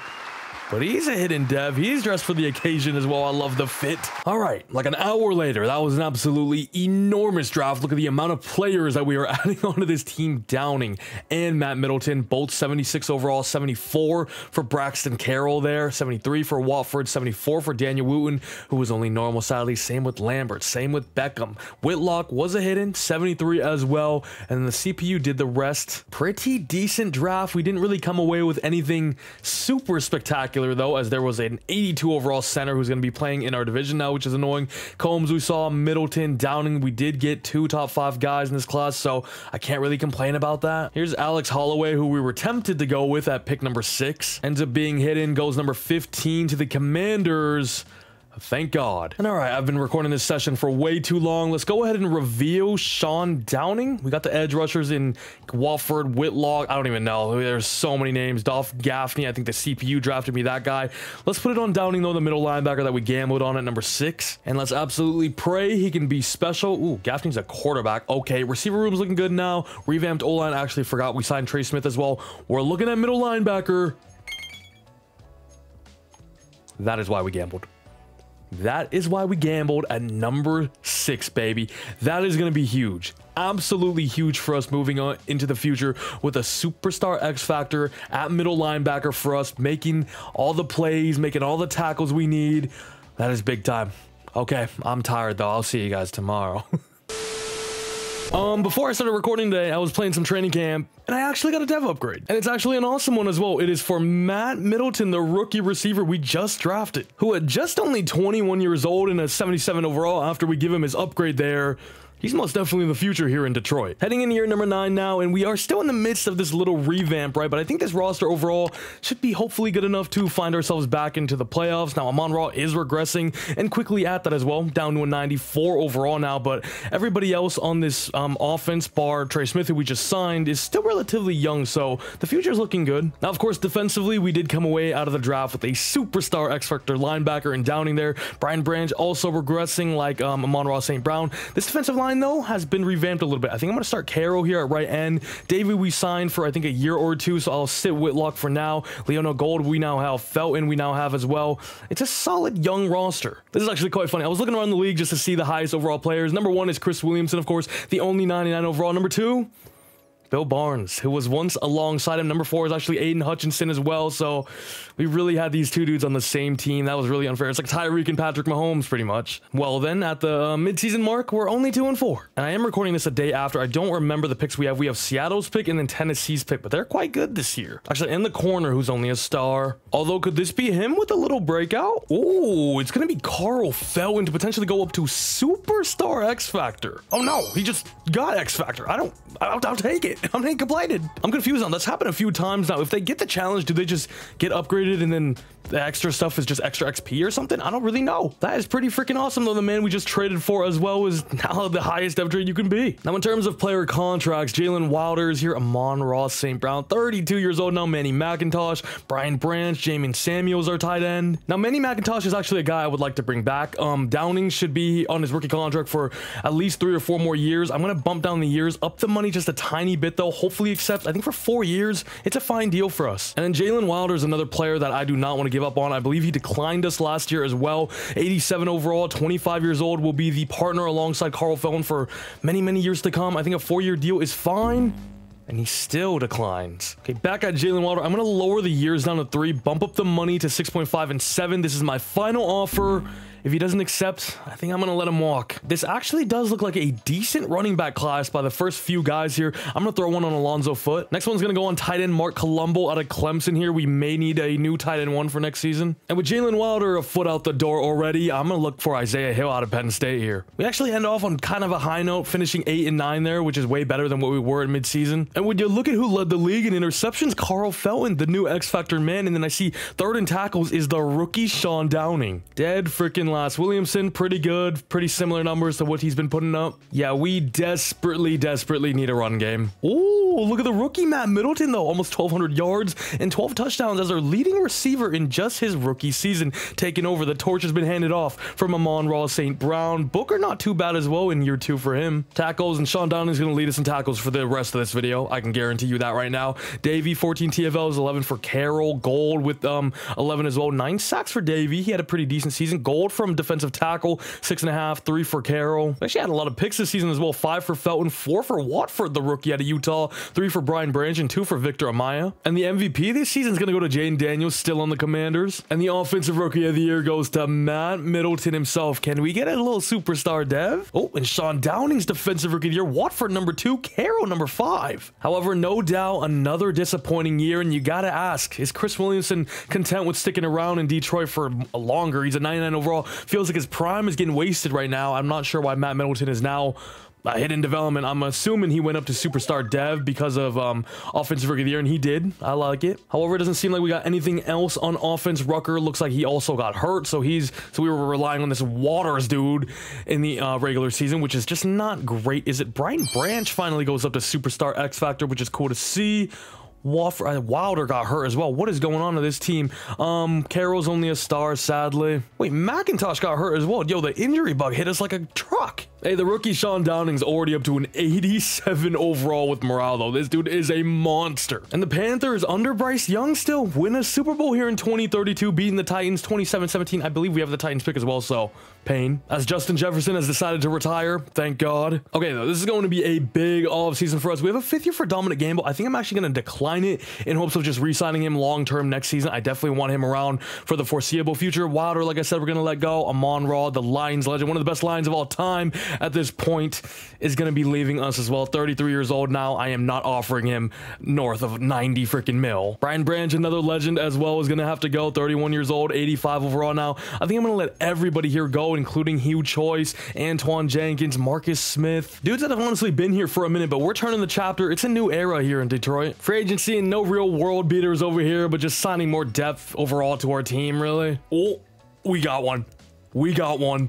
We got one. Alonzo Foote. Top 5 true talent at running back, and only 21 years old. Power back as well with elite strength, great jumping. He's ours. I need him 100%. This is exactly what I've been looking for. Now, the tight end we did kind of sucks, sadly, so I'm going to throw one on Sam Bradley. By the way, these 3 tight ends here are all from Clemson. Okay, got a good tackle prospect down the board, too, and Owen Rose. I'm going to throw number 2 on Kevin Watson just because he looks really good. Left end, Nick Oatman out of Cal here. Looks a decent value down the board. Ooh, and Quincy Hardwick is a top 5 talent at right end here as a speed rusher out of Northwestern. Dude, this class could change everything. Oh my God, Isaiah Hill's top 5. We have 3 out of the top five players, if you know what I'm saying. That is insane. I need all 3 of them. I am coming out of this draft with all 3 of them. Also, we really need safety. We lost Hugh Choice and Brian Branch, so I'm gonna throw our last one here on Sergio Lindsay. Okay, this is absolutely the draft. We have pick number 8 here, where they have us taking Dylan Snow, Hardwick, and Isaiah Hill. We're going 10 and 11 back-to-back, potentially. We still don't know. And then we also have number 14, and then our other one is 31, I believe. Alonzo Foote's going number 23. It's gonna be tough. It's going to be tough to get him. Bradley's round 1 to 2. I think we did a left guard. He's eh. And then the safety we did is a round 1 true talent. Wow. And don't forget, we got ammo this year. We have 40, 46, 77, and 78. 110 too. Our legacy's on the line here. Let's sim to pick number 8 and pray none of our guys are off the board. I think the board has went accordingly. And at pick 8, I'm going to go ahead and take the right end out of Northwestern. Quincy Hardwick. I know we actually have a lot of pieces at edge currently, but this guy's a top 5 talent. We need the upside, right? Those other guys are only star, normal. We need a guy that's at least superstar that's going to develop into the next Aiden Hutchinson for us. So I'm willing to take the gamble here at pick number 8. Quincy Hardwick. Please be special for us. He's the number 4 rated player in the class. A+ grade we got for him. And is a hidden development. Now we pray. Throw in another outside linebacker they have interest in, and then a 5th round pick, and the trade has been accepted. We stay at 14, so I hopefully can guarantee myself we get that running back as well. Absolutely big time. Some big moves are being made in this draft in 2032. At pick number 9, we traded up from 31. Isaiah Hill, another true top 5 guy here, and we just lost Jalen Wilder. Guess what? We're drafting his replacement right away, and he is the #1 ranked player in this class, A-, and is also a hidden dev, 21 years old out of Penn State. It's another absolute blue chip prospect. And guess what? At pick number 14, we're back on the board, and we have a top 5 running back. The last time the Lions chose a running back this early was Jahmyr Gibbs, and he turned out pretty good for them, right? Alonzo Foote is up next out of Wake Forest, the power back, 21 years of age. Bang. He is the #3 rated player in the class, another A+, and another hidden development. This class is going to go down as generational. All right, we are at the top of round 2 now. Bradley is still here. We have Hall, round 1 to 2 talent. I got my eyes on Sergio Lindsay, though, who I think we may get at our turn. We pick at number 40 there, so I'm just going to take the gamble. No, he went 1 pick before us. Sergio Lindsay went 1 pick before us to the Rams. See, sometimes I feel like I overdo it when I trade up and stuff, but I mean, that's why right there. Sometimes taking the risk is just not worth it. You know what, F it then. Let's just go with our board. Let's go Sam Bradley. Round 1 to 2 talent, 22 years old, out of UW. Awesome ratings, elite acceleration, agility, great change of direction, jumping speed, decent strength as well. We're in dire need of a tight end 1. The offense is getting revamped with a new running back, a new wide receiver room with no more Ross St. Brown, and a new tight end in Sam Bradley. Number 44 in the class. A little loss of value there, but it's our 4th hidden dev already. Owen Rose just went right before us. That's the tackle that was round 1 to 2 that I was about to go here. Absolutely no love lost. All right, well, at pick 14, I'm gonna go Jeremiah Binns, this free safety out of North Carolina, kind of our backup option. We missed out on Lindsay, we missed out on Owen Rose, just went a pick before us. Hopefully Jeremiah Binns can prove to be a blessing in disguise, as I always like to say. Rank number 30. Okay. Oh, okay. Yo, this class is going to be insane. Pick 14 in round 3. I'm going to go ahead and take that guard we scouted, Kevin Watson. Pretty decent value here now in round 3. And he's only 21 years old, so we can bank on the upside as well. And hopefully he's a decent little hidden development trait as well. Superstar? Maybe even a little X factor? As that'll be all the drafting we do in this year's draft. We legit did not miss. That was pretty awesome, and something that we've been needing, as well as Quincy Hardwick is a 78, 79 for Isaiah Hill, Alonzo Foote is a 78 overall, 74 for Bradley, Jeremiah Binns, 73 for Kevin Watson, and 72 for Artie Nobles, who the CPU actually went ahead and drafted us, and they know the vibes. They got the memo. The CPU also drafted me another hidden dev free safety. No way. So we legit had 4, 5, 6, 7, 8 hidden developments in this class. You know who we got to find, though? Sergio Lindsay went 1 pick before us. Only normal dev. He would have ruined the streak. And hands down, one of the best draft classes I have ever had. The question is, who do we reveal? Hardwick, Foote, Isaiah Hill. We even got Jeremiah Binns, Sam Bradley, the tight end. Here's the thing. Isaiah Hill and Alonzo Foote, I think they're both going to start right away. Quincy Hardwick, there's a lot of competition out at edge. So I would love to reveal his dev trait right now to see if we start him over the other guys or not. And let's freaking do it. Quincy Hardwick, show me at least superstar, please. A top 5 right end speed rusher. Is a star dev. Star dev, man. We are desperately in the hunt for an Aiden Hutchinson replacement, but it's easier said than done, hey? Here we are, 10 years later, still haven't won a Super Bowl, which is actually kind of crazy, but hopefully this is the season we make it back and find some strides. Our team hit on all of our draft picks. Williamson, I just need you to keep doing what you've been doing. There was no need for that, Alonzo. Well, would you look at this? Chris Williamson has a torn bicep and is going to be out for 9 weeks to start the season. Call it a wash already. Are you kidding me?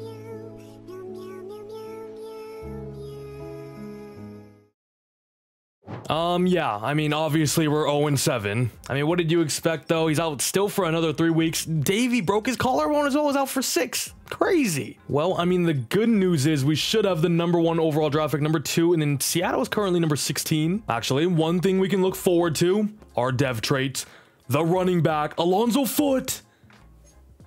We still don't have Watson's only a star as well. How did we not have you? But we can also see our safety and our cornerback, Isaiah Hill. Star and star. Wow. First focus player is going to be Darrell Fort, strong safety out of FSU. And then I'm putting my next two on these two outside linebackers inside the top 5. Please, one of you be top 5 and a good dev trait. Honestly, at this point, we've drafted a few top 5 guys. The dev trait's honestly more important. As we actually end this year 6-11, looks like Chris Williamson came back and got us some W's, which is actually, maybe I should have just benched him. Probably would have been better for us. Yeah, he came back and balled out. This Gaffney dude was trash. Oh, we actually never checked out Alonzo Foote, who was not efficient at all, was not great at all, only 750 yards, but he's superstar. That is all I wanted to see. Now the future is bright. He may be trash for like another season or two, but after that is when he will boom. Matt Middleton, obviously the receiver numbers don't look the prettiest because we had our QB2 playing for the majority of the year. Okay, weirdly, Isaiah Hill led us in tackles and not Sean Downing. Only 79 this season for the X-Factor linebacker. A lot of TFL numbers though, which is nice. 5 people in double digits. 7 sacks for Leonel Gold. 5.5 for Hardwick there. 4.5 for Davey. Yeah, our pass rush is pitiful. Absolutely pitiful, to say the least. Not gonna lie, we're struggling. Usually at this point with the 20-year rebuild, I got a few rings under my name, but we are going through it right now. And like, I don't really know what to do. We have a 99 quarterback. The team around him, though, is just really not up to par. My God, we had all of those draft picks and we still couldn't win Rookie of the Year. And also, no, we did not get a single Devy. And Downing wasn't at sub linebacker, that's why. Oh my God. The Browns win themselves their first ever Super Bowl. I am jealous, beating the Giants there. Deion Cunningham, their corner, is Super Bowl MVP. Okay, we are back at player contracts and Dominic Gamble does now have motivation because Chris Williamson is back. So that is nice. We got to give him a pretty fat contract though, to say the very least, but he's a 90 overall blindside protector. Very, very crucial to our team's success. The little of that there has been. Minor Callaway might have to go, man. They don't have interest either. Davey actually has been quite solid for us too, but I might let him go. Let's go to free agency. I need to make a splash or two, man. Okay, I'm just looking over our team. I've seen this little superstar corner that we drafted from Oregon is a superstar dev. Okay, we actually got some names here. Christian Meadows is a 91 overall DT. Yeah, for one season, I'm giving you the absolute bag. We end up getting him as well as a new center for 2 years, and then Sidney Thomas and Keelan Pounds as depth. Ladies and gents, Reggie Carey, power rusher out of Mississippi State, is a top 5 true talent. He's also still just 21 years of age and physically as dominant as you can be. He's got to be a superstar plus, right? He's got to be. Ooh, Darrell Fort, who we also did, round 1. I'm gonna throw one on this monster defensive tackle from Georgia, DeMarcus Edwards. Ooh, we got a round 1 to 2 safety in Keon Thompson from ASU later down the board. Let's do another Edwards and Tyreek here, linebacker out of LSU. And then we'll do a lineman for fun because they always look awesome. Lucas Woods here out of Washington. And okay, Reggie Carey is currently projected to go number 3 in the draft so far. We're down here at pick 6. The center we scouted, awesome, round 1. Oh, okay, that was actually quite easy, just giving away number 6, and then Rucker, our backup running back now, and we're jumping up to 3 with the Chiefs, which of course enables us to now grab Reggie Carey. Hopefully the 9th time is the charm. The 21-year-old power rusher, top 5 true talent out of Mississippi State. Hopefully he is finally the one that we have been looking for. The Aiden Hutchinson replacement, number 2 in the class, hidden development. Please be X Factor. Okay, and with pick number 15, this is courtesy of the Seahawks. Let's go ahead and take Darrell Fort and just finalize our safety pairing and our DB room as a whole now for the future. This guy's a round 1 true talent as well, so hopefully we can bank on his upside too. We got him at the perfect value, number 15. He's normal, and he's 23 years old. What an absolute wash. Now, I think in round 2, I am going to go ahead and grab that center that we scouted, Lucas Woods as well. Round 1 true talent. Can maybe not start in year 1, but for the future, he will probably be our main guy. Number 22 in the class, and hidden dev, back on track. And Keon Thompson went 67. That was the safety that I was looking to grab here in round 3. Number 6 in the 3rd round, then I'm going to grab the linebacker that we scouted out of LSU. Round 1 to 2 true talent there. 22-year-old run stopper. Number 25 in the class.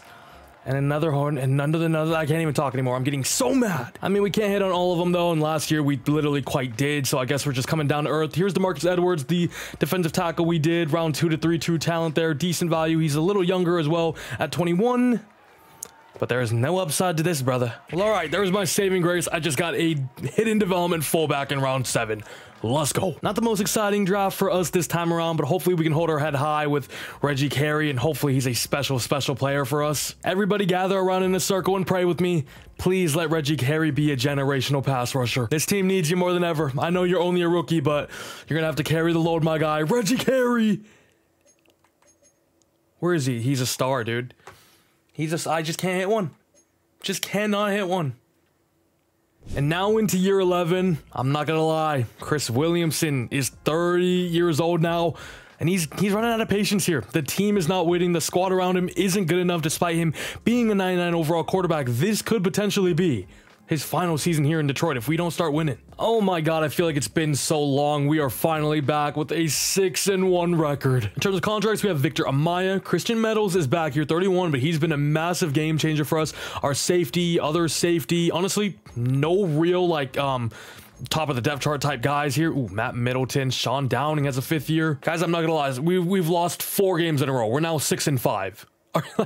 Is this a joke? Chris Williamson era might be coming to an end, bro. That's all I'm gonna say. We just have not been able to build a competent team around him. Throwing one on Byron Farmer. Gonna do this right tackle Joe Cook out of Wisconsin. And then Kaylavon Keys, a defensive tackle out of Michigan. And all right, moment of truth. We were quite literally 6-1 at midseason. Are we finally back in the playoffs here in 2034?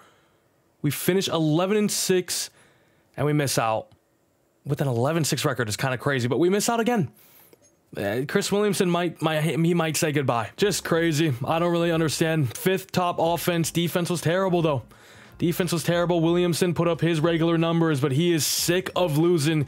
He is demanding a trade. His timeline really doesn't fit with Alonzo Foote as well. He's probably going to need another 2 seasons before he's putting up great numbers. Matt Middleton was great for us this season. Eric Booker, Dwayne Roby, decent as well, but we definitely need a stud number 2 on this offense to really succeed. Sean Downing leads the way in the tackle departments. Of course, Christian Meadows was a monster. Carey, Hardwick, Gold, all with good TFL numbers there. Carey, 8.5 sacks. Not a bad rookie year, honestly. 8 sacks for Quincy Hardwick as well. 4.5 for Lionel Gold. Only 3 interceptions as a team is...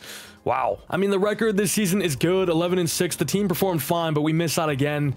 We might have to go to another chapter. Because Williamson's time here is just running out. Chad Tucker is league MVP. My god, man. I knew it'd be a challenge to bring Detroit home their first ever Super Bowl, but I haven't struggled like this in a rebuild in a minute. Obviously, it is my first one this year. There's like new metas, new playbooks or whatever.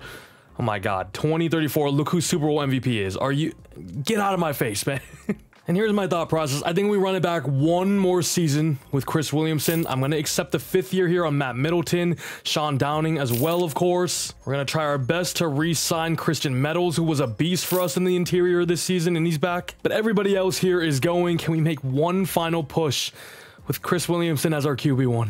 I still remember the moment we drafted Chris Williamson. I truly thought it was going to be raining Super Bowls here in Detroit, but...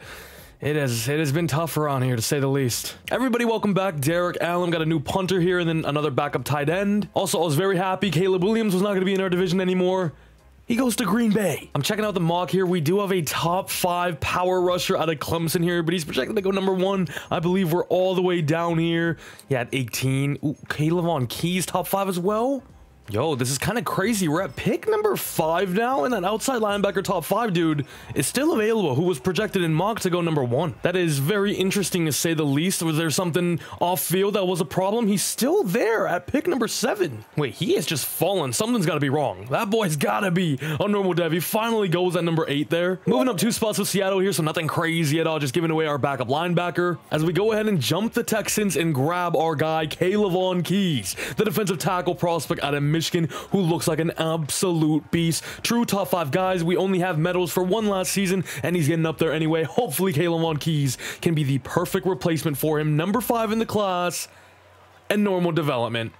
Because of course he is. Round 2 now. This may be a little bit of a reach, but I'm going to go for one of the outside linebackers we have scouted because we know they're true round 1 talents. And I think I'm going to go Damon Meadows just for the simple fact that he is 1 year younger at just 21 years of age. This could be the future replacement to Manny McIntosh, I believe, who's getting a little up there now, and his contract is running out. So hopefully Meadows is a special talent. Number 13 in the class. and hidden development. That is more like it. And on our board, we don't have much left. The best player is Brett Hyde, but it would be a developmental piece. We don't even have to start him this season. What we do need is wide receiver 3, so I'm going to go ahead and take Jeffrey Tyson here out of the U. 21-year-old slot receiver, round 2 to 3 projected talent with elite acceleration there. We need a number 3 option on this offense. We need to help Chris Williamson out to maximize potentially his final year here. Hopefully Jeffrey Tyson can help out a little bit. As Caleb on Keys ends up being a 77, 75 for medals, awesome. Probably our best player that we got, 73, and then I got this 71 overall receiver in round 4. The guy I'm curious most about is, of course, Connor Lowry, who fell on the board, was projected to go number 1, ended up falling to, I believe that was pick number 8 to Buffalo. And I mean, we should have made the move up. Of course, when we finally have a low pick, there's an X Factor edge. Like, you can't write it, bro. I've literally drafted so many, I've lost count. Okay, well, this was the other linebacker we were looking at, but we went medals instead, so... Oh my. Private workouts going on Damon Medals, the only hidden dev I got. I'll be honest with you, I really haven't delivered yet. We're in year 12 now, and we have not made the Super Bowl or a deep playoff run as it is in a fat minute. Medals is only star. Things just have not been smooth sailing after like year 6, year 7. Chris Williamson, this may be his last dance with us. However, this may be one of the worst quarterback drafts of all time. I mean, to be quite frank with you, Chris Williamson's final games could be coming up very soon. If we were bad, I was honestly willing to shop him around at midseason here. We're 4-3. And yeah, I'm not gonna lie, now year 12, I'm gonna start to speed run this a little bit. Week 18 just about wrapped up, and we finished 8-9. 9th seed in the NFC. The Chris Williamson era, it has to be over, bro. Just an utter disappointment at this point. I mean, it's got to be in the best favors to move on for both parties, honestly. Williamson, great numbers once again, but the W, the team around him just still isn't enough. I don't really know, man. Alonzo Foote only had 513 yards. Why? Why were we not feeding him? He's an 87 overall. It was actually Derek Allen being our leading receiver this season. Matt Middleton's still amazing, though, and 13 touchdowns for him. Tyson as number 3, okay. Sam Bradley, all right, at tight end as well. Sean Downing leads the way for tackles made. Monster TFL numbers from the defensive line in total. And Quincy Hardwick and Reggie Carey combined for 22 sacks. I like that a lot. 8.5 for medals there. Lionel Gold with 6.5 in the interior, too. Not too shabby. Carl Fellon, 3 picks. The rest of the team, though, 3 themselves. As the Minnesota Vikings and JJ McCarthy once again win a Super Bowl in this video. Just more pain on top of everything else. We have a 5th-year option for Alonzo Foote, Isaiah Hale, and Quincy Hardwick. And I'm going to go ahead and accept all 3 of them because I do believe that Chris Williamson's last game here in Detroit has been played, so a lot of money is going to free up. Calvin Walford, our CB3, is probably going to go. Same with our center, even though he's a good overall, he's easily replaceable. Whitlock gone, backup quarterback in Dob Gaffney. I'm probably going to let go Caleb Beckham as well, our starting right tackle, and Meadows, that's the last we've seen of him too. He's 33 years old now. We've struggled, man. I haven't struggled in a rebuild like this in a while. It is my first one in Madden 25. Maybe not the most wise thing to do a 20-year rebuild off rip because I'm not too sure what the meta is and all that good stuff. Connor Lowry, who we could have traded up for last year, but it's all good. It's all good. I do not want Derek Elliott. I'll tell you right now, their pick is also 17, so not great. Juan Taylor there, Mitchell Coleman, a good right tackle, star dev too. Aaron Chambers, he's a little too old for me. Good tight end there, a little too old as well.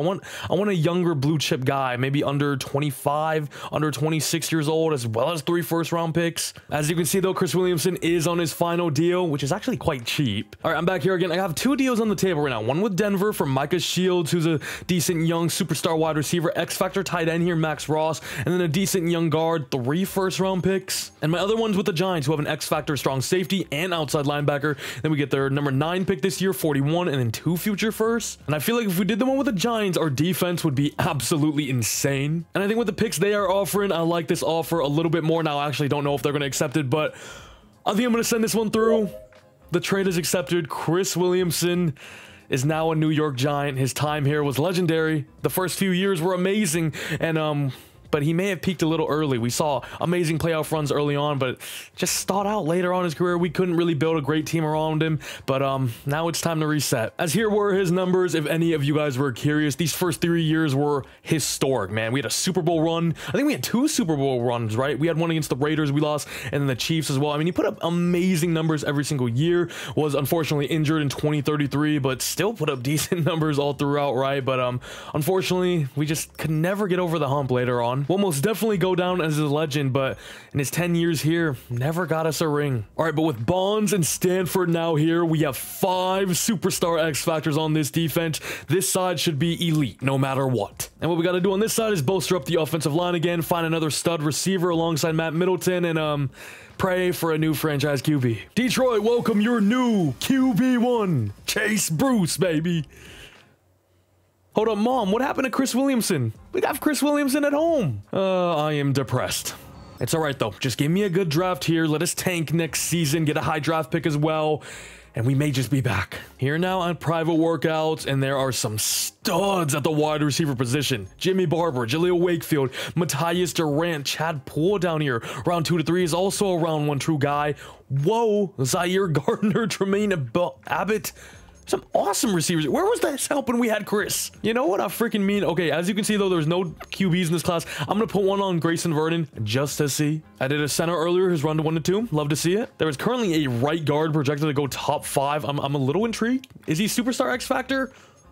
I'm gonna throw one on him. Why not? I also did this corner who looks great, Henry Kirkpatrick. However, Larry Foster has now caught my eyes that we have him more scouted, so let's put one on him. This right guard is so tempting. I swear if he's superstar X Factor, I'm gonna be slapping myself. Wow, okay, I've simulated to my pick. The right guard ended up going number 1. Did the receiver go?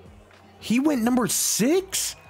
Oh my god. Whatever, it's fine though. We still have 4 other awesome looking ones, 5 of them actually. However, they're going a little later on. This might be a cheeky little trade down spot. Massive deal here. I'm trading back with the Colts from 9 all the way to 33. They were the number 1 pick this year. They went with a right guard. You can see their number 2 most need is a QB, so hopefully they're still bad next season as we get their 1st, 2nd, and 3rd, so just loading up for the future. And at number 9, they went with another offensive lineman in Chad Way. I would love to just bolster out this offense now throughout the draft. Our defense looks great now. This dude is 6'4", vert threat out of USC. Physically, he has elite acceleration, elite speed, good strength. The last time we gambled like this with an early pick was my guy Sean Downing at middle linebacker, who ended up being superstar X Factor. Kyle Lambert, I'm going in kind of blind, but praying for the absolute best. Please be an elite dev trait.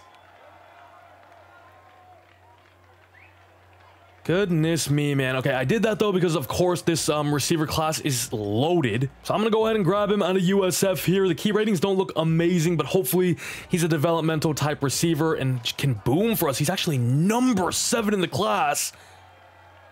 Dude, I mean, this is literally ridiculous. I'm double dipping. Pick number 9, round 2. Tremaine Abbott is going to be my pick. Another true round 1 talent. Please do not let me down like Chad freaking Poole. Hidden dev. As long as I got one, there's hope. Pick 13, I think I'm actually going to grab that corner we scouted. He is around 2 to 3 talent, but he's only going to serve as our cornerback 3, cornerback 4, so hopefully he can just provide good value and has high upside as well, which he unfortunately doesn't because nobody does in this draft. Round 3, I'm going with this center, Jason Conway. I actually missed out on the other guy. I honestly totally forgot about him. This is our backup option. Hopefully he's decent. Number 45. And a hidden dev, we'll take it. Notre Dame offensive lineman, you can never go wrong. And then final pick here in round 4, I'm just gonna go with this left guard, Frank Brown. He looks like the best available project. We are in dire need of offensive lineman number 38 in class. Okay, here in round 4? Yeah, not gonna lie though, definitely wasn't our best class, but that's okay. We're gonna be bad once again. I cannot believe I went with this tight end in round 1, and I also can't believe I went with this cornerback in round 2 that I knew wasn't even that great anyway. We luck out on Jason Conway and Frank Brown there. Chad Poole was not, I mean, he was normal dev, but hopefully Tremaine Abbott is special. That tight end might be the worst pick in history. Okay, this right guard I am so curious about. There was no way I was gonna get him anyway because he went number 1, but we did have him on our board. He's a superstar. I mean, that's fine and all. I would only be mad if he was X Factor, which he ain't. Here's Jimmy Barber, the receiver that I wanted at very early in round 1. He's only normal. At least we didn't go him or trade up for him. And the player we're going to reveal is going to be Tremaine Abbott, the receiver. Dude, I only got 3 hit-ins in that class. That is so bad. For how many picks we had, bro, that is pathetic. Tremaine Abbott. What a surprise. He's star development. Awesome. We'll make him our number 2 anyway. Midseason, we're 2-5. Exactly where we want to be. However, I'm more curious in the Giants, who are 500 and bottom of the East. I guess we can check out our 2 offensive linemen real quick. Awesome. Do we have any big names here? We do have 163 mil. Matt Middleton, need to keep around. Sean Downing, need to keep around. Carl Felton, need to keep around. Oh no. Lionel Gold's also here, but he's 30 years old now. That's crazy. Sean Downing, I'm going to need a bag, but only going to make it 4 years. Jeez, dude. Carl Felton is arguably the best corner in the league at this point, so definitely want to keep him around. He just wants a 1-year deal too, which is probably perfect. We can overpay a little bit. Really? I really got to keep this defense intact. I'm going to go ahead and give Matt Middleton a player-friendly deal. This is an absolutely bonkers deal for a wide receiver, but he's our main guy. We want him to stay, and he's down. Can you imagine if I go 20 years and I don't win a Super Bowl? It honestly would almost be more impressive to not win one. I'm gonna look at offers for Carl Felton. He's 29 anyway, so like maybe we just move him on as it is. The Niners are offering me a 90 overall superstar wide receiver. Only 26 years old. Ooh, the Niners also have a young corner, only 22. That is superstar dev. I'm gonna send this through. I like it a lot. I'm willing to give him Jeffrey Tyson. He's kind of the odd man out, especially after we get Demarius Wilkerson as well.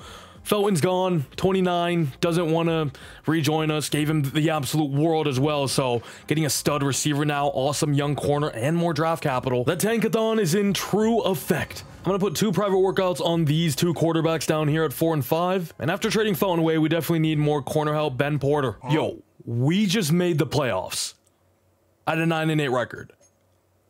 Are you actually being for real? How has that happened? And in all the years we had Chris Williamson, we just ended up missing out. The defense and offense were 18th there. Chase Bruce was okay. I mean, he had 3,500 yards, but 18 touchdowns to 10 picks. How did Williamson do? I think the Giants missed out on the playoffs. He honestly really wasn't great over there. Is it because Alonzo Foote's going crazy now? I mean, he was okay. Over 4 a carry, 11 touchdowns, 923 yards. I mean, Demarius Wilkerson and Matt Middleton together most certainly helps. Chad Poole, not bad as a rookie. Sam Bradley, the tight end one, contributed as well. Dude, this is the most off-script 20-year rebuild I've ever seen. Leona Gold, 17 TFLs, 10 for Stanford, 10 for Quincy Hardwick, who only had 3.5 sacks this year, but Stanford and Gold over 9. Reggie Carey also very disappointing. Remember last year they both put up double digits, I believe. Haley with 3 interceptions. I did re-sign him to a long-term deal. I don't think I showed that. And this is just, I don't even know what to say. I've been trying to make the playoffs for the last like 8 years and I haven't been able to. And the 1 year I'm trying to actively tank, we not only make the playoffs, we beat the Cowboys in the wild card. Now we have the 13-4 Falcons. I believe they beat us there. I mean, dude, what is going on? Now our pick is not that bad. Actually, wait, didn't we trade with the Colts too? We have our pick is, or no, the Giants are 11, the Colts are 15. We're freaking 25. I wanted us to be top 5. At least we got our contract extended now. I'm surprised I haven't been fired, honestly. All those years with a 99 Chris Williamson and we could never make the playoffs, and then bang, we get Chase whatever, I don't even remember his name. Not only that, but we traded away Carl Felton as well. Our cornerback one, Wilkerson, has now gone, I don't know why I just generated best lineup. Wilkerson has gone up to Superstar X Factor, having him and Matt Middleton for the foreseeable future. Whoever we have under center, you're blessed. You got 2 of the best receivers in the entire league.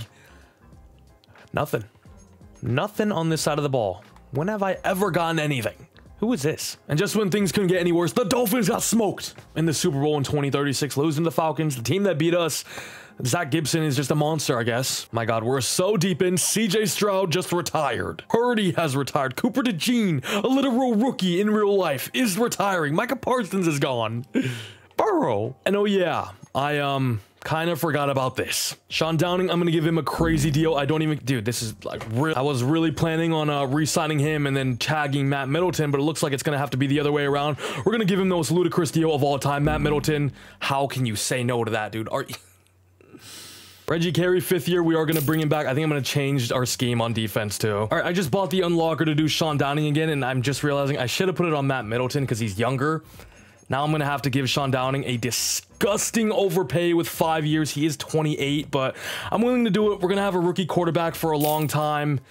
Sean Downing is back after getting the absolute bag. Matt Middleton, we're going to go ahead and franchise tag for 40 mil. Sam Bradley, the tight end, I think I'm going to let him walk. I also chose a guy in the first round last year, if you forgot. Leonel Gold, I'm going to try to get back on a 1-year deal. Nothing really too crazy. He's here to stay. Leonel Gold has been awesome for us. Not much going on in free agency anymore. Got a mentor quarterback and some depth guys. All right, not off to a good start with these quarterbacks, to say the very least.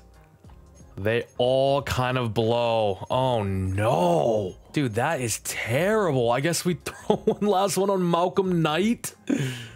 He's 21 out of Boston College with the absolute most disgusting ratings of all time. I don't know, man. Hopefully he's just a pocket demon, I guess. I'm gonna throw another one on free safety Devontae Williams. And last one is going on defensive tackle Cedric Bowden. I really have no clue what we even do with our first round pick. Where is that quarterback we did? This guy? Oh my god. Maybe we don't go quarterback. Ben Porter's a round 1 true talent. This class is like generationally terrible.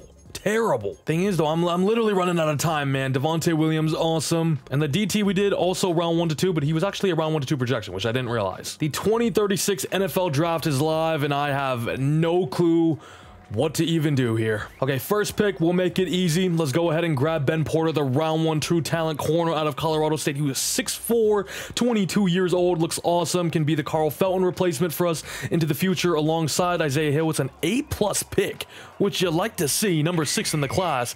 And hidden development, I wonder how the grading actually works, because sometimes I've gotten like the number 2 player and it was only like an A-. Does it sort of count in the hidden dev trait as well, or the actual development trait? You know what I mean? I'm kind of intrigued. We're kind of running out of time. I don't know if I can afford to, you know, wait another season to try to get the perfect quarterback. We have capital. George McDowell, get on the team. I'm drafting you here at pick number 15. It's going to be a B- pick, but he is going to be hidden development, so there is upside. There is a bright future at the end of the tunnel with him. Pick number 25 now, our actual pick. I'm going to go ahead and grab Devontae Williams, the free safety we scouted out of Ohio State. Round 1 true talent. We lost Jeremiah Binns, I believe, in free agency. We now get him as a replacement. Number 11 in the class, another hidden dev. I need one of these draft classes, man. Now in round 2, we have 45, 47, and 57. Pick 13, I'm going to go defensive tackle Chad Goldson, because Leonel Gold is on his last year and aging a little bit now. We could use some depth on the defensive line as it is. Another hidden dev. We are 4 for 4 so far. And with our next pick, I'm going to gamble on Manny Barrington, this middle linebacker out of UCF. I believe we lost Manny McIntosh in the offseason, so we need a partner alongside Sean Downing. We have the guy we drafted the other year, Meadows, but hopefully Barrington can be all right. A C grade. Yeah, that was a bust. He had bust written all over him. Definitely it was a risky choice. Our later 25 pick in round 2, I'm gonna go Pat Mayo, left guard out of USC. Looks pretty awesome. We don't have him fully scouted, but it is a B-. We actually dropped him at his exact value, but he's only normal dev, but it'll play as a depth guy. Pick 13 in round 3, I'm gonna go tight end Glenn Bennett here out of Texas. Just looks like a great talent overall and is only 21 years old. Hidden dev. All right, actually not sure how we just pulled this off. Trading away 2 third-rounders that we had this year, a future 4th, and then our 5th string receiver. We're getting the Browns' 1st-round pick next season. They were number 4 this year. How did we do overall? We got a ton of hidden devs this season. 77 for Ben Porter, 73 for the QB McDowell. Honestly, not bad. 76 Devontae Williams, 73 for Chad Goldson, who was hidden, right? It was Barrington that was not great. 73 for Pat Mayo and Glenn Bennett. Okay. George McDowell. Do I even review him? Because he is going to play his snaps right away. Yeah, I will. He's the QB. Let's freaking see it, boys. Year 14. George McDowell, the new QB1 of the Detroit Lions, is a star. Wait, no. Okay, well, yeah, they have the same face as well. He's only a star. That is fine, though. He is going to play. And we're going to change some things up. I'm going to try vertical power run, base 3-4 with Cincy offense, Detroit defense. Detroit was working for us in the earlier parts of this video. I actually did change it up. Defensively, though, looks different, and it looks awesome. And we're in a 3-4 now. Stanford and Hardwick out at outside linebacker. Defensive line looks beefy with Gold, Jonathan Jefferson, and Reggie Carey, of course. Cornerback room looks nice and young. Ben Porter is going to be our number 2 immediately. And at midseason, we're currently 3-4, 3rd in the North, 11 in the NFC. Not bad, not great. We do also have a rookie quarterback, though, so gotta give him some time to settle in, and Alonzo Foote is hurt. Dude, these injuries are killing us. I swear, the most vital ones are the most vital moments. Ben Porter's only a star. That is... Bro, to be fair, though, George McDowell is putting up pretty solid numbers for his first 7 games. Should we have waited one more year, though? Looks like a sick QB class. I mean, we definitely still could make a move for one if one pops out, stands out enough. We do have we do have a lot of ammo. I don't know where I was going with that. Ton of money, ton of great players, though. Matt Middleton, we almost gave him a way more expensive offer last year, so if he accepts this one, honestly, not the worst thing in the world. Okay, he just hates me. And you know what? I don't really blame him. I really don't. Alonzo Foote is now a 91 overall. Should start to be putting up some great numbers for us now. We really haven't seen it yet, and he unfortunately got hurt this season, but hopefully he can find his stride a little bit, because as you guys know, the run game is so important in Madden simulation. You got to have a 90+ overall guy. D'Angelo Stanford, 25 years old, 89 overall. Definitely want him to stick around. Yeah, this money is going quick though, and we still have Gamble and Isaiah Hill here.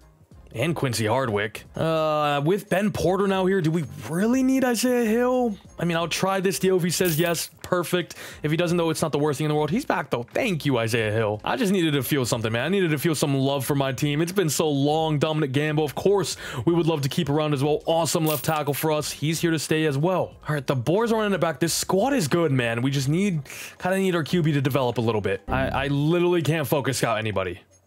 Awesome. And okay, we are starting to find a little bit of a rhythm here. We just ended off 12-5, number 5 seed in the NFC, and we're back in the playoffs playing the Niners in the wild card. All I'm saying is we moved on from Chris Williamson, and it is back-to-back playoff appearances, something we couldn't do with him for the latter half of his era here. And George McDowell was incredible as a rookie, putting up 3,800 yards, 30 touchdowns, and only 4 interceptions. Maybe we don't need a QB then. Alonzo Foote, decent. Remember, he did get hurt in the middle of the season as well, but came back and averaged 5 a carry. Really efficient there. Receiving wise, it was Matt Middleton, who was unbelievable, putting up almost 1,400 yards, but 19 touchdowns. Incredible stuff. Wilkerson, awesome as a number 2. Chad Poole, decent in the slot. And Lambert, still gives me a sour taste in my mouth, that guy. Sean Downing, 103 tackles made, 15 TFLs for Lionel Gold. Reggie Carey with 14 there, as he also had 12 sacks playing at rush defensive end in a 3-4, or on the defensive line in a 3-4, you know what I mean. Stanford, 9 sacks, 7 for Caleb on Keys at defensive tackle, and it's actually Quincy Hardwick who was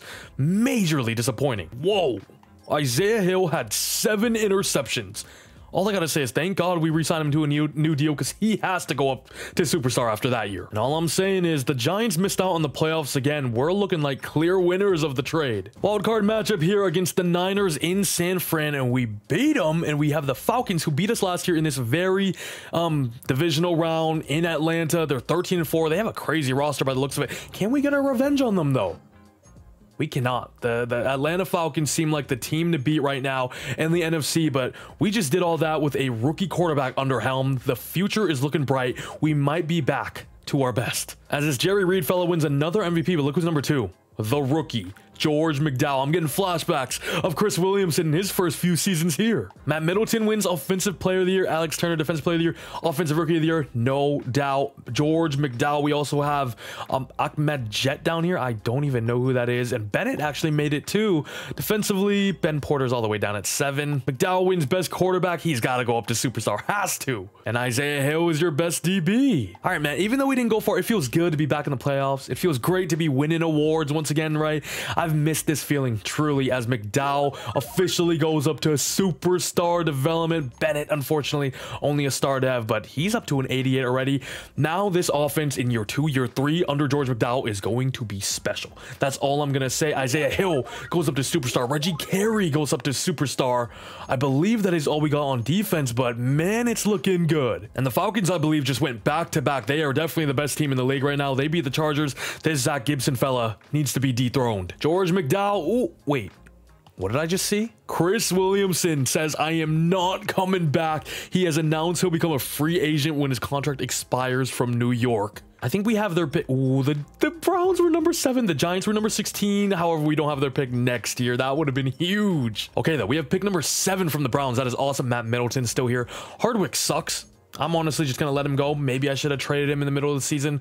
Our right guards here, we can replace him. Caleb Keys actually has been picking it up. It's a 5th-year option, though. I'm going to stall out on him. I'm not going to lie. This Tyler McKee dude is actually all right. He's been our middle linebacker, sub linebacker number 2 because he's just a better overall than Damian Meadows. So I'm going to resign him to a cheap deal. And unfortunately, I was hoping the franchise quarterback tag would boost Matt Middleton's interest in our team just at least a little bit. It sadly didn't. I'm going to bump it up, though. It should hopefully help out a little bit, right? You just had your best ever season, and you are getting tagged again, my friend. You are not going anywhere, buddy. Leonard Gold, 32 years old, now starting to regress heavily. He's actually been an awesome player for us. Sadly, couldn't get him a Super Bowl ring. I haven't been able to do that with anybody. My guy Josh Bolin is still going strong. Also gonna grab this 88 rated guard that looks awesome, just a good vet. As we also pick up a pass rusher in Bo Barker, backup quarterback to be a mentor to our guy. We go 4 for 4.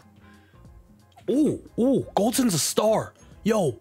The defensive tackle I chose last year is a star development. I moved him out to left end, but all right, the private workouts are just completely glitched. I can't do anything. Extremely frustrating considering we have 3 first-round picks too. We can't even see mock drafts. We can't even see mock drafts, bro. And I put my 3-star on defensive tackle, and this might be the literal worst defensive tackle class of all time. Pick number 7. I'm gonna grab myself CJ Poyer, speed rusher here out of Baylor. We lost Quincy Hardwick. We need that replacement at outside linebacker. And out of all the edges, out of all the pass rush, he looks like the most ready. He's only 21 as well. Hopefully he can be a steady replacement. Number 48 in the class is quite low, but he is hitting development, so there is upside with him at the very least. Monster trade here. Our number 16 pick is headed to Washington, as well as our Ahmed Jet, our running back. We're getting this Burrow fella, who's an 89 overall superstar defensive tackle. That's just 23 years old. Massive trade as we head into the final stretch of this video. It's time to go all out. I need me a ring. Pick 28. I'm gonna go Jerry Pollard, a right end. He just looks like the best player available. I've been scouting for a while just because I don't have anybody scouted, but don't really see anything I love besides him. Our defensive line, our front 7 as a whole is going to be super deep. Now, okay, he's number 72 in the class, but he is hitting development, and they did give me a B+ for it, so I'm hoping he's a special dev trait. Our next pick is all the way at 28 in round 2, but I got Jimmy Jackson here, outside linebacker out of Georgia. Round 1 to 2 talent should serve as good depth as well to our linebacker department. Another hidden dev. Solid draft as a whole, though. Poyer's is 74, 72 for Jerry Pollard, but 75 for Jimmy Jackson, and of course, we did trade for that monster defensive tackle. And I'm actually going to throw our private workout on CJ Poyer, our first pick in that draft, just to see what dev trait if he is. If he's good, I'm gonna start him right away. We will figure out what that is together, though. CJ Poyer, dude, at midseason we're 3 and 4 bottom of the North. The saving graces, at least it's very close. I think we have a thing here for Reggie Carey to go up a dev trait. As Reggie Carey is available for a new contract, he's honestly been a standout player on our defensive line. I would love to have him back. Once again, Matt Middleton's here, as well as Demarius Wilkerson this time around. Darius Bonds, Paul Wakefield, Damon Meadows, all here. I don't know what we really do. We only have 82 mil. But sadly for us, Reggie Carey failed his. What in the world? D-line breakout part 2? Question mark? Huh? Reggie Carey again. At this point, just give him the Devi. Hey, we just missed the playoffs, so I do not really know. McDowell was solid, 3,700 yards, 28 touchdowns, 3 picks, 73% completion rate. What baffles me, though, is now he is up to a 92 overall. As a rookie, we made the playoffs. With that Chase Bruce dude, we made the playoffs. And now that he's a 90 overall, we miss out. Like, to be honest with you, I don't really know what is going on here. Alonzo Foot was incredible, but only had 106 attempts, 8 touchdowns. Did he get hurt? Torn pectoral, out 20 weeks. Oh my God. I swear he keeps getting hurt. He has 30 injury.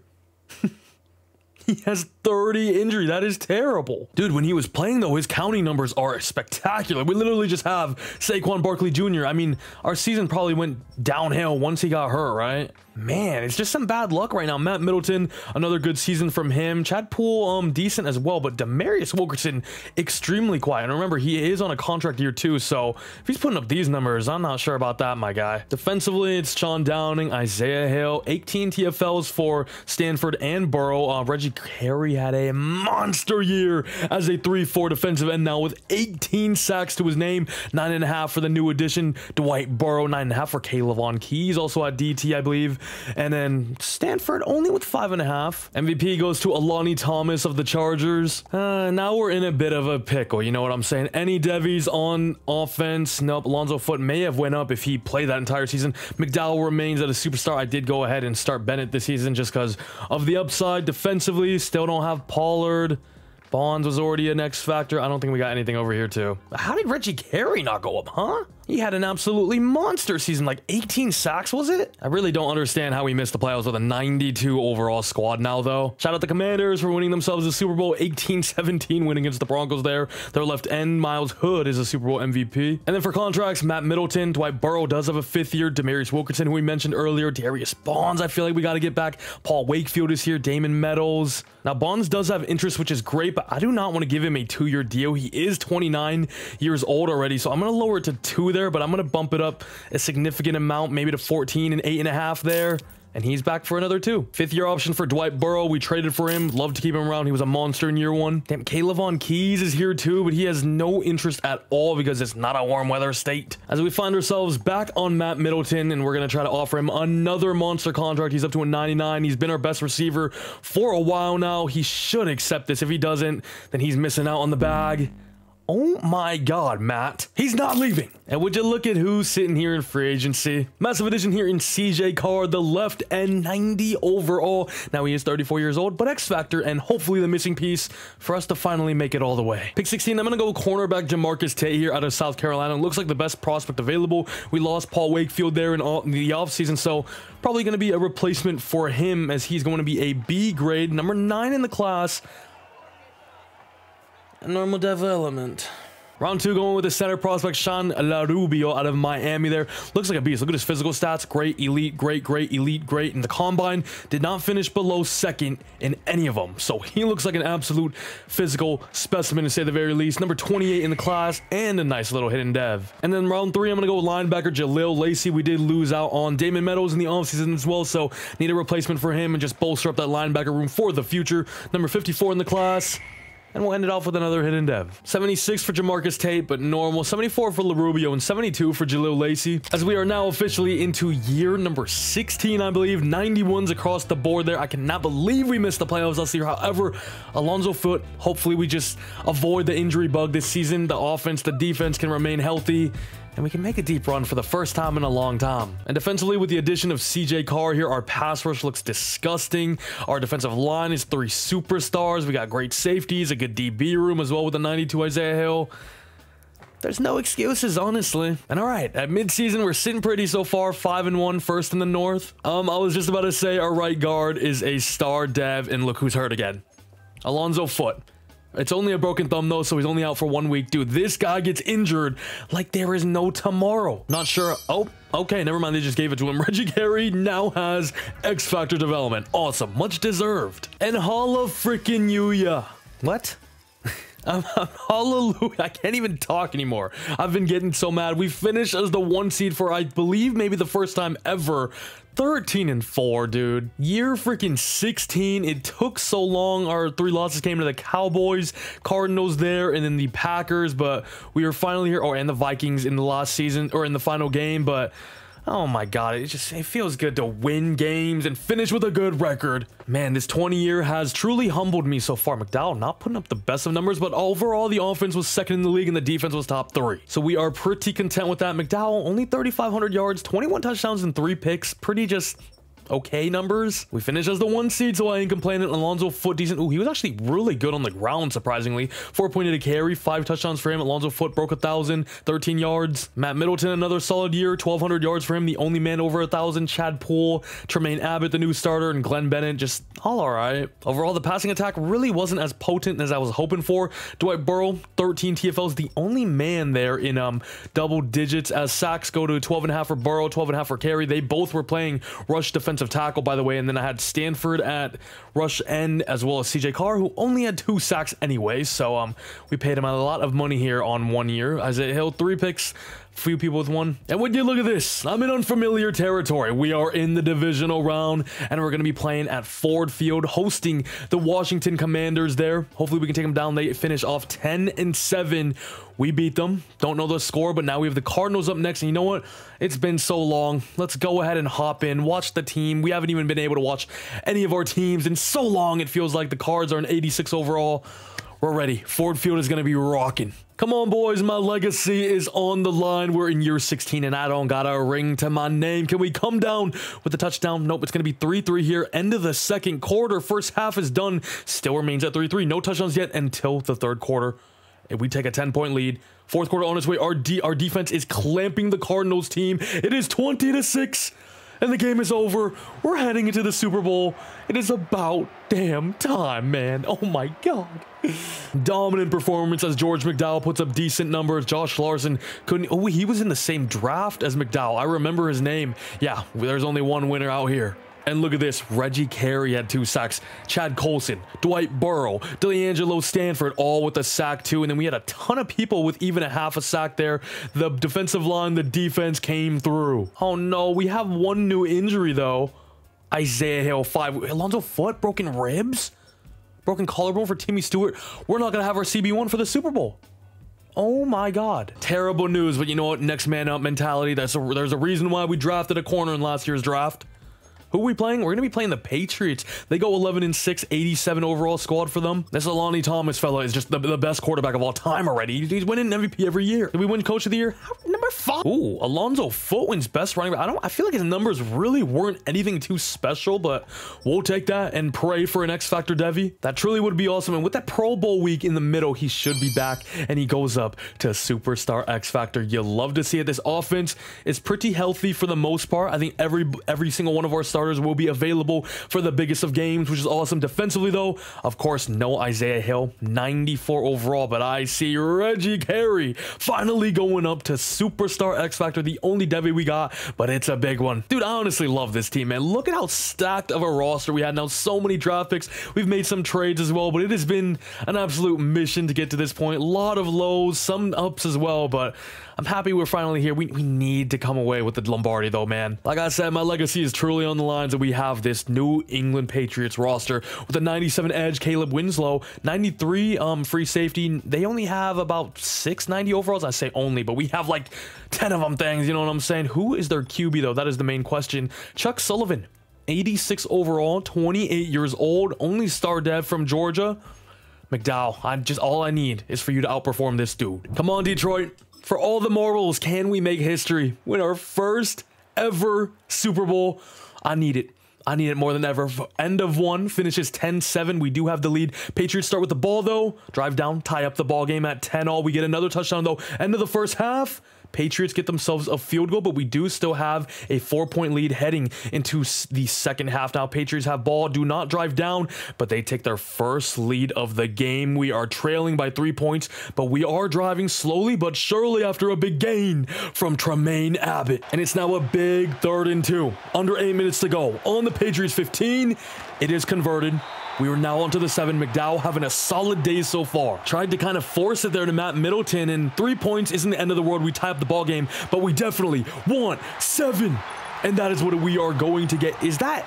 Don't tell me that's Kyle Lambert, bro. It's Kyle Lambert. The man we chose in the first round and we thought was an absolute bust. He got relegated to tight end number 2, but when we need him most, he has shown up and gets us a lead here in the 4th quarter of the Super Bowl in 2030. 39, I don't even know. This one just means more. This Super Bowl, this win might mean more than any Super Bowl I've ever won in any of my reboots. The Patriots driving down like it's nothing though. Negative 2-yard rush, 4th and 4. They went for it all. Chuck Sullivan, the QB. Absolutely ballsy play call there by New England, but of course they are down 4, so a field goal really doesn't do much for them. Good tackle. 2nd and 7. And it's a great pass breakup by number 7, Jamarcus Tate, the rookie, who's had to step in for the injured Isaiah Hill. Of course, has our secondary been good? Have we been able to maintain, to contain this New England wide receiver corps? It's a big first down on 3rd and 7 again. They are converting in the biggest of moments, man. Really thought that should have been a tackle for loss, though. I feel like we had a ton of defensive linemen. We had a ton of pressure in the backfield. 3rd and goal on the 7. Chuck Sullivan. Pass is broken up by the secondary. What a play. And what did New England decide to do? They decided to kick a field goal. They're going to be down 1 point. And with 3 minutes and 30 seconds to go, if we can get a methodical drive and make them waste some timeouts and just get ourselves a few first downs, that Lombardi is ours. And with the best running back in the NFC in Alonzo Foote, we go play action. McDowell finds Chad Poole for a huge gain. It's a fresh first down right away. Run the clock. Chew the clock. And I don't even really hate being aggressive here as well and trying to push down the field. If we have to at least get into field goal range, it would be good. Alonzo Foote has room. It's great blocking by the offensive line. And it's another 1st and 10. But here we go now. 2-minute warning gone. Patriots still have 3 timeouts left. Alonzo Foote, huge broken tackle, but it's only a gain of 3. Is he hurt? Alonzo. Okay, no, he's still on the field. Dude, he's scaring me. We know his injury history is a scary sight to look at the very least, but in the biggest of games for the Super Bowl, nothing is going to take him out. 3rd and 3. Patriots use timeout number 2. And ladies and gentlemen, with this first down, the Super Bowl will be ours. In year number 16, I'm actually like shaking. I want this so bad. And Alonzo Foote has ran for a first down. The Patriots' final timeout has been used, and we are in victory formation. Oh my God. It has been a long time coming. It has been a long time coming. So many ups, so many downs, so many heartbreaks so far 16 years into this Detroit Lions 20-year rebuild. And usually in these videos, you know, I'm winning 5, 6, 7, 8 Super Bowls, but this one has been proven to be more difficult than the others. It's been an absolute challenge so far, but honestly, I've kind of enjoyed it, right? It's been a little humbling, but at the same time, it's been realistic. We had the injuries on, got hit with some injury bugs, and just have been unlucky in a few seasons despite having a good team, having Chris Williamson for the majority of it. But the fact that we won now after all those years of struggling and high draft picks and trading out and trading all these things around, this one means more. This one feels like we did it. You know, we accomplished it. The first one, the first Super Bowl I've won of Madden 25 in a rebuild. Feels freaking good, man. Why is this taking so long, by the way? Can we just get the game over with? And there you have it. About 4 kneels later, year number 16, the Detroit Lions have finally done it. Their first ever Super Bowl trophy has been won. The Patriots put up a good battle, no doubt, but we are playing in Hard Rock Stadium, and the Patriots don't win there, if you know what I'm saying. Who is that? I'm an Asian lady. Who is this white man taking my glory? I'm happy, okay? A lot of stress is off my shoulders now, because if I didn't win a freaking Super Bowl in a 20-year rebuild, my legacy would have been tarnished. Whatever legacy I even have. Chuck Sullivan had a pretty decent outing. George McDowell had a better one, though. 3 touchdowns, and that was the difference in the game. Alonzo Foote was big time. He was hurt. There was a lot of wear and tear in him deep into that game, but he fought through. 5.4 carry, 87 yards, some big first downs to pretty much clinch us this game. Byron Farmer, I remember this name. Oh, he absolutely killed us though. 12 receptions, 160 yards, found the end zone. Glenn Bennett, 2 touchdowns, and then of course we had Kyle Lambert finding the end zone as well. So all 3 of our touchdowns came to our tight ends. And hey, it seemed like a terrible choice at the time, but I knew he'd come through. I know he'd come through when we needed him most. 2 sacks for Reggie Carey, 2 TFLs as well. He has been franchise changing, to say the very least. He has been the Aiden Hutchinson replacement that we've been looking for so long. D'Angelo Stanford got a sack. Derek Elliott on the other team too. I'm just relieved. Honestly, I really am.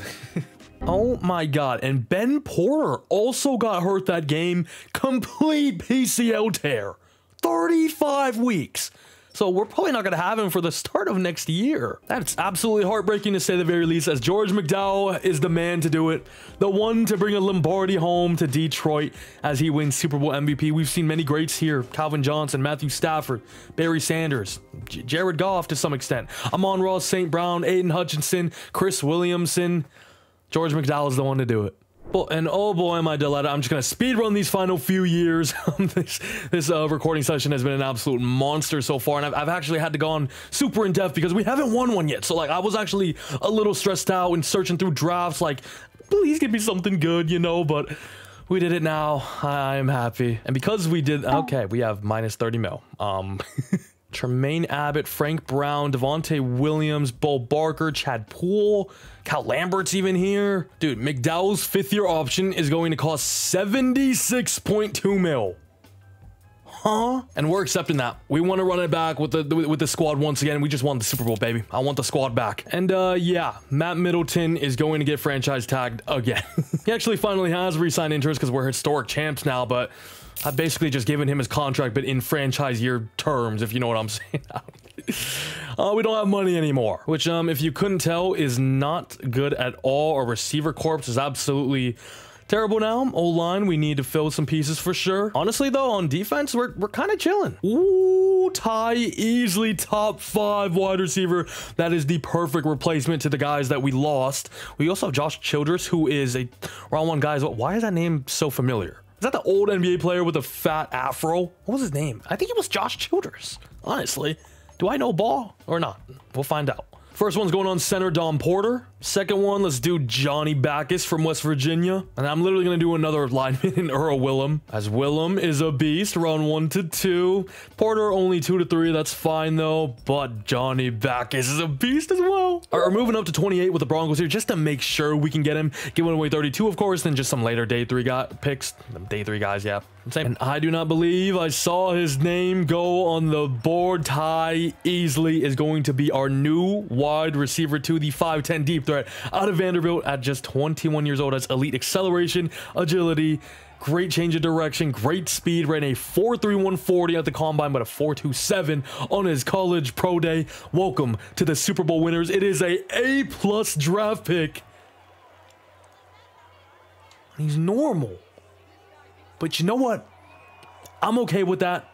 Whoever is at wide receiver in this offense, in this team, is going to flourish. So, hoping for the best. But at the same time, damn. Because, like, honestly, how many top 5 talents have I drafted that ended up being normal dev? That's just a different level of hurt, you know? Okay, the other linemen are gone, but we still can take our guy, Earl Willem here, who's around 1 to 2 talent. We need desperate help on the interior of this offensive line. So, awesome pick, number 27 in the class. And hidden dev. End of round 3, this dude is literally projected undrafted. Alex Way, like I said, we just need interior offensive lineman help. He looks like the best of the bunch that I was scouting. This might be the worst pick we did all video. Oh my. Oh, Ty Easy's a 77, 74 for Willem. This guy sucks. The CPU. Drafted me Darren Burton here out of Wazoo. Only normal dev, but a 75 overall might make him our wide receiver 3 right away. And we are back with another NFC North title to our name, finishing this season off 11-6 now in 2040. George McDowell put up his regular numbers. The yards are super low, though, at only 3,100, but 28 tuds and 3 picks. Alonzo Foote looks like the main source of offense, though, with 10 touchdowns, 4.7 a carry, and 1,200 yards. Matt Middleton, the only receiver with over 1,000 yards, 8 touchdowns for him, but 9 for the rookie Darren Burton. Ty Easley, the man we traded up to grab in round 1, a little disappointing. Sean Downing, 99 tackles made, leads the way. Monster TFL numbers from Reggie Carey, Dwight Burrow, D'Angelo Stanford, and Chad Golson himself, as Stanford and Carey combined for 31 sacks. You'd love to see it 40 if you combine, or if you would add in Dwight Burrow as well. 5 for Chad Golson. The defensive line, the pass rush in total, is an absolute unit to say the least. Wildcard matchup is going to be against the New Orleans Saints. 10-7 they go, 84 overall, headed to our home field though at Ford Field, as we have a rematch of last year's divisional game, if I'm not mistaken, against the Washington Commanders. However, this time we're going to Washington to face off against them, and we beat them again. We're back in the NFC Conference Championship. Let's go ahead and hop in for this one. The San Francisco 49ers to go 11-6, but we're going to be at home in Detroit, and look at their cornerback 1, Carl Felton, our former player. Let's see if the squad can defend our title, though, as we march down immediately and score 2 touchdowns to take a 14-0 lead, 21-0 lead. We're already skunking San Fran. Second half on its way. It's 24-7. They do drive down. Our offense and our defense just clicks at the right moments. We have all of our players back from injury. Remember, Ben Porter was hurt for a long while as well, so he's back. I saw his stats in the interceptions on the stat sheet. 35-21 win. I'm just rambling now. It's another dub. We're headed to back-to-back Super Bowls. Hey, the dynasty may have started a little bit late, but we may just be here, as we're going to be facing off against the Raiders, a team that beat me way earlier on in this rebuild when we had Chris Williamson, so we're looking to get our revenge here. McDowell in no way is going to win MVP. He's actually number 3 despite putting up mediocre numbers. I thought, the same name, by the way. I thought the Bengals playbook would give us monstrous passing yard numbers, but it just has not done that at all. Ooh, 2 as Darren Burton wins Offensive Rookie of the Year. Number 3 is Ty Easley. As we'll go check out some quick devies real quick. Darren Burton does go up to star development, which is awesome to see. Offense looks relatively healthy, which is great for us. William only ended up being a star defensively. Nothing over here. That's fine. Let's get into the game. Oh no, I see you, McKee, finally going up to star. Actually, first, let's just take a quick glance at this Raiders roster. Matt Devine's a monster. Nick Aguilar is a beast, 27 years old. They have a young team, 24-year-old receiver Mello Canty. Where has he been all my life? Their quarterback is Devin Larkin. Normal Dev. 26 years old, 78 overall. This is not a franchise quarterback, if I say so myself. Is Raiders playbook cracked? Maybe we'll try out Raiders playbook. Who knows? They're in 85. We're in 91. Can we go back to back? I'm honestly just so happy now that getting that first Super Bowl off just has taken off so much stress, honestly. As the first quarter, it's a quiet one. No score. It's going to be 0-0 here as the second quarter on its way. The Raiders have the ball, get the first score of the game, but it's only a field goal. 3-0. We drive down, get the first touchdown of the game to take a 4-point lead, and it's another touchdown in the dying minutes of the first half. 14-3. Second half on its way. Our offense couldn't get more points on the board, but we do this time. It is 21-3. The Lions offense is locked in. Absolutely locked in. But honestly, the defense may be even more locked in because it is only 6 points given up. They get a Mickey Mouse touchdown at the end of the game. You can have that. That is fine because we just put up 31 on your dome and we get our sweet, sweet revenge on the Las Vegas Raiders. And something special may finally be brewing here in Detroit. It has been a minute. It has taken a while as we are now here in year number 17. But we're winning Super Bowls now, like it's freaking nothing. Come on, George McDowell, man. He is him. He is the it factor. Oh my God, did I just see that right? George McDowell, 25 for 39, 292 yards, 4 passing touchdowns, 0 picks. Completely outplayed this bum and is easily going to be Super Bowl MVP. However, tell you what, man, Reggie Carey has a shout to. 3 sacks, 1 TFL, 2 TFLs there for Tyler McGee, the new star development man, 1 sack for D'Angelo Stanford. This defense held the Raiders to no touchdowns until the dying minutes of this game. It has taken a minute for us to be this dominant now, but here we are. We made it. It's back-to-back Super Bowls and back-to-back Super Bowl MVPs for the main man himself, George McDowell. Now, I'm gonna be honest with you though, because I simmed through quick, I did not manage to check out our contracts here. We have a negative 30 mil. Dwight Burrow, Matt Middleton, Chad Goldson, Glenn Bennett, Darius Bonds, our strong safety. He's 31 years old. Our another starting safety, Devontae Williams, CJ Poyer. There are some big starting players here that we have no chance of re-signing. So it's going to have to be farewell. Matt Middleton, the man we chose at pick 25 in 2032, has been one of the best receivers this league has ever seen, to be honest with you. Has put up amazing, phenomenal stats for us and leaves us with 2 Super Bowl rings. Did he put up at the K every year? He pulled a Mike Evans. Put up 1,000 yards every single season. Barely scraped away here. We fed him in the final week. We were stat padding him the final weeks of that season to get his 1,000 yards, but monstrous numbers for us. He showed up in the big moments as well. Matt Middleton, shout out to my GOAT. And also, lots of love to Dwight Burrow as well, the man that we traded a first-round pick for and was an absolute demon at defensive tackle for us and really gave us that extra edge and put us over that hump that we have been dying to get over for so many years now.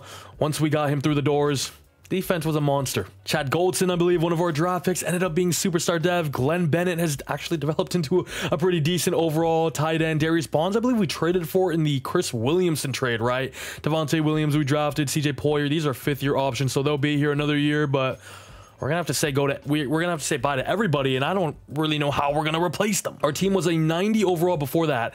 We're now an 85, so a massive hit. To, of course, no surprise, as we have no more tight end. The receiver room, Burton's now our number 1. Ty Easley's gonna have to be our number 2. Offensive line isn't terrible. We could work with this next year. I wouldn't be too mad. Defensively, however, we definitely need a new defensive tackle, and our safety room needs repairing. So the big bucks really are going to George McDowell, that 5th year. Maybe I just don't accept 5th year on quarterbacks because that is ridiculous. 76 mil. We have a lot of people on their last year though. Sean Downing, Dominic Gamble, who are a little bit older now, so maybe their last season here. Reggie Carey and Stanford getting paid. They've been amazing though. Isaiah Hill, Alonzo Foote have a year. A lot of people are gonna have to be re-signed next year, or maybe we let them go and go into a new era, as we've done already in this video like 3 times. Now, okay, my 3-star scout is on wide receiver, and there are there's some amazing ones in this class. A ton of round 1 talents here. Are there any gems later on potentially though? Even a Tracy Harris wouldn't be too bad down the board. Ooh, Brandon Hayward. Round 1 to 2 talent. I believe we also need a new tight end, so I'm going to throw one on Steven Beckham. Defensive tackle room is looking tough. Look at this beast, though. Alan Griffin looks amazing. And this safety class is kind of terrible. I'm just going to throw one on here on Marcus Harden. I'm not going to be able to get any of these top guys, so I don't really know what we do there. And then the safety, I'm not excited. Ooh, really? I didn't think he looked that great, but he's a round 1 talent. Here now at our pick, all the receivers that were round 1 talents actually have flown off the board already. So with this pick, I think I'm going to grab Alan Griffin, the round 1 to 2 talent defensive tackle. We don't have anything at defensive tackle, so he is much needed. I'm probably going to have to trade up for that safety too. So Alan Griffin's going to be my first pick here in round 1, B- grade.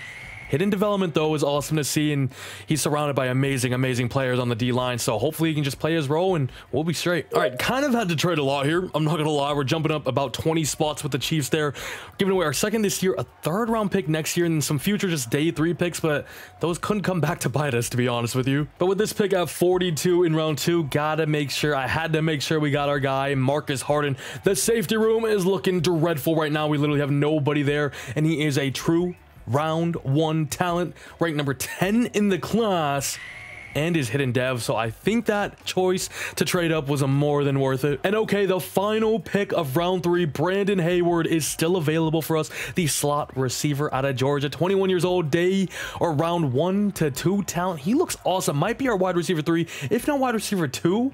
Right away, number 44 in the class, only normal dev, sadly. As it's going to be a 74 for Griffin, 75 for Marcus Harden, and 73 for Brandon Hayward. By the way, schemes and playbooks, I totally forgot I changed these to offense Green Bay, defense Atlanta. These have been the winning formula for me so far. And here now in year 18, only a 10-7 record, but we do win the North for a 3rd consecutive season and end up number 3 in the NFC North, so not bad at all. Reggie Carey hadn't led the league in sacks with 19 there. Ben Porter had 4 interceptions too. Love to see that. Okay, the Green Bay playbook is definitely not so pass heavy though. McDowell has been putting up just okay numbers, right? He hasn't been going too crazy enough to win MVP or whatnot, but Alonzo Foote only had 863 yards this year. Extremely efficient, but only 6 touchdowns too. He might have been hurt. You know how he is. Oh, it was Ty Easley, our leading receiver now. 957 yards, 77 catches, 10 touchdowns. Burton, a little regression there in year 2. Only 3 touchdowns for him. Tremaine Logan, 6 touchdowns, 642 yards. And Dan Hale was our new starting tight end. Defensively, Sean Downing has led us in tackles pretty much every single season he's been here. 15 TFLs for Stanford, 13 for Pollard, 12 for Reggie Carey, who had 19 sacks to his name. 10.5 for Stanford there, 5.5 for Pollard, 4.5 for Griffin the rookie, who is only a star. A lot of interceptions to our name though. Ben Porter 4, 3 for Downing, 2 for Isaiah Hill, Marcus Harden the rookie, and Andrew Burse. Harden only a star too. Come on, man. I don't know how I feel about my drafting this. It hasn't been great. We definitely have had our hits, no doubt, but hasn't been anything sensational. But I guess we're still getting used to this new drafting system. Wildcard round, we got the Arizona Cardinals, and if I'm not mistaken, they have just knocked off the back-to-back Super Bowl champs as we lose 23-17. MVP goes to Raymond Davis of the Jaguars. We pretty much have an entire league of auto-generated guys now. As Reggie Carey, I believe, wins his first ever Defensive Player of the Year. And Marcus Harden, the strong safety, wins Defensive Rookie of the Year. Now, hopefully that means some development trait upgrades for us. The offense quite literally got nothing. I was hoping maybe Ty Easley went up, but his numbers really weren't anything too crazy. By the way, McDowell up to a 98 overall. Now defensively, Marcus Harden is now a superstar development, as well as Ben Porter, which is great to see. The defensive line remains the same. Everything else pretty much remains the same. By the way, Jamarcus Tate was our free safety this season because we literally have nobody else. So honestly, a season of regression was to be expected as the Colts here in 2041 win themselves the Super Bowl, beating the Seahawks 17-10. Brett Lockhart, their QB, is the Super Bowl MVP. Now let's go ahead and check out some contracts. We have almost 200 mil, which is crazy, but obviously the big names are here. George McDowell, Isaiah Hill, Ben Porter, Alonzo Foote, TJ Poyer, Jimmy Jackson, Jerry Pollard.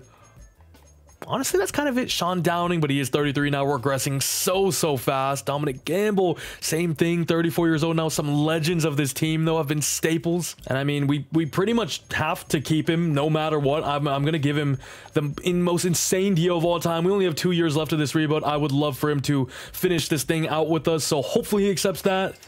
And he's here on the biggest contract maybe in sports history at this point, aka the same amount as some random role player in the NBA. Isaiah Hill, our legendary CB, is back for one more year. Actually, that was kind of stupid. I should have signed Ben Porter instead. I kind of forgot about him, but hopefully he just accepts that deal anyway, and he does. Alonzo Foote, 30 years old now. Low-key is starting to regress heavily. Maybe a one-year deal, I'll be fine with it. Definitely a legend here. And he wants to play for a new team. And you know, what I'm starting to realize is the running backs regress way faster than previous Maddens. He's 30 years old now and is just flying down in overalls. Look at all these. -5 injury. Bro, my guy's injury was already at 30. Sadly, though, that may be the last time we see Alonzo Foote in a Detroit Lions uniform. And to be honest with you, his numbers really aren't anything too crazy, are they? They actually are kind of ugly, right? We had to wait for a while for him to obviously progress into a 90+ overall, and he had some bad injury problems as well, which I believe hindered him a few of these seasons at the beginning. But these 2 seasons, his best seasons for us, double-digit touchdowns, over 1,000 yards, and were the years we won the Super Bowls. When did we draft him? We drafted him at pick number 14. I believe he was a top 5 talent too, and he won the best running back award twice. But he's going to go down as a Lions legend nonetheless. Barry Sanders, Jahmyr Gibbs, Craig Reynolds, and now Alonzo Foote. And okay, some big moves in free agency just added basically a ton of depth. We had a ton of money, so I just wanted to round off the team a little bit more. Nick Oakman headlines the way, though. 87 overall left end. Got a new right tackle, tight end, free safety, defensive tackle, right end, middle linebacker, and an outside linebacker here. And my guy, Johnny Bean. Ooh. I just did this linebacker. I private worked out him round 3 to 4. He's a top 5. Whoa. This is the most perfect Sean Downing replacement that I could have ever asked for. Hello? Here's the problem, though. We don't have our 3rd, 4th, or 5th round pick this year because of the trade up. So that makes things certainly interesting. However, as you can see by my favorite boards here, the guys we want are going a little later on. However, I could take like a Zaire Harold here, who's a round 1 talent at right end, speed rusher out of UW. Looks like a good prospect, man. I can't even lie. Honestly, I think we probably just take him here at 21. It is solid value and a position of need. It's going to be a B grade, number 13 in the class. And of course, he's only normal. I should have just traded out, dude. God, just gamble with it. And you know what? I think I'm going to take this dude and then just trade it into round 2 and grab Broderick Thomas later on. I'm just going to take Chad Taylor as well. Another round 1 to 2 guy. Run stopper. Could probably play him at defensive tackle. We just need depth on the defensive line as a whole. And I'm going to hurt myself. And I'm going to trade them some picks in 2044 because I believe that's the cutoff year for this video anyway. And let's go ahead and take our dude, the very first 2 picks of this draft. We're not good at all, but hopefully Broderick Thomas can be the difference maker, the most perfect Sean Downing replacement, number 3 in the class. See, how is this a B? We got him at pick 65. Is it because he's a normal? No, he's even a hidden dev. I don't really understand how that works. Harold, 75, 73 for Chad Taylor, 76 for Broderick Thomas, who I'm very excited about. Year number 19, we're still going strong after a revamped squad, finishing 12-5, 2nd in the North, 5th in the division. Marcus Harden, number 3 for interception leaders, and Reggie Carey is still going strong. George McDowell pretty much puts up his similar numbers to every single year. No more Alonzo Foote means Trevor Bates was our starter this season, only 3.5 a carry. Williamson. George McDowell was very efficient on the ground. Receiver corps, nobody broke 1,000 yards, but Brandon Hayward was our leading receiver with 931 yards. And with no more Sean Downing, Jaleel Lacey led us in tackles made, but number 2 was Broderick Thomas, the rookie, who's only a star. Sadly, as TFL, 16 for Oakman, the new addition, 14 for D'Angelo Stanford, 11 and 10 there for those two, as Reggie Carey, 15.5 sacks, 11.5 for Stanford, 8.5 for Allen Griffin, the 2nd-year man. Big season for him. Love to see that. As Marcus Harden and Isaiah Hill combined for 9 interceptions. Marcus Harden has been actually kind of a beast for us. Glad we traded up. We have the 10-7 Falcons in the wildcard round, heading to Mercedes-Benz Stadium. We lost in this round last season. This time, though, we beat the Falcons. Now have the 13-4 San Francisco 49ers, headed though to Levi Stadium, a team we've beat plenty of time before in this very playoff scenario. We're now back in the NFC Conference Championship against the Commanders, a team that we have been very familiar with too. They're in 88, we're in 88. This is the most even this matchup has ever been. Let's see if we can get back to our 3rd Super Bowl in the last like 4 or 5 years. This has been a crazy run, dude. George McDowell, thank you for changing my life. That's all I gotta say as we go down 7-0 to the Commanders there. 14 now. We have to respond here, and we do. 1 possession game, but the Commanders offense is driving, is slicing up our defense like it's not even freaking there. Can our offense respond here? 14-21 now, headed into quarter number 4. Very close matchup here. We do have the ball on the 12. Can we find the end zone? 2nd and 7. But yeah, his numbers have never been good enough to go up to X Factor, right? 3rd and 7. We got to find the end zone here. We got to find the end zone, and we do. We freaking do. That is going to be the 2nd or 3rd year man, our wide receiver 1, Darren Burton. As the game is tied up, 21-21, 4 minutes to go. Can our defense get one last stop here on this high-powered Commanders offense? Doesn't seem like so. Ooh, big sack. It's going to be D'Angelo Stanford. 2nd and 19. Another sack?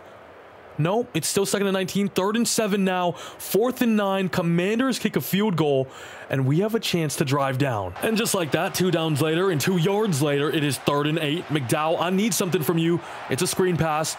Good blockers. Gets out of bounds too. 1st down. Big play. 2nd and 10 now. Under a minute to go on our own 39. We just have to get in the field goal range to be in this ball game.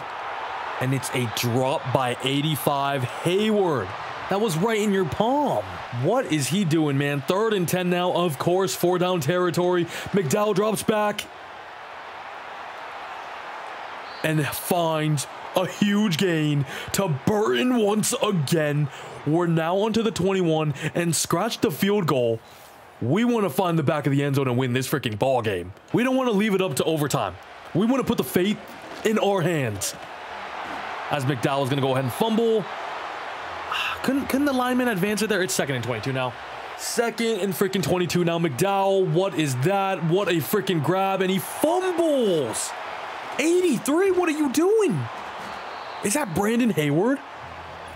He is having an absolutely terrible time here in the NFC Conference Championship. Honestly, kind of just costed us the game there, as that is going to be a brutal way to go out. But we fought the Commanders. They finally get their revenge on us, beating us by 3 points. MVP goes to this Ramon Davis dude again. However, Broderick Thomas was your defensive rookie of the year, and Marcus Harden wins best DB in the entire NFC. Could we see a superstar X Factor out of him? That would be great. I would love that very much. Absolutely no Devies on the offense. Defensively though, Marcus Harden does go up to superstar X Factor. Broderick Thomas, the rookie, is now up to a superstar development too. And I believe that is all we got on the defensive side of the ball and in total. Also, I have no idea where this guy came from, but he's a rookie and he was hidden dev. He was chosen in round 7, pick 21. CPU, I freaking love you. As the Commanders go on to win it all, beating the team we beat in the Super Bowl a few years back in the Patriots, 28-14, middle linebacker Tony Bray is going to end up being the Super Bowl MVP. For contracts, we do have a ton of money. The only big name here is going to be Reggie Carey, who we, of course, are going to bring back no matter what. He does have interest as well, so shouldn't be too hard. He has been the absolute cornerstone of our defense. Dude, I can't talk anymore. We got 1 year remaining. I'm so happy to be done. Jaleel Lacey's also joining us back to the end of the video. We might as well re-sign Isaiah Hill to one last season as well. He's been here for a minute. New center, left tackle, right tackle, and re-signing the free safety we had last season. Also, the right tackle we signed is Caleb Beckham, the guy we had way earlier on in this video. And also, as we now head into the final season, year number 20, I might make some crazy trades. Check out Daryl Hoskins on the Jags, a 91 overall X Factor 24-year-old running back. Jags, anything? Oh, they do have something. It's all of our picks. I'm kind of tempted. Okay, we managed to get a trade through. We're only giving away a 3rd this season, and then future picks that really don't matter at all. Hoskins, welcome to the freaking squad. Our defensive line is not the strongest right now, so one of my final picks here is going to be Tyrell Ellerby out of Florida. I'm just going to go ahead and grab him and quit wasting time. He's a B-, decent value. Hidden dev is always good to see. And with my final pick, I'm going to take Taj Booth, the man to end it off. Can he be a special talent? Can he play in a decent role for us? See, this one's ranked 73, but we get him at 62, and it's a B+. Why? He's also only normal. All my homies hate Taj Booth. And to kick off year number 20, I am trading away a 1st and 2nd in 2046, and we're getting a familiar foe quite back. Caleb on Keys. As here is the official squad for the final season. George McDowell's 98. Hoskins now here. Receiver room's looking good. Hayward is our number 3 at an 83 overall. Ty Easley, 87. We got Sharp here as an 84. The offensive line looks pretty good too. Defensively is where we shine though. Reggie Carey leading the way. D'Angelo Stanford still going strong. The rookie Broderick Thomas was incredible in year 1. He's going to be my instant number 1. Marcus Harden has been phenomenal since we've drafted him as well. X Factor now. DB room's looking good. We got Childers as our number 3. Taj Booth will play a role as a number 4. And I mean, man, it's been a long time coming. Many recording sessions later, the final season is underway. Hopefully we can make one last push. The end of the regular season in 2043 is here. We win the North one last time, finishing 12-5, number 3 seed in the entire NFC. And let's skim through the final statistical outputs of our players. McDowell, pretty basic numbers for him. And Hoskins was not as dominant as we have hoped. Only 4.3 carry, did have over 1,000 yards and 10 touchdowns, but would want him to be way more efficient than that, especially when you consider the amount we gave up to get him. Darren Burton, really good, 1,100 yards, 8 touchdowns. Hayward is a number 3, 777 yards for him. Easily sharp, did their thing too. Gilo Lacey, Broderick Thomas lead the way for tackles made, as it is Kayvon Keys, the legend himself, 17 TFLs, 15 for Reggie Carey. There only 9 sacks from him this year. Stanford got 14, but they kind of were the only guys that put pressure on the opposing team's QB. And for the final season, let's go ahead and hop in. If I need to hop in myself and try to make a legendary legacy run, I will. But you know what? Hopefully my squad doesn't need me, as we are going to be at home. We have a better record and a better team on paper than the Commander. This is the team that beat us last year. These are the reigning Super Bowl champs, aren't they? It is 13-0 though in the first half. So we're looking good. We're driving down once again, 21-0. Literally skunking the reigning Super Bowl champs. 21-0. That was the easiest game I could have ever asked for. I love it. And I will say, as we head into the divisional matchup against the 12-5 Cowboys here, I have not played one single snap of Madden 25, so don't expect me to be putting up fireworks when I hop, if I have to hop in. But just like the wild card round, hopefully the boys can just take care of business, as we're here in Arlington, Texas, to face off against Cowboys. 3-3. We get the first touchdown of the game, making it 10-3. Middle of the second quarter now, we drive down again, do not pick up points. End of the first half. Ends at 10-3. Second half on its way, 17-3 now. The offense, the defense clicking and gelling when we need them most to make another deep playoff run. 20-6. We're looking good here. The defense has let up 6 points in 2 playoff games so far. Absolutely dominant.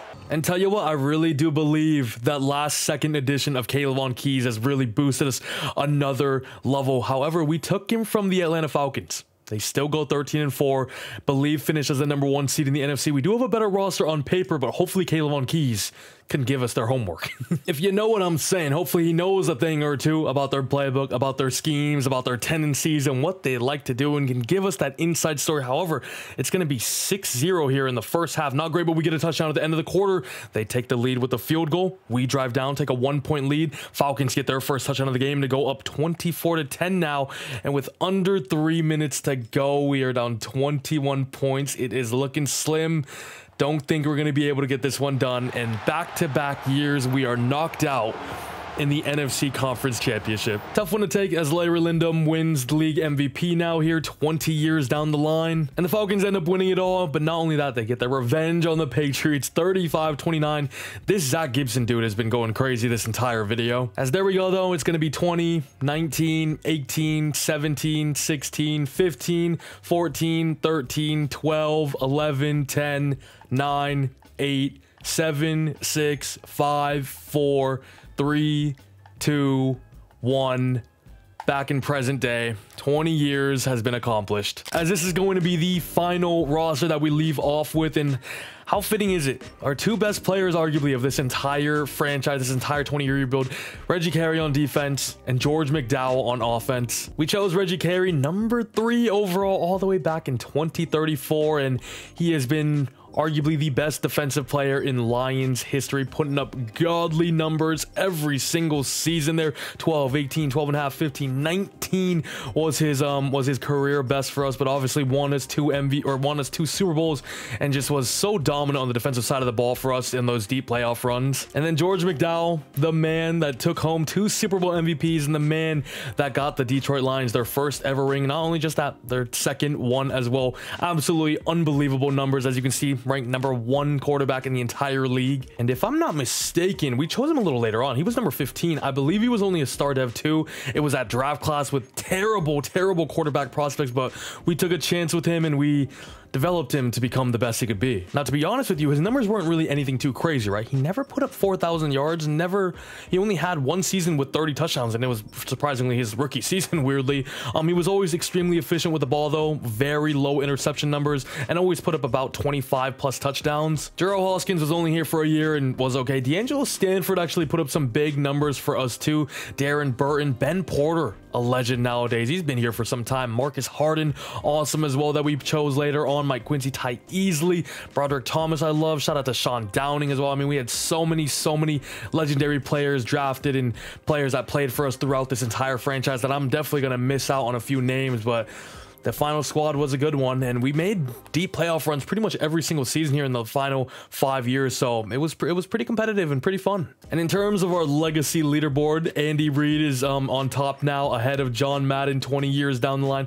Raheem Morris, actually number 3. We got Kevin O'Connell in here too. They won a few Super Bowls.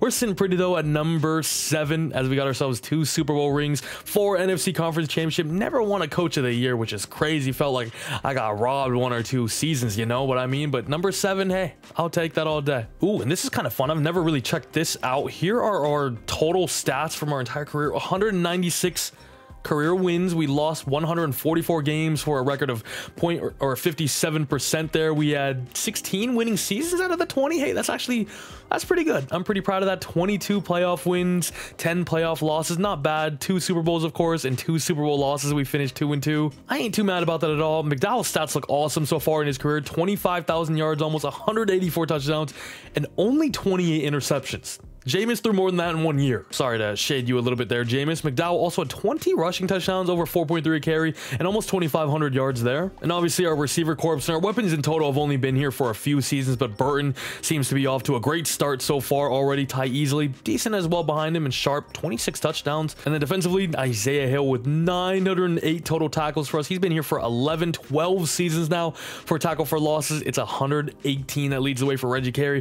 116 for D'Angelo Stanford right behind him, though. 91 there for Kayvon Keys, as Reggie Carey ends off with 122.5 sacks. Absolute monster. 91 there for D'Angelo Stanford, as Isaiah Hill gets 25 career interceptions as well. Pretty impressive. Ben Porter with 12. Marcus Harden already with 9. And I've also just realized Marcus Harden dislocated his hip, so I don't think he was playing in that maybe in the entire playoffs. Massive loss there for us. I'll just check out some records here, and if anything's new, I'll show you guys. Micah Parsons ends off with the most total sacks ever now with 225. Ooh, we can check out our own team stats. Stafford still has the most yards. Chris Williamson, the most passing touchdowns ever by a Detroit Lion with 285 there. Amon-Ra St. Brown is the receiving leader, the touchdown leader, and the reception leader there. The triple crown for the Detroit Lions, and Aiden Hutchinson with 139 sacks there. As Chris Williamson shattered the rookie records here with the most yards, most touchdowns, but look at the receptions and the touchdown catches. It goes to Matt Middleton in 2032. We also had, what was this guy's name? Bill Barnes was a monster for us, dude. He was a demon. And one last note here, if you guys made it to this point in the video, appreciate you guys a ton for watching the entire thing. It means so much to me, so thank you. And I hope you guys truly did enjoy. This is probably one of the hardest rebuilds I've ever done. It was definitely a challenge, right? It took us 16 years, I think, to win a Super Bowl, which is actually wild. This is my first Madden 25 rebuild, so still a lot of things were new to me, and I don't really know what's, you know, the best things to do and whatnot, but I think that was kind of the fun of it. I honestly enjoyed that a little bit more. You know, we had to build a roster. We had good quarterback play. We had decent rosters. We just could never really find success, get over that hump, and go deep into the playoffs after those first few seasons with Chris Williamson. But I feel like it was a little more realistic. You know what I mean? Sometimes you're going to have hardships. Sometimes you're going to be unlucky and unfortunate in certain situations. We saw many players get injured as well in pivotal moments, so the injury bug definitely hurt, but made things a little bit more realistic, a little bit more tough, and definitely more of a challenge. But I mean, hey, I'm pretty content with leaving here with 2 Super Bowl rings. We drafted some incredible talents here as well, and really built ourselves a really good squad. And the Lions will now go down in history as, you know, a dominant team in the history books, which they couldn't say in the past, you know what I mean? So I think we've given this team a new identity, a new reputation, and I'm pretty happy about that. But we sit here and we could proudly say we achieved every goal we wanted. 20 years later, we're gonna go ahead and retire, end off the video. Of course, like I said, if you made it here, appreciate you a lot. Comment down below your favorite player that we drafted.